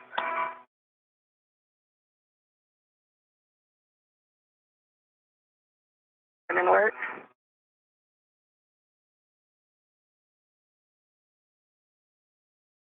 And Jaws, you can check that the EV hatch MPEV is closed. It is closed. Copy.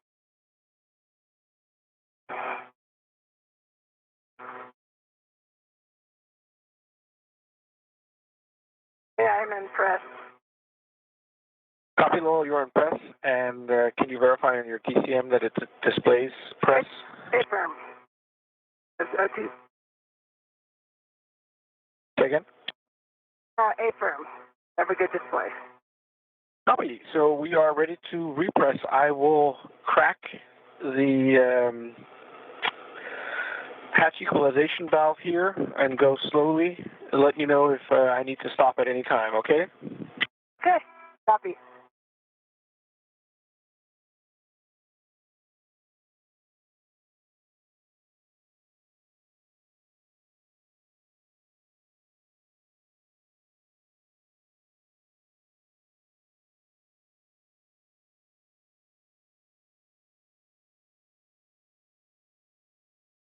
Andy Mogensen, ESA astronaut in the center of the screen, now leading the crew members through the repressurization process.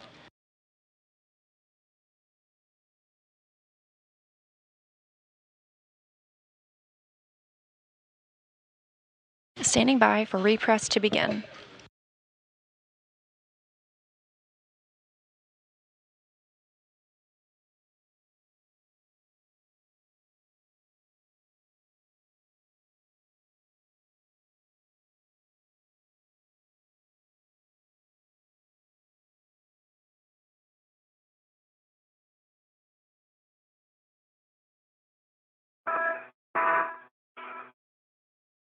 And with repressurization beginning at 1:47 p.m. Central Time and the spacewalk starting at 7:05 a.m. Central Time today, that leads us to a 6-hour and 42-minute spacewalk, the first for Moghbeli and O'Hara.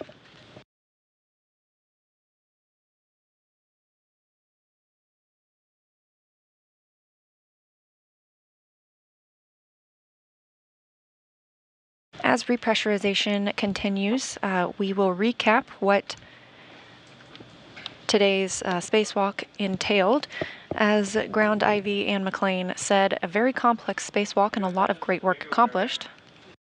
Moghbeli completed removal of the H fixture in preparation for future installation of an IROSA, that's an International Space Station Rollout Solar Array. Meanwhile, O'Hara removed a trundle bearing assembly, lubricated the area on the solar array rotary joint, and installed a new trundle bearing assembly. The ground has since confirmed that to be a successful replacement, and the hardware is working properly. Moghbeli reconfigured an Ethernet cable. The ground also confirmed that they are not seeing any issues they'd previously been experiencing when moving a camera in that area. And O'Hara was able to complete a get-ahead task, reconfiguring the starboard crew equipment translation aid. Expect an alert tone. And at 5 psi, I will stop repress and we'll do a leak check. Copy.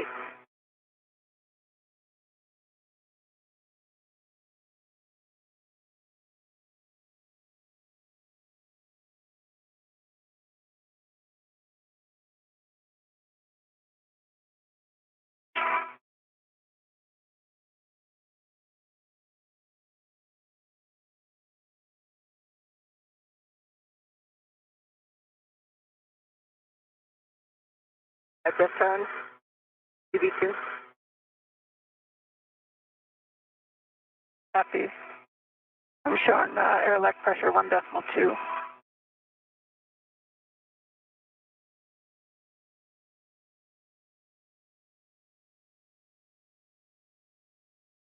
I think that was just the tone from it cycling back and forth. Right.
We're at 3 psi. Copy. Copy.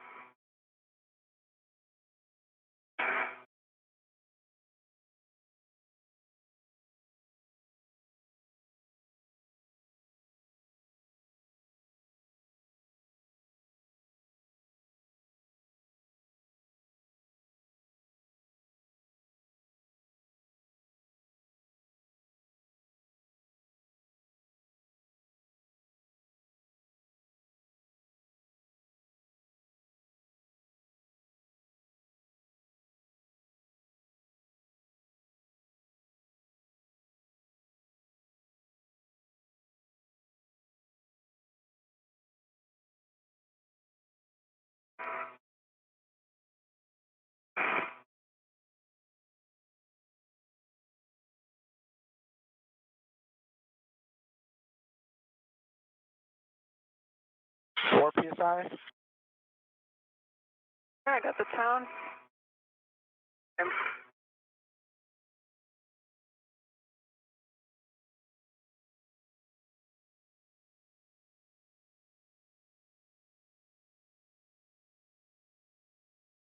One of the tasks slated for today's spacewalk was the removal of the RFG, a radio frequency group. It was previously attempted on a spacewalk earlier this year, and the teams ran into some trouble.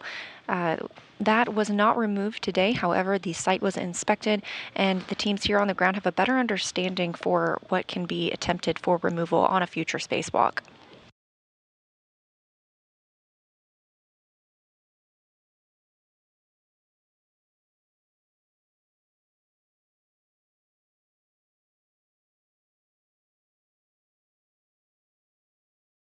Okay, we're going to wait 2 minutes for the crew lock pressure to stabilize, and then we'll check the pressure over a minute. Copy. Copy.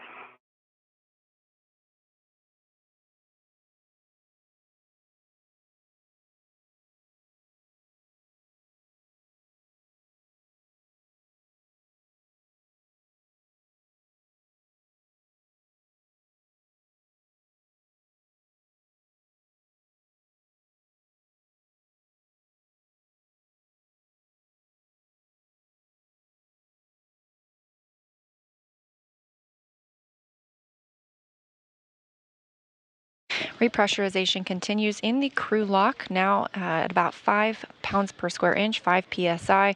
Again, we're bringing that up to 14.7 to make it equal with what we experience here on Earth and with the rest of the International Space Station. As repress continues, let's take a look at some of the statistics from today's spacewalk.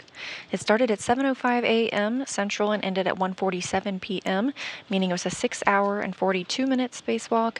It is the 269th spacewalk in support of space station assembly, maintenance, and upgrades. It's the 12th spacewalk from the space station this year and the second for Expedition 70.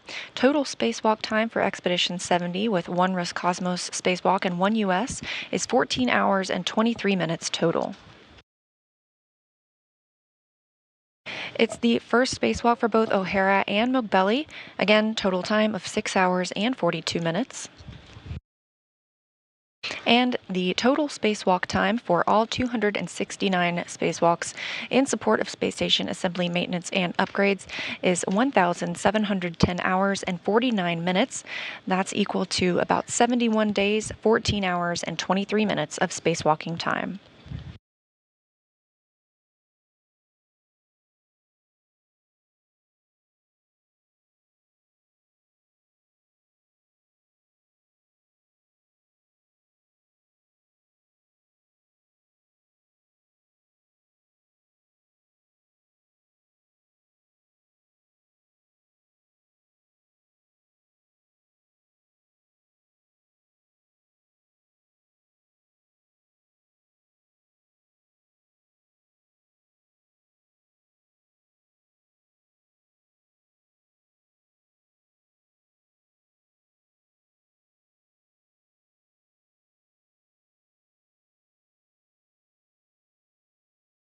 The crew continues to step through the repressurization process. We will remain on air until both crew members are back inside the equipment lock portion of the Quest airlock. They're safers, that simplified aid for EVA rescue. Of course, we didn't see that used today. Those will be doffed or removed, and we will stay on air until their helmets are removed today.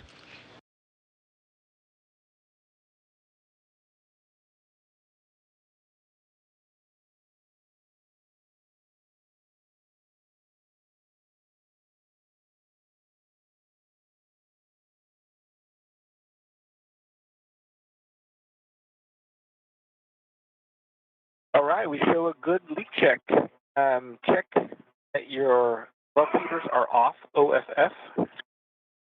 Glove feeders are off. Same. Check your gloves for contamination and report to Houston. No contamination for EV2, just the grease that we've already talked about. And EV1 has actually less scuff marks than earlier, it seems, and nothing else. Houston copies. Check them out. Copy. So, warning, if cuff 1 symptoms resolving upon repress, report as cuff 2 to ensure proper DCS treatment. If any DCS, leave O2 actuator in press to maintain high air suit pressure. All right, so you can take your O2 actuator to IV now. Copy.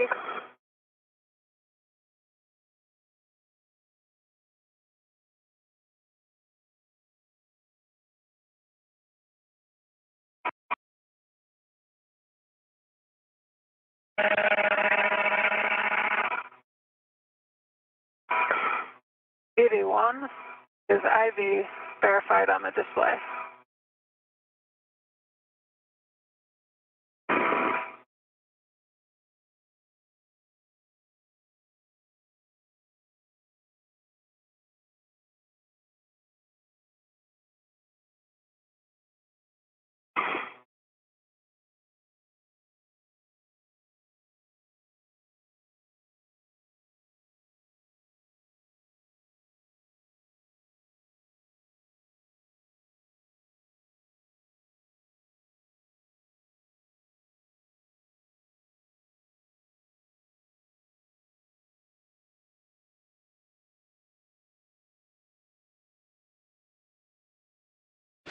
Another satellite handover with the space station, and as you can see, teams in the room are preparing for handover as well.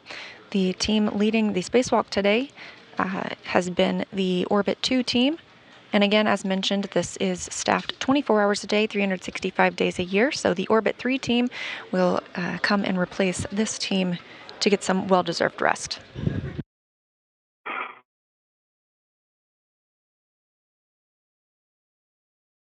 Hara and Moghbeli are still in the crew lock portion of the Quest airlock as that repressurization continues. Again, a 6-hour, 42-minute spacewalk today, the first for both of them. Yeah, you're trusting it. I know. Not sliding though. Yeah.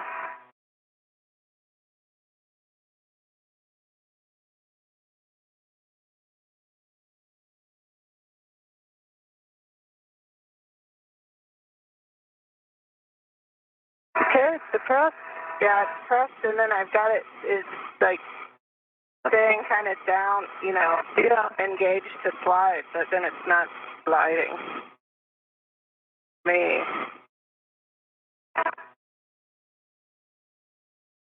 I wonder if I can.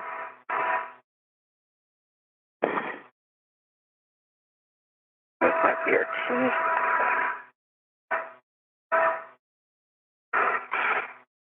Okay, can you come down towards me?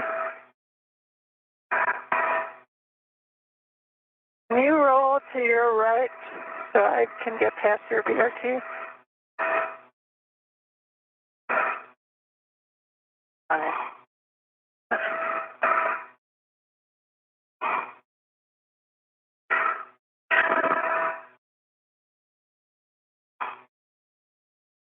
Okay, back down towards me, I mean. Okay, right there.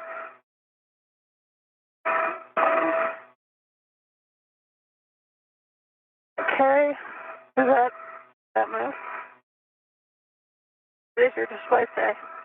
Question mark. Okay, if you can just keep pushing it to the left. Yeah, I think it's between off and IV.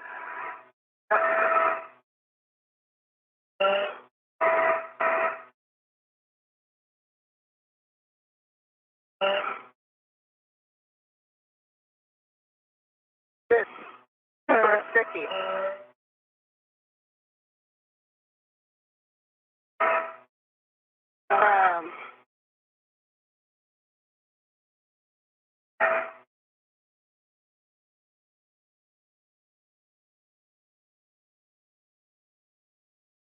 Okay, yeah, you're. Oh.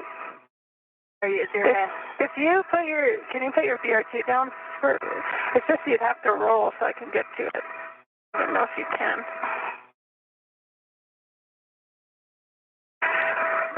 Okay. Now I can't see, so I'm doing it blind. I can sort of. What? Can you see?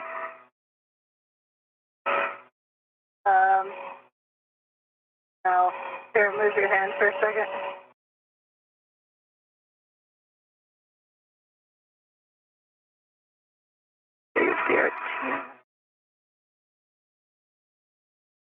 How about that?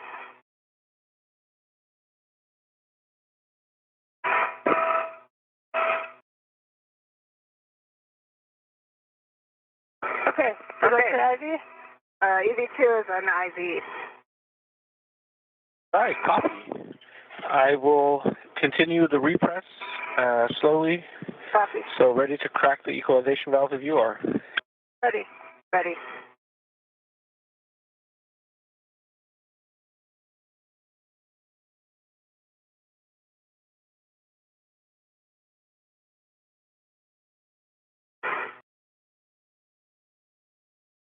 After holding at 5 pounds per square inch, 5 psi pressure, to accommodate some routine leak checks, the repressurization has begun.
We're at 8 psi, and once we reach, or once DPDT is about 0, then you can expect an alert tone. Copy. Great.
PSI. Copy.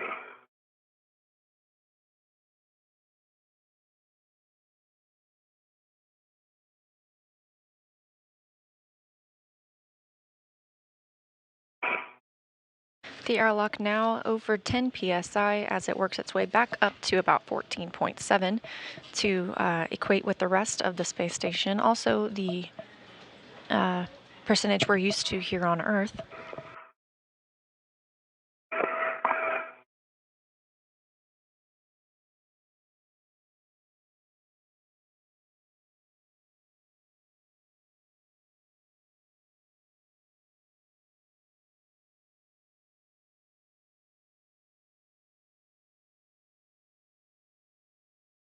Again, today's spacewalk 6 hours and 40.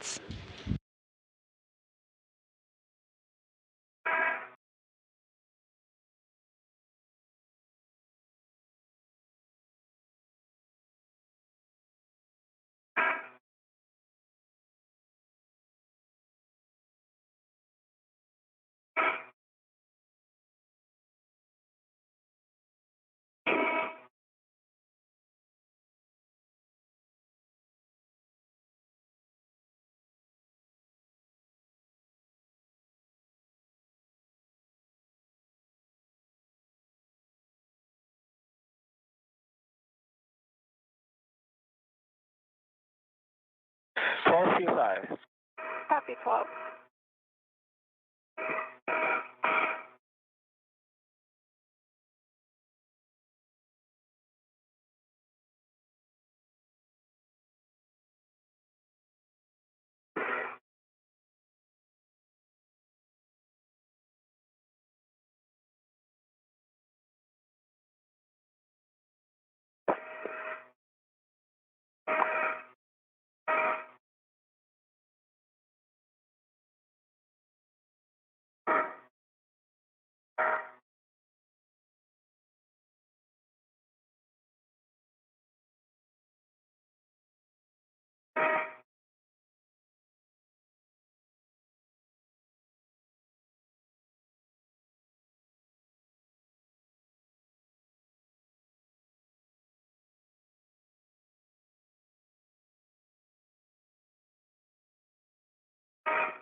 Now over 13.6 pounds per square inch as repressurization of the crew lock continues.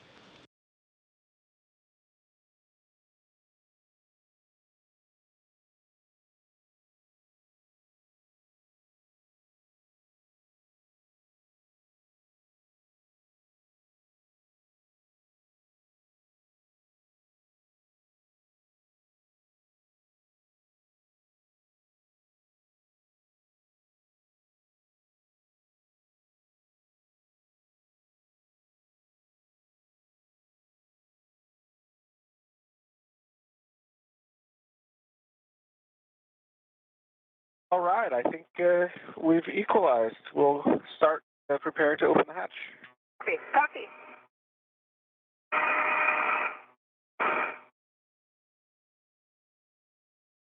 With repressurization of the crew lock complete, Mogensen will prepare to open the hatch that separates the crew and equipment lock portions of the Quest airlock.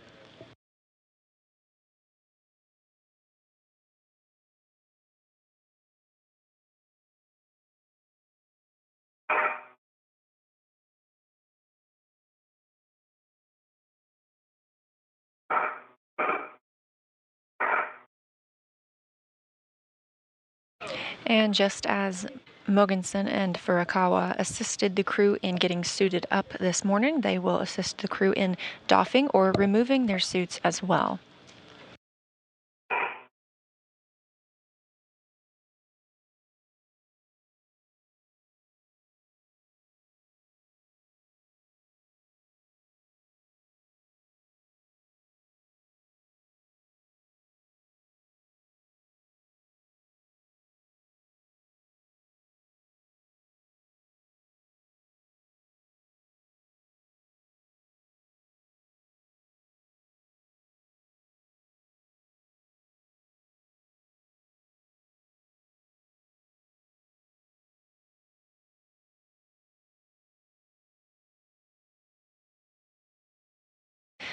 And the hatch is now open between the crew and equipment lock.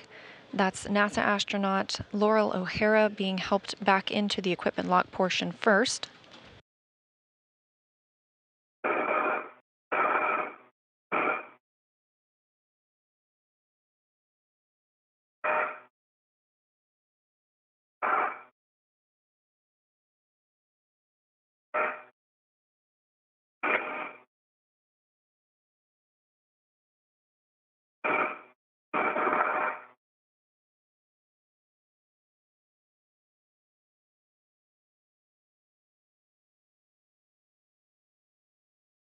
As O'Hara and Moghbeli are helped out of their suits, another recap of the tasks accomplished today, a complex spacewalk. First off, Moghbeli removed the For us would be appreciated.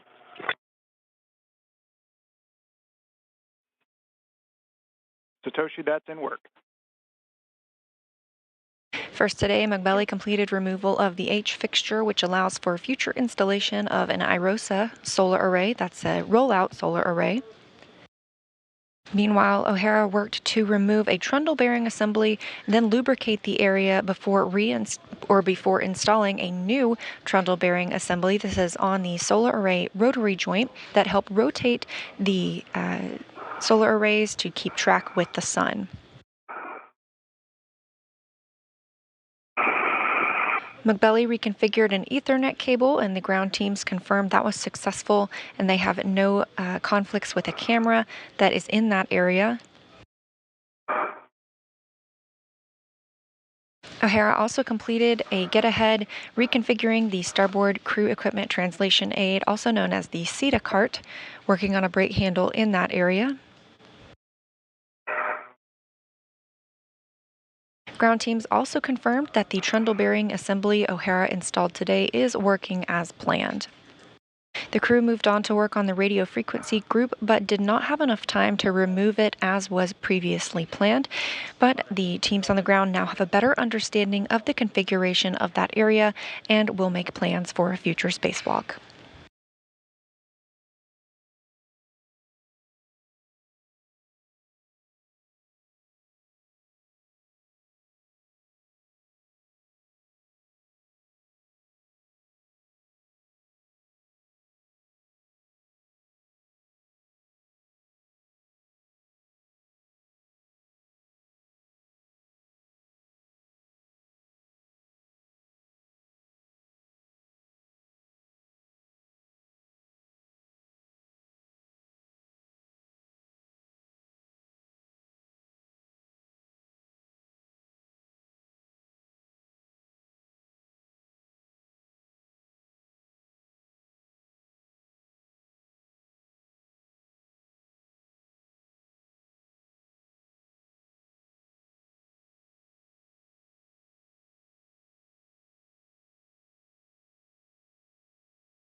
Jaws and Loral, Houston.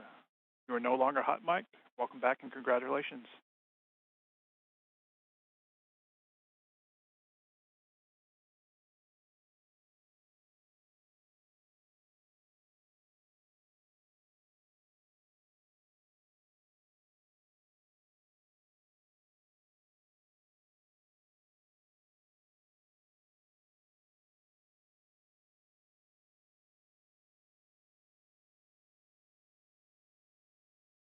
Both crew members are back in the equipment lock portion of the Quest airlock. Andy Mogensen in the center of the screen. He is current ISS commander and assisting with the suit doffing today. Again, today's spacewalk, 6 hours and 42 minutes, the first spacewalk for both O'Hara and Moghbeli.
Houston airlock, PCV position above 3.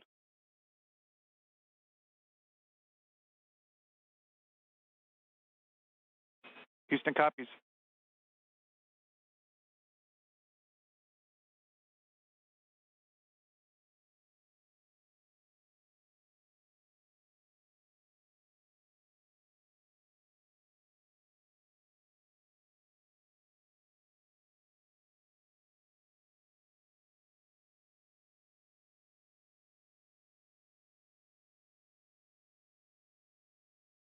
Again, both crew members, Loral O'Hara and Jasmin Moghbeli, completing their first spacewalk today in 6 hours and 42 minutes, both back in the airlock and preparing for their helmets to be removed.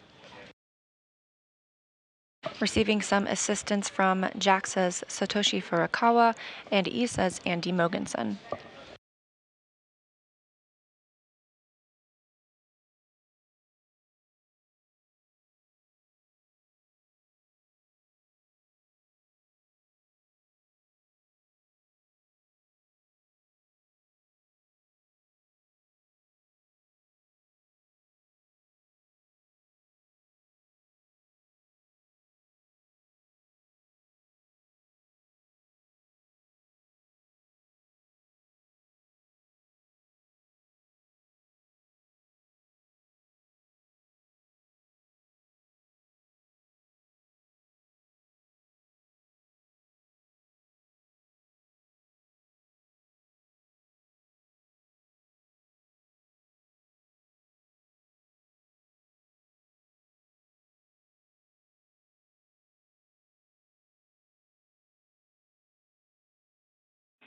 Airlock Houston on 1 for photo request.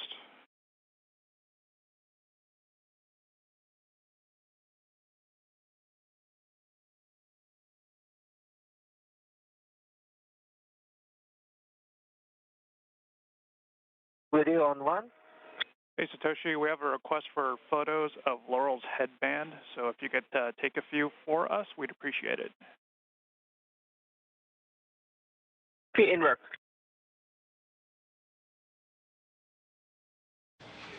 Closer to the end of the spacewalk, Loral O'Hara's headband started to slide down a little bit. Teams will photograph that for preparation for any future spacewalks.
With Moghbeli's helmet and gloves removed, we are just standing by for Loral O'Hara's helmet to be removed. Again, these two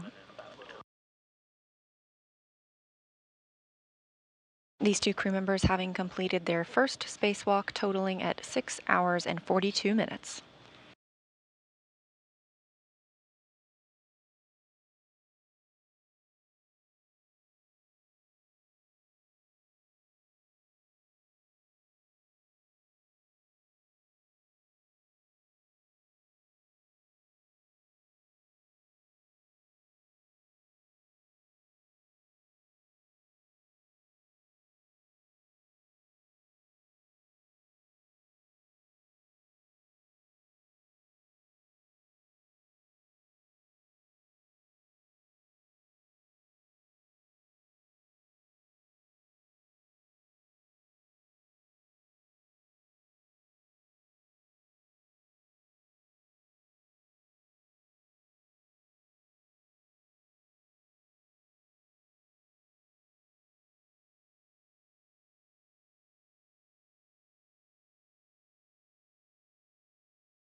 And with both crew members, Loral O'Hara and Jasmin Moghbeli, back inside the International Space Station's Quest airlock and their helmets removed, we are going to wrap up our coverage for today. Again, today's spacewalk for these two, it was both of their first venture outside the hatch, totaled at 6 hours and 42 minutes. A successful spacewalk accomplishing some very complex tasks for the International Space Station, and we look forward to the next opportunity to see the work done outside the hatch. This is Mission Control Houston.